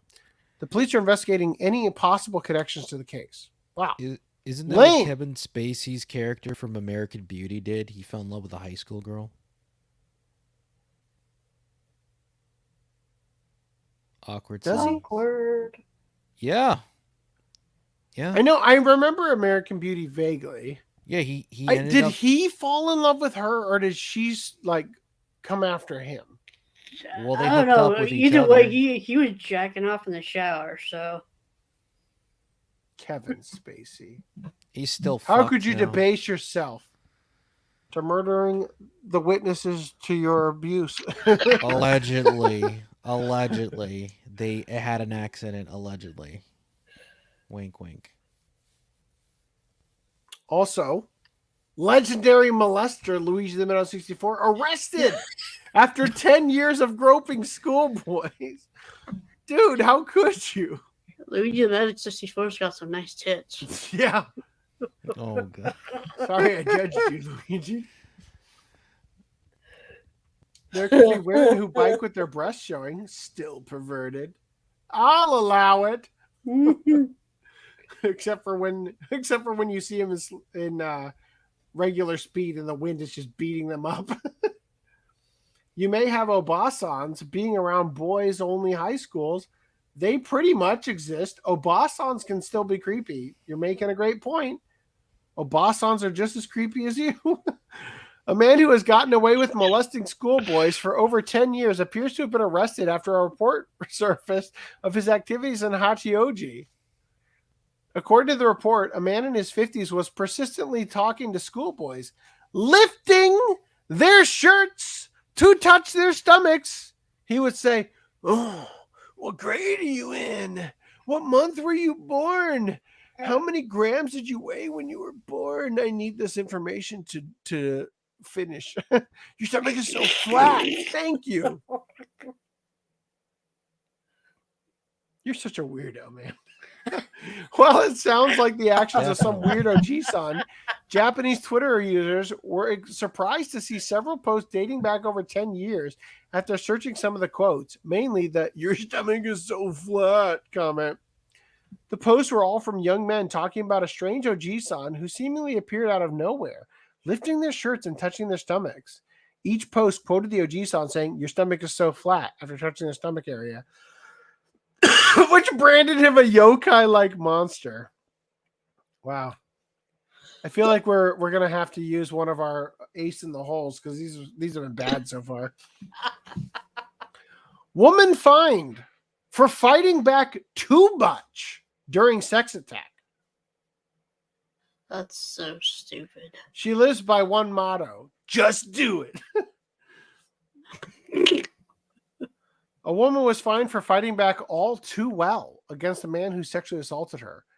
Milika Zivkovic walked into court as a victim, but the judge gave her a slap on the wrist for exceeding the necessity of self-defense.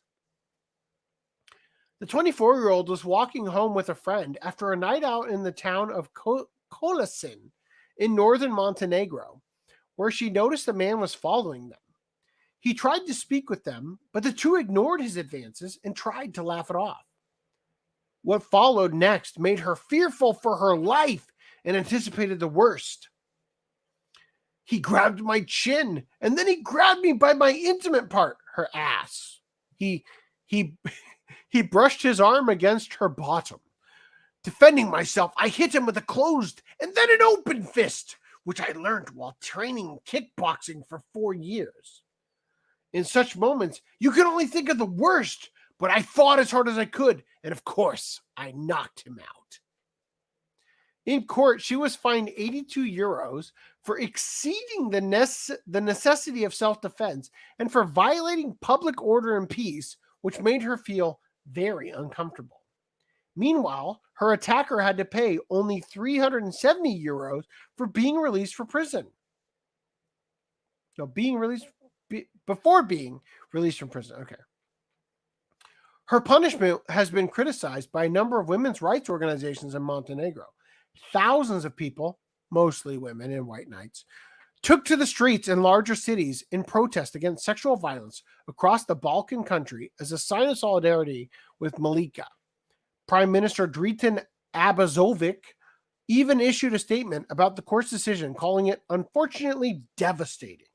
He stressed, quote, I regret that such examples confirm how necessary we need changes in the judiciary and prosecutor's office. But Malika was not afraid, but bravely and calmly defended herself from the bully, who eventually got the upper hand and was beaten. The bully got the upper hand? I mean, he got her uppercut, right? This comes just days after protests against femicide erupted in yet another Balkan nation, Bosnia, after a bodybuilder live-streamed his ex-wife's execution to 12,000 Instagram. That sounds like a much more interesting article. Yeah, that Vladislav Dajkovic, a Montenegrin politician, also tweeted a picture of the student saying, "Oh Jesus!" She was attacked yesterday by a Turkish citizen who tried to forcefully kiss her and touch her body parts. What is scandalous is the verdict of the judge who condemned Malika to pay a fine because she injured the attacker in self-defense. Are we going to learn later that the attacker was a migrant? On the outside, you're supposed to call them Montenegrin, but the locals call each other something else. Oh. Monten Edward. Montechojan. Yeah. Montechojan. Japan is simp nation. There can. I hope you're talking about this article. She got the death penalty. Such behavior of institutions that ignore women's rights leads to such tragic and bloody outcomes as the horrific murder of a woman in Bosnia 2 days ago. After reports about the court's decision last week, hundreds of people stepped in to offer to pay for Malika's fine. She's now appealing against the ruling, not because of the money she has been ordered to pay, but to ensure that justice is served. The people's responses has been mostly positive. I have received a lot of support, which will help me reach my goal and get justice as soon as possible. Of course, I have received negative comments, mostly from women who should be my biggest supporters, but sadly, we are not all the same. That was lame. Horrible article. No payoff. Can't finish. Blue balled. Give you something exciting. Do we dare finally cover the Try Not to Come challenge? Why not? I think we do. Get that. I gotta down this alcohol.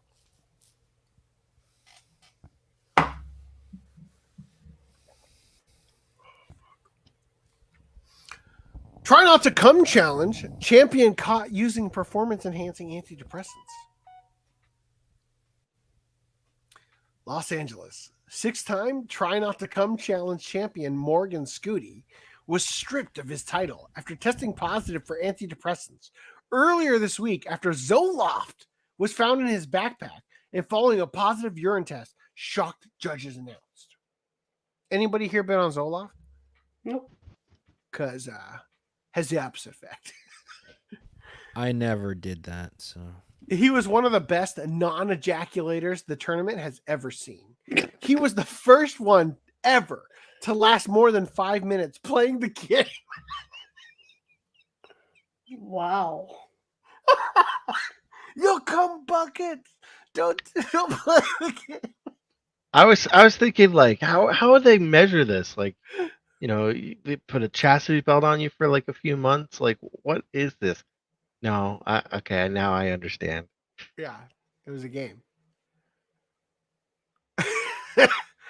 So one of the judges said at the World Series of Trying Not to Come tournament, now his entire success is being put into question. We can't tolerate behavior of this type in any way.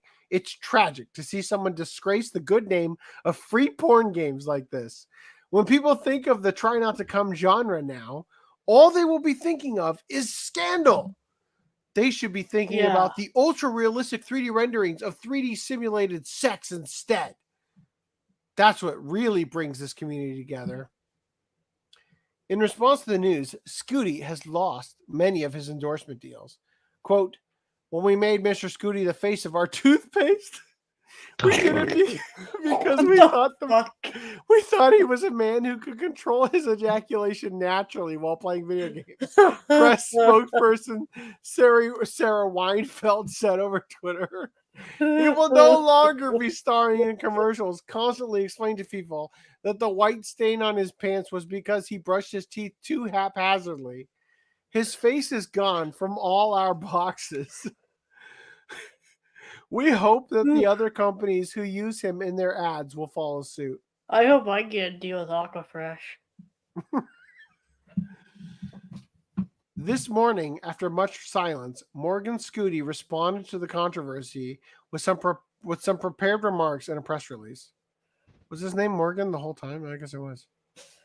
I thought maybe it was his wife. Quote, I'm not a perfect human being, and my ruthless desire to win took the best of me. I assure you all that this was a once-in-a-lifetime slip. The past few years of quarantine lockdown have been making me extra horny. I feared this would hurt my chances this year, and I knew I had to protect my reputation. I have nobody to blame but myself. At press time, Scooty announced in an attempt to move forward with his career that he would be moving forward with a promotional partnership with Zoloft. Oh, that was late. He was my hero. Performance diminishing drugs. This website is very odd. Don't pretend like you don't get the joke. You're not fooling anyone. All right. I think I can't finish unless we also read this one. New pop-up asks hentai watchers if they even read the manga first. A new pop-up software for popular hentai website skimpywaifus.filth. That doesn't sound real. Debuted Wednesday. Let's buy it.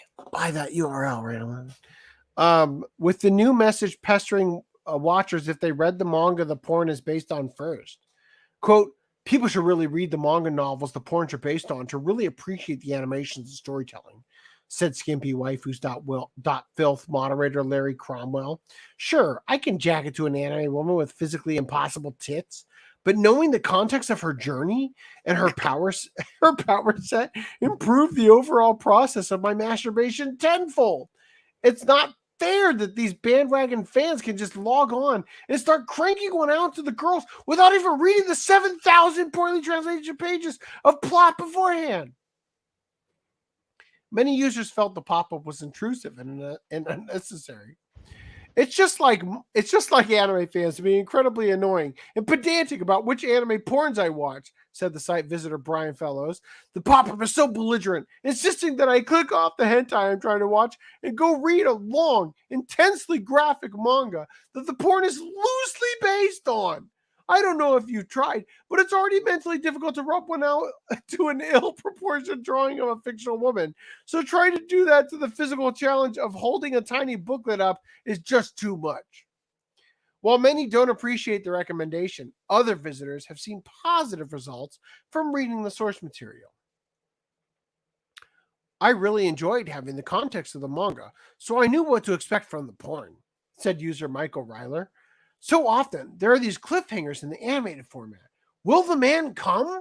Will the girl take her schoolgirl uniform off? Will the alien tentacle be satisfied?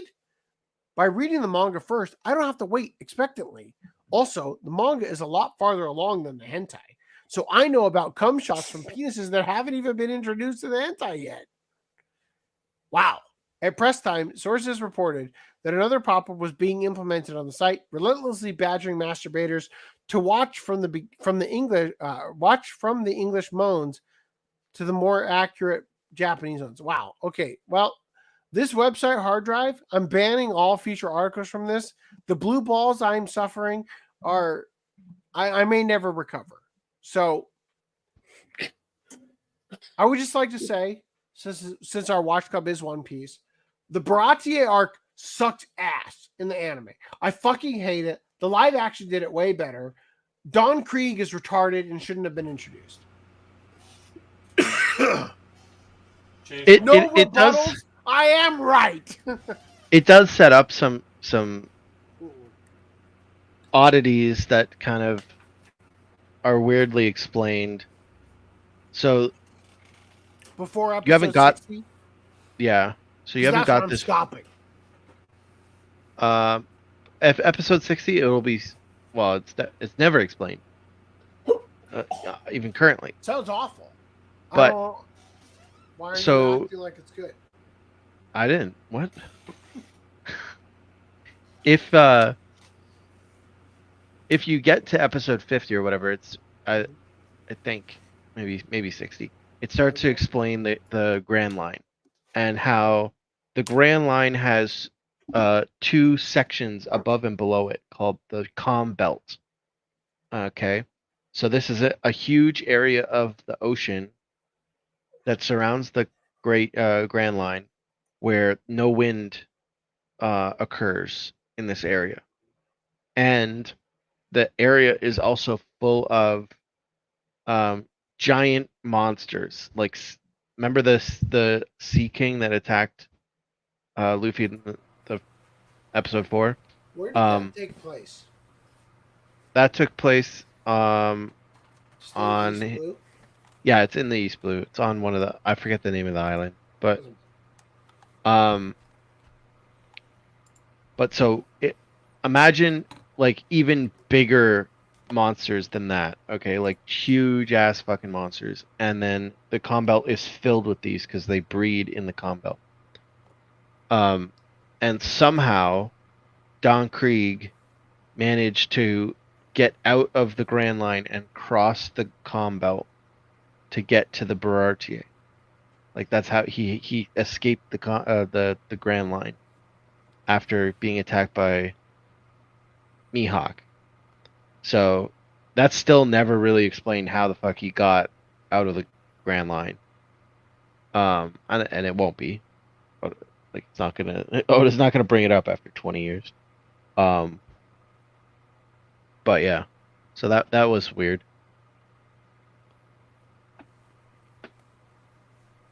Okay. My rewatch will be where I heard anything you just said. I'm not gonna defend the arc. It sucks, dude. And yeah. I just want to say, like,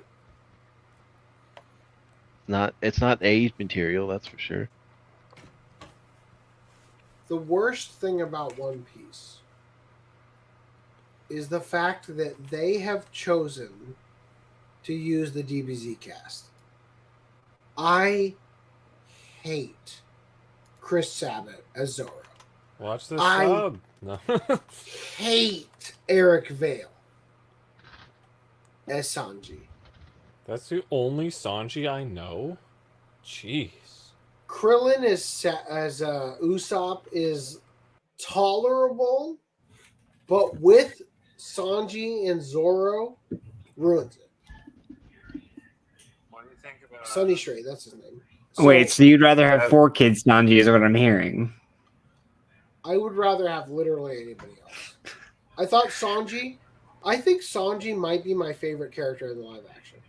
I thought Taz Skylar did such a good job, like, creating a character that, like, the way, like, my interpretation going into the live action was that I thought Sanji would be the hardest to pull off, in the sense that I didn't think him being a chef was going to be easy to convince me that he, like, was a cook or whatever. Like I didn't see how they were gonna do it.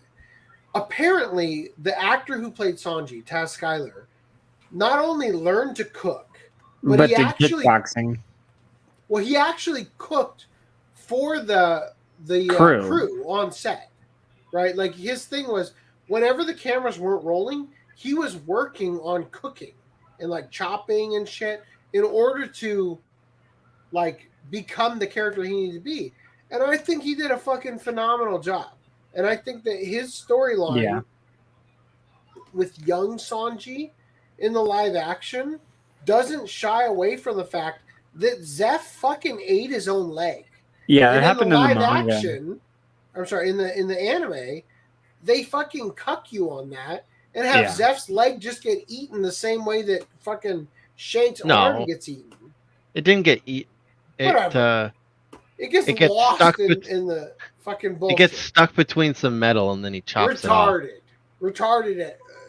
Yeah, it's not as hardcore as like having to eat your own leg. Like it did in the manga. It did in the manga. Yeah, I thought that They even showed him like using a rock to break his own leg. Like he smashed his leg off with a rock. I did not like Nami's younger backstory, Zoro's younger backstory, Luffy's younger backstory, Usopp's younger backstory. Sanji's is the only one in the live action I thought was done well.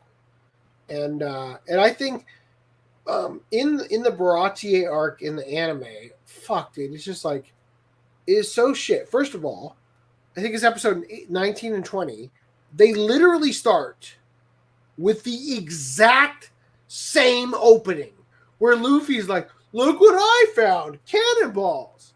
It's like I'm dead serious. It's the same fucking opening, the same animation, the same like da-da-da-da, obtained cannonballs. Like, what the fuck? It's the same shit for both episodes. And then they blast that island for target practice, and then, whoa, Zoro's buddies happen to be on the island, and one of them has scurvy. Whoa, what a zany twist. Oh, and then the fucking Marines attack because the pirates. Is that like an and error then the on fucking the disc Don or Krieg something? shows up. It's like, and then An error on the Mihawk fights disc? in the middle of this. Mihawk fights Zoro, and it means fucking nothing in the middle of it. And Nami decides to leave because she saw a picture of Arlong and thought, "Oh, that's right. I was on a fucking mission. Let's leave right goddamn now." Horrible. The anime botches that so badly. I mean, Because, the like, manga was really no better. Dude. Hold on. FTM, what do you mean error on the disc? Well, what is he saying? It sounds to me like he's, you know how later episodes it gives the same spiel of like they're on the search for the One Piece or something, but it sounds like it's, I don't know, an intro gag, and it almost sounds like, oh, they left that in like for 2 episodes by mistake No. or something. Let me I'll show it to you later. Okay. The 2 episodes start with the exact same opening. Like, I'm talking about the same animation, the same gag. Everything is identical to the point where I thought that like the torrent I downloaded. Again, I own the Amazon like collector's edition box set, but the torrent I downloaded to be able to watch it because all that shit's in the storage unit has the same thing to the point where I thought that I got like an error in the torrent, because sometimes that happens where they duplicate an episode or they leave out an episode, right? It's not. It starts the same and then deviates at some point. It's a completely different episode. I just can't fucking believe that. I messaged you guys about it, episode 18 and 19, right? You didn't message me. Well, in the mod chat. Not in the mod chat that I'm in. Here, But I'll pull it up right now. Why do episodes 19 and 20 of One Piece start with the exact same gag? Is what I said. It's in the One Piece live action. Live action One Piece sucks. That was your title, Footnum. Here, I'll pull it up right now. I'll show you. I'm a little drunk. It's all right though. I'll hold it together. All right, let's see. Would you like to the one thing I do have to say about the anime, if you're not watching something like One Piece, is always look for the One Piece, where they edited the like it's like One Piece Kai. Um, when you're watching it, always like if you're gonna watch the opening, whatever, but then skip to the title card. Anything before the title card, 90% of the time is not worth watching. The only exception are at the end or start of new arcs. That's what I was thinking of. There might be some stuff before the title card, but for most of the episodes, just skip to the title card. I'm just gonna play the audio. Okay.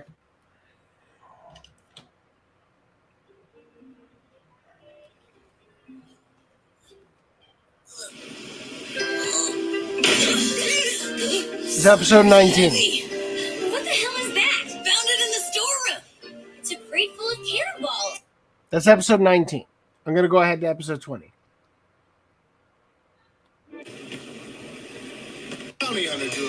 Fuck it. God damn it. Oh, you're wrong. No. Okay, hold on. Here's episode 20.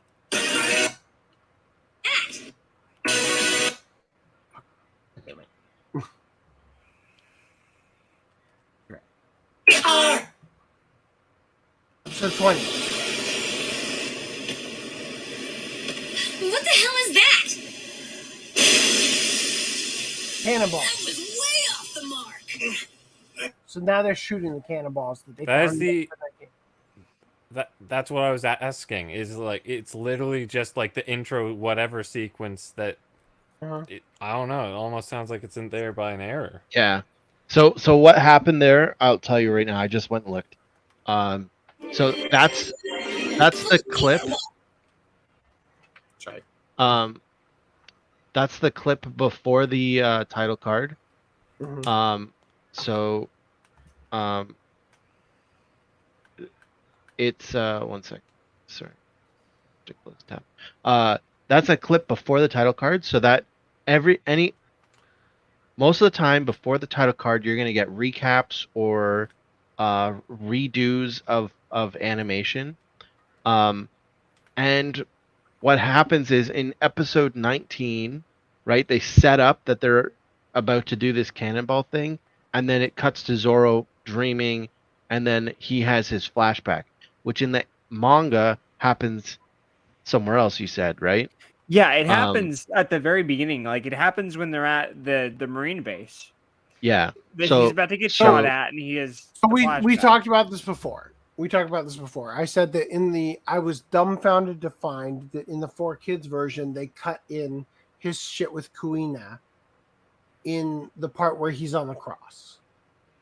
Turns out that's actually in the real version of the show. That's not the 4Kids one too. They have a quick cut to that, but then the actual time where they talk about it in full detail is episode 19. Just randomly while they're on the sea. Not when he's fighting Mihawk, not when he's fighting Clawhador. It's before the arc with Mihawk, to be fair. But it's like right before the arc with Mihawk. But so they set up. The point is that in the live action, they do it while he's fucking climbing out of the well. Like, this is my lowest point. I'm gonna die if I don't get out of this well. Oh, I have to have all these memories of me and Kuina fighting. Oh, that's gonna get me out of this fucking well. That was fucking terrible. Imagine they did it. So the equivalent in the anime of that scene when he's climbing out of the well is him having to climb up the hill that's full of grease. Imagine they chose to stick it in there. Loved the Clawhador arc in the anime where Luffy gets hypnotized and rips the fucking figurehead off the front of the boat. I was bawling. That was so funny. Where the guy that's like Michael Jackson hypnotist was coming after him. I died laughing on the plane about that bit. That was fucking hilarious. So just to finish up about this point, so in this episode 18, they set up the cannonball thing because that's what happens in the manga. 19. And then you see, 19. Then you see Zoro sleeping, and then they insert that, which is not filler because it's canon to the manga. It just happens in a different zone or area or episode, right? Sure. So then this episode finishes, and they have to reintroduce the starting bit that they're playing around with the cannons. So that's what they do, but they do it before the title card. So if you just jump to the title card, then it's like, oh, we're shooting cannon, and you're good to go. So like I said, 90% of the time, just skip to the title card, because like, I don't know how much they do it in the East Blue arc, to be honest, but in later arcs, they are terrible about like replaying like half of a fight in the pre-title card section, and it's all repeated animation. Dude, I just fucking know, man. The Dawn Creek fight was so painful. It went on for so many fucking episodes. And then like Sanji's like send off, where it's like in the live action, I really felt like, you know, Zeph was telling him like, now's your fucking chance. Get the fuck out of here. Go be a pirate. This is your only time you're gonna be able to do it. Get out of here. Right? Like I felt that shit in the live action. In the anime, I just wanted to die. Like, Funim, you know, Greenline, you probably know too. What else does Eric Vale do besides Future Trunks? Prison School. He does. he's in How Prison Not to School. Summon a Demon Lord main character. I haven't seen that. He was the who was he in Prison School? Was he the guy with the He's the glasses? guy with the glasses. Yeah. Okay, yeah. He sounds way different than that. What else? Yep. He's Leo in Fairy Tale. Let's see. So I just want to say that Future Trunks is my favorite Dragon Ball character, like hands down, from the moment I was a child. I love Eric Vale as Future Trunks, but holy shit, do I hate him as Sanji. I don't know who I would. You problem, bro. I don't know who I would change him to be. Well, the problem is that, like, I think the it problem just is feels so fucking lazy. It just Hold feels up. so goddamn lazy. Let's put it this way. So you know how every time you watch something in like sub and you go to rewatch it dub later, it feels weird. I think you're experiencing that with the First live impression action as bias. well. Yeah, I 100% agree. It's first impression bias. Also, bear in mind that this One Piece dub was done like back when like their catalog of voice actors was not like the greatest. That was their pool. That was Christian, their pool. Lucy Christian as Nami is a ADV voice actor. Yeah. Well, this was her transition, probably. I like her. Well, that's what I was going to ask. How do you feel about Nami and who's the other character? Luffy. Yeah, and Colleen. Yeah. So, how do you think of Colleen? Because people generally kind of hate her voice. I don't out of like everyone. Colleen Clinkenbeard as a voice actor for the most part. She sucks as Gohan. She sucks. Like Stephanie Nadolny, far superior as young Goku and Gohan. But as Luffy, I don't mind it. But partially that's because my biggest gripe with this dub is that it is just the cast from Dragon Ball again, right? Like we've got Vegeta, we've got Future Trunks, we've got Krillin, and it just feels weird. Goku's not in it. Goku's not in anything else except for Berserk. That's the only other thing Sean. Okay, let's see. He was in Yu-Gi-Oh. What about this? What about this, Brett? Okay, so he was in what about Shaman King. Brina Palencia, and who plays Frankie again? It's Patrick Seitz. And we have Ian Sinclair. Ian Sinclair's Brooke. And Stephanie Young as Nico Robin. Oh yeah, all Nico of these Robin. names sound like people I would rather be listening to for sure. Well, you'll get them soon. It'll be a while. Yeah, I just like Zoro. Two conflicting statements. Zoro seems like the most half-assed voice acting I have ever heard from Chris Sabat. He's just doing Piccolo. Yeah, like Chris Sabat has so much fucking range, but he is lazy as shit, and he just goes into Piccolo voice. Right. For like, I think of like Coyote Ragtime Show, Sulky Ray, like all the shows he's in, where he is the same fucking voice, and he's just talking into the microphone. He's not even acting. He's not trying. Nothing is coming out of him, and he sucks ass. I disagree with Piccolo, but Sonny Strait is better as Usopp because at least Sonny Strait has a personality, right? At least he's trying, you know. I still hear the Piccolo and Lupin voice, but that's okay. Like it's not taking me out of it the way that that Chris Sabat is. But fuck, man, Sanji with Future Trunks voice, like you're not even goddamn trying. Give me something else. Although I will tell you, one thing I have loved that I did not expect to love. Hashtag my Sanji though. No. I love Vic singing the opening. Like I didn't think I was gonna like give a shit, but like I think it's great. Like shed a tear over that. Like, weirdly enough, I think excluding the song, I think 4Kids did the intro phenomenally better. The intro when they do the map. The well, no, not the. I have a nostalgia for that, but not the theme. Are you talking song, about the One Piece? Yeah, when they open it Instead up, of one and they're place. like, yeah, it's like, oh, but I put it all Totally into. agree. That made a lot more sense to me as a kid, and still makes a lot more I sense cringe to me as an every adult. episode when that happens. Yeah. Yeah, I left it all in one piece, which makes sense because in one pirates place. were known to like separate their stash. And he's like, nah, I left it all in one piece. You just have to find it. So I just got past that episode before Baratie where they come across that island where there's that guy who's been stuck there for like 30 years. Yeah, because he like fell into the chest. And now he's shrunk. You know what I'm talking about? He's the I recently saw a TikTok where a guy was like, it was like, this filter makes you look just like Zorro. And it's just a regular Asian guy looking at it. And his hair is green and it gives him the earrings. And then a black guy with a fro looks at it and he looks like the guy in the chest. Yeah, that's a weird story. It seems filler, but it's not. You need to watch the Purple Eyes abridge of One Piece because that episode they shoot a movie. Wow. So I'm enjoying the show, but not as much as I'd like to be, just because there's a lot of like when I watched and again, I'm too old for this.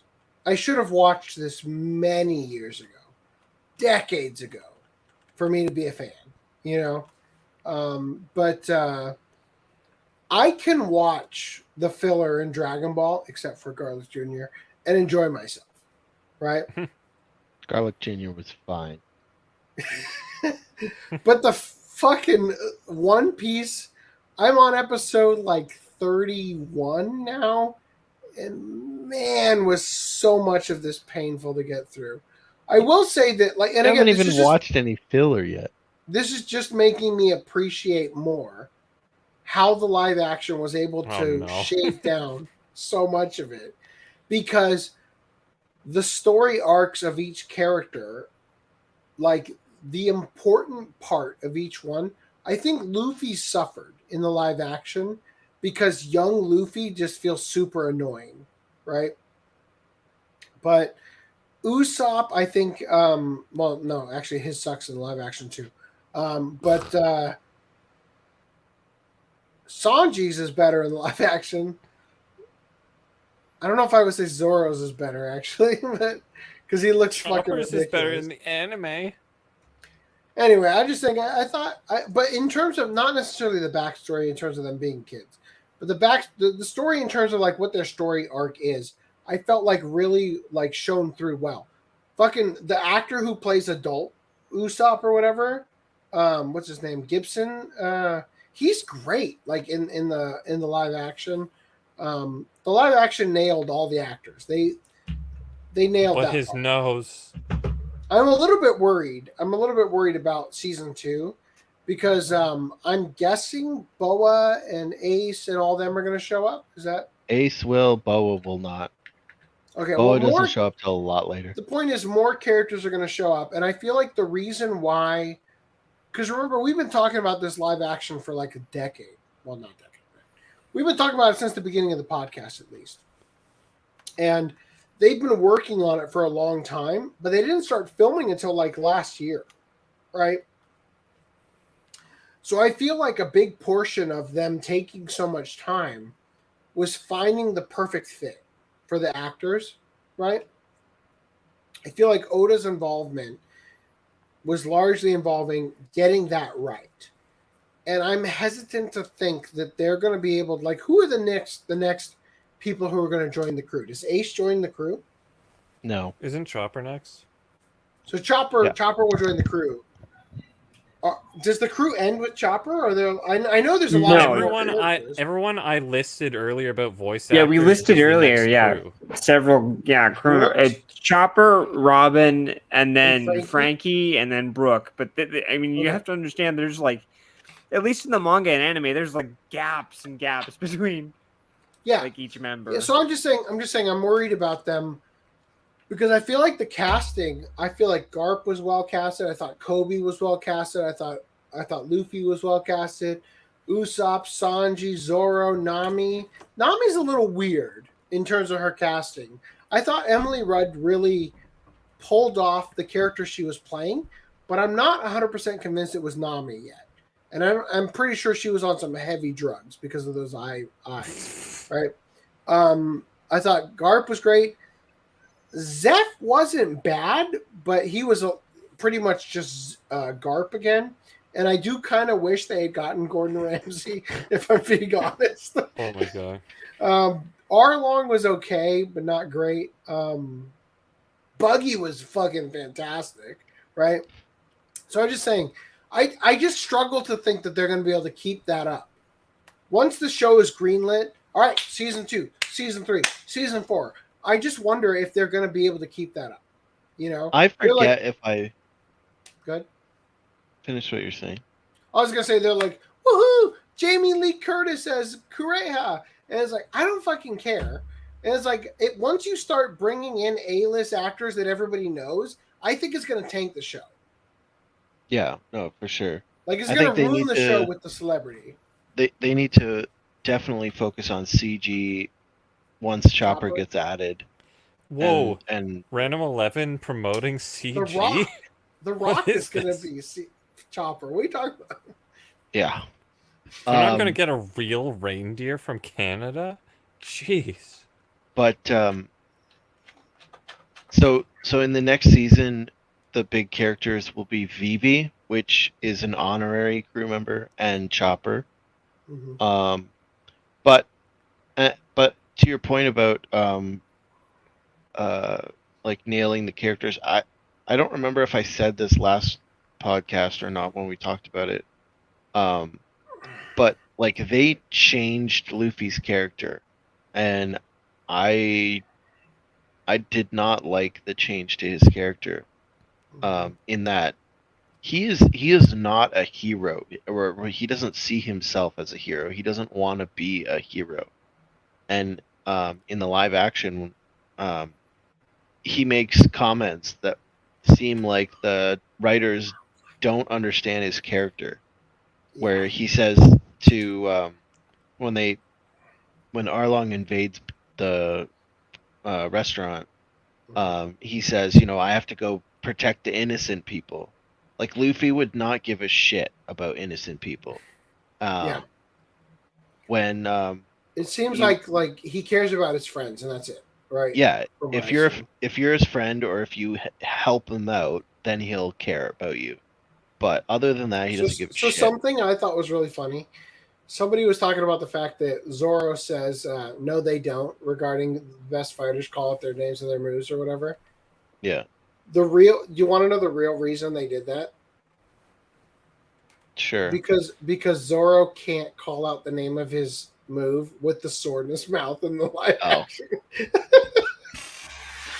I was gonna say to justify the anime-esque things like gum pistol. Actually, that's totally it, because I think I mentioned this last time. It's like they have to have a quip or something in there to negate the fact that this is a weird thing to be putting in a live action. So they have to verbally address it, and that's why they had to make the justification of Zoro chopping up what's-his-face's hair, Helmeppo's hair. Because it's like, oh, look how goofy it is. No real person would have goofy hair like that. Yeah. And I'm just like, are you kidding? I kind of think it worked, though, honestly, with Helmeppo. Obviously, it works. Like, they tried to make it work. They gave it a justification, but that's stupid, because Helmeppo, that's his character. He has a ridiculous-looking haircut. He's a ridiculous character. And so one of the things I'm really looking forward to in One Piece is that I feel like, and again, I'm an outsider. I'm on episode 31. All right, I've never seen it before. You barely got the tip in. Yeah. I am trying not to nut too early, but no, the tip's barely in you. One of the things that I'm noticing about it is that there's a time skip that I'm expecting to happen at some point. Number one, like episode 500. Yeah, but the point is that it feels to me like One Piece is sort of, it becomes more mature as time goes on in terms of the art style. Same Dragon Ball as well. If you look at Dragon Ball Z and you look at Goku sleeping on Snake Way, he almost looks chubby compared to how cut he looks, the way they draw him further on in the Majin Buu arc, for example. Yeah. Right? So they become more sophisticated as they go on. And the story just seems to become more grounded, right? So a lot of the like over the top facial expressions and the way like Kobe's like, wah, fucking crazy in the anime becomes more grounded in terms of just like handled from a more mature lens, right? As it goes on. And I'm kind of looking at that. I'm looking at okay, so I don't think that goes away. I think what happens though, the maturity that does happen though, is those knockers get way bigger. Well, I'm also looking forward to that. The hourglass does get like way hourglassier though. The hourglass, like the shape of the body. So it's like you literally draw an X and then you more until it's like, like the waist what was is paper thin. What was the last episode you watched? Dawn, like the ending of Baratie. Oh, okay. Sanji just joined the crew. Yeah, okay. So you haven't got to Arlong Park yet? No. Oh yeah, that's I'm right. working my way there. I mentioned in chat. I was like, "Oh, that's where you get to see the your cooking is very good" line in the flesh. Illic Guardiola. I can't wait. I can't wait to hear that. Yeah. So that's another thing. Actually, now that you bring it up, the right hand man to Don Krieg, the one that Sanji cooks for. Yeah. Hated him in the live action, and hated him in the anime compared to the live action. When the live action gets 2 seconds, like I'm starving, and then here's some. And it just like I feel like the Don Krieg thing is so convoluted. Like in the live action, it's like, okay, guy is hungry. Sanji's been instructed not to cook for him. Does anyway because you got to feed somebody who's hungry. Sanji makes food that is immediately recognized as being great, right? In the live action. Luffy says that was fucking wonderful. The best food I've ever tasted, right? Whereas in the anime, it's like everybody's like, your food sucks. Everyone hates you. Go kill yourself, Sanji. Right? And it's like, it's just kind of annoying, Like, and it just like, I don't, and again, like, we help this guy just to literally immediately bring Don Krieg into the scene. Like, I help you to not die. And then literally another episode later, Don Krieg's whole fleet comes in after the Mihawk thing. And again, it's just like Zoro's friends show up, Nami leaves, Don Krieg shows up, the Marines show up, Luffy gets indebted into the fucking Baratie. It is so convoluted. All of this shit happening for the live action to say, Don Krieg, fuck you, don't show your face over here, this is trash, was the right call. Because it makes the story, like, it gave them the opportunity for the thing that everybody's like, oh, Zoro and Nami have chemistry or whatever, right? It gave them the ability to let these characters have some conversation that explain their backstory a little bit, explain their motives for why they're in the world and what they're doing, and allow us to understand when Nami leaves, right? When she leaves in the anime, it's just like, oh, I saw this troubling picture of Arlong, and I'm just going to take the ship and fuck off. Like, it just doesn't feel the same, Now, granted, the live action has the benefit of the manga and the anime have been created. They see the projection of where it's going, and they're able to say, okay, because we know where the story is progressing to, we can cut out shit that's unimportant and make it more streamlined and make the payoff better because you're not being distracted by all this other bullshit. Fucking 5 goddamn episodes of Dawn Creek in order to get to the same end goal, right? And because it doesn't feel like they're just... Because honestly, what they fucking do in that moment is they get the Baratie, Mihawk shows up just to incapacitate Zoro so that Usopp has to take care of Zoro. Nami leaves just so that these 3 characters don't have to be on screen for the entire duration of the stupid Dawn Creek fight.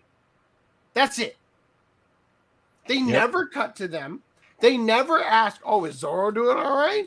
Is Usopp worried about Zoro's fucking health? No. It's just there to incapacitate him. For put a pin in that. We'll come back to Zoro later, you know? Whereas in the live action, at least, it happens much quicker, and you're able to sort of move forward into Zoro's arc of recovering for the sake of becoming the greatest swordsman, right? You are going to absolutely hate Skypiea. I'm sure I will. I'm expecting there to be a lot of filler I do not like. Well, I mean, you can cut around the filler, but I will not cut around the filler. I will watch it. Yeah. I will. I'm only going to like episode 61 or whatever it is to get through East Blue. Yeah. And then I'm going to wait for season 2 of live action because that seems to be the way I'm going to watch One Piece. Yeah. Oda likes to... 2 tropes that he likes to hold on to throughout the series is right before a big battle, incapacitate or injure the main characters, or put them in a situation where they can't fight and they're either captured or, you know. I told you my literal favorite superhero trope is your powers stop working for no reason. It's psychological. Spider-Man can't shoot his web all of a sudden. Psychological reason. That He's doesn't conflicted happen. about some bullshit.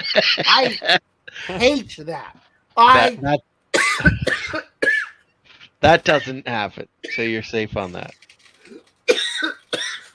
Fuck. But the thing I is, just like, nailed the melatonin. Nice. Oh, geez.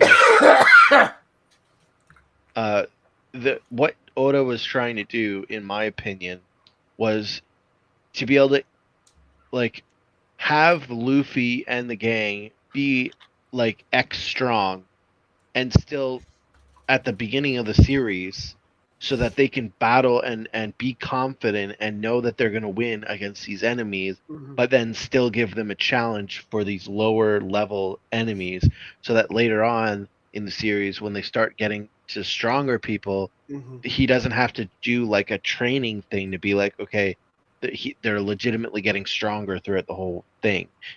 Luffy starts off like strong. Mihawk, I feel like Mihawk was introduced better in the live action, in terms of you see Mihawk on the battlefield cutting ships in half, right? Which he does in the anime. But I just feel like it feels better the way it's introduced in the anime. It makes more sense why he shows up at Baratie, because Garp is sending him to take on Luffy and his gang, and then he gets distracted by Zoro, right?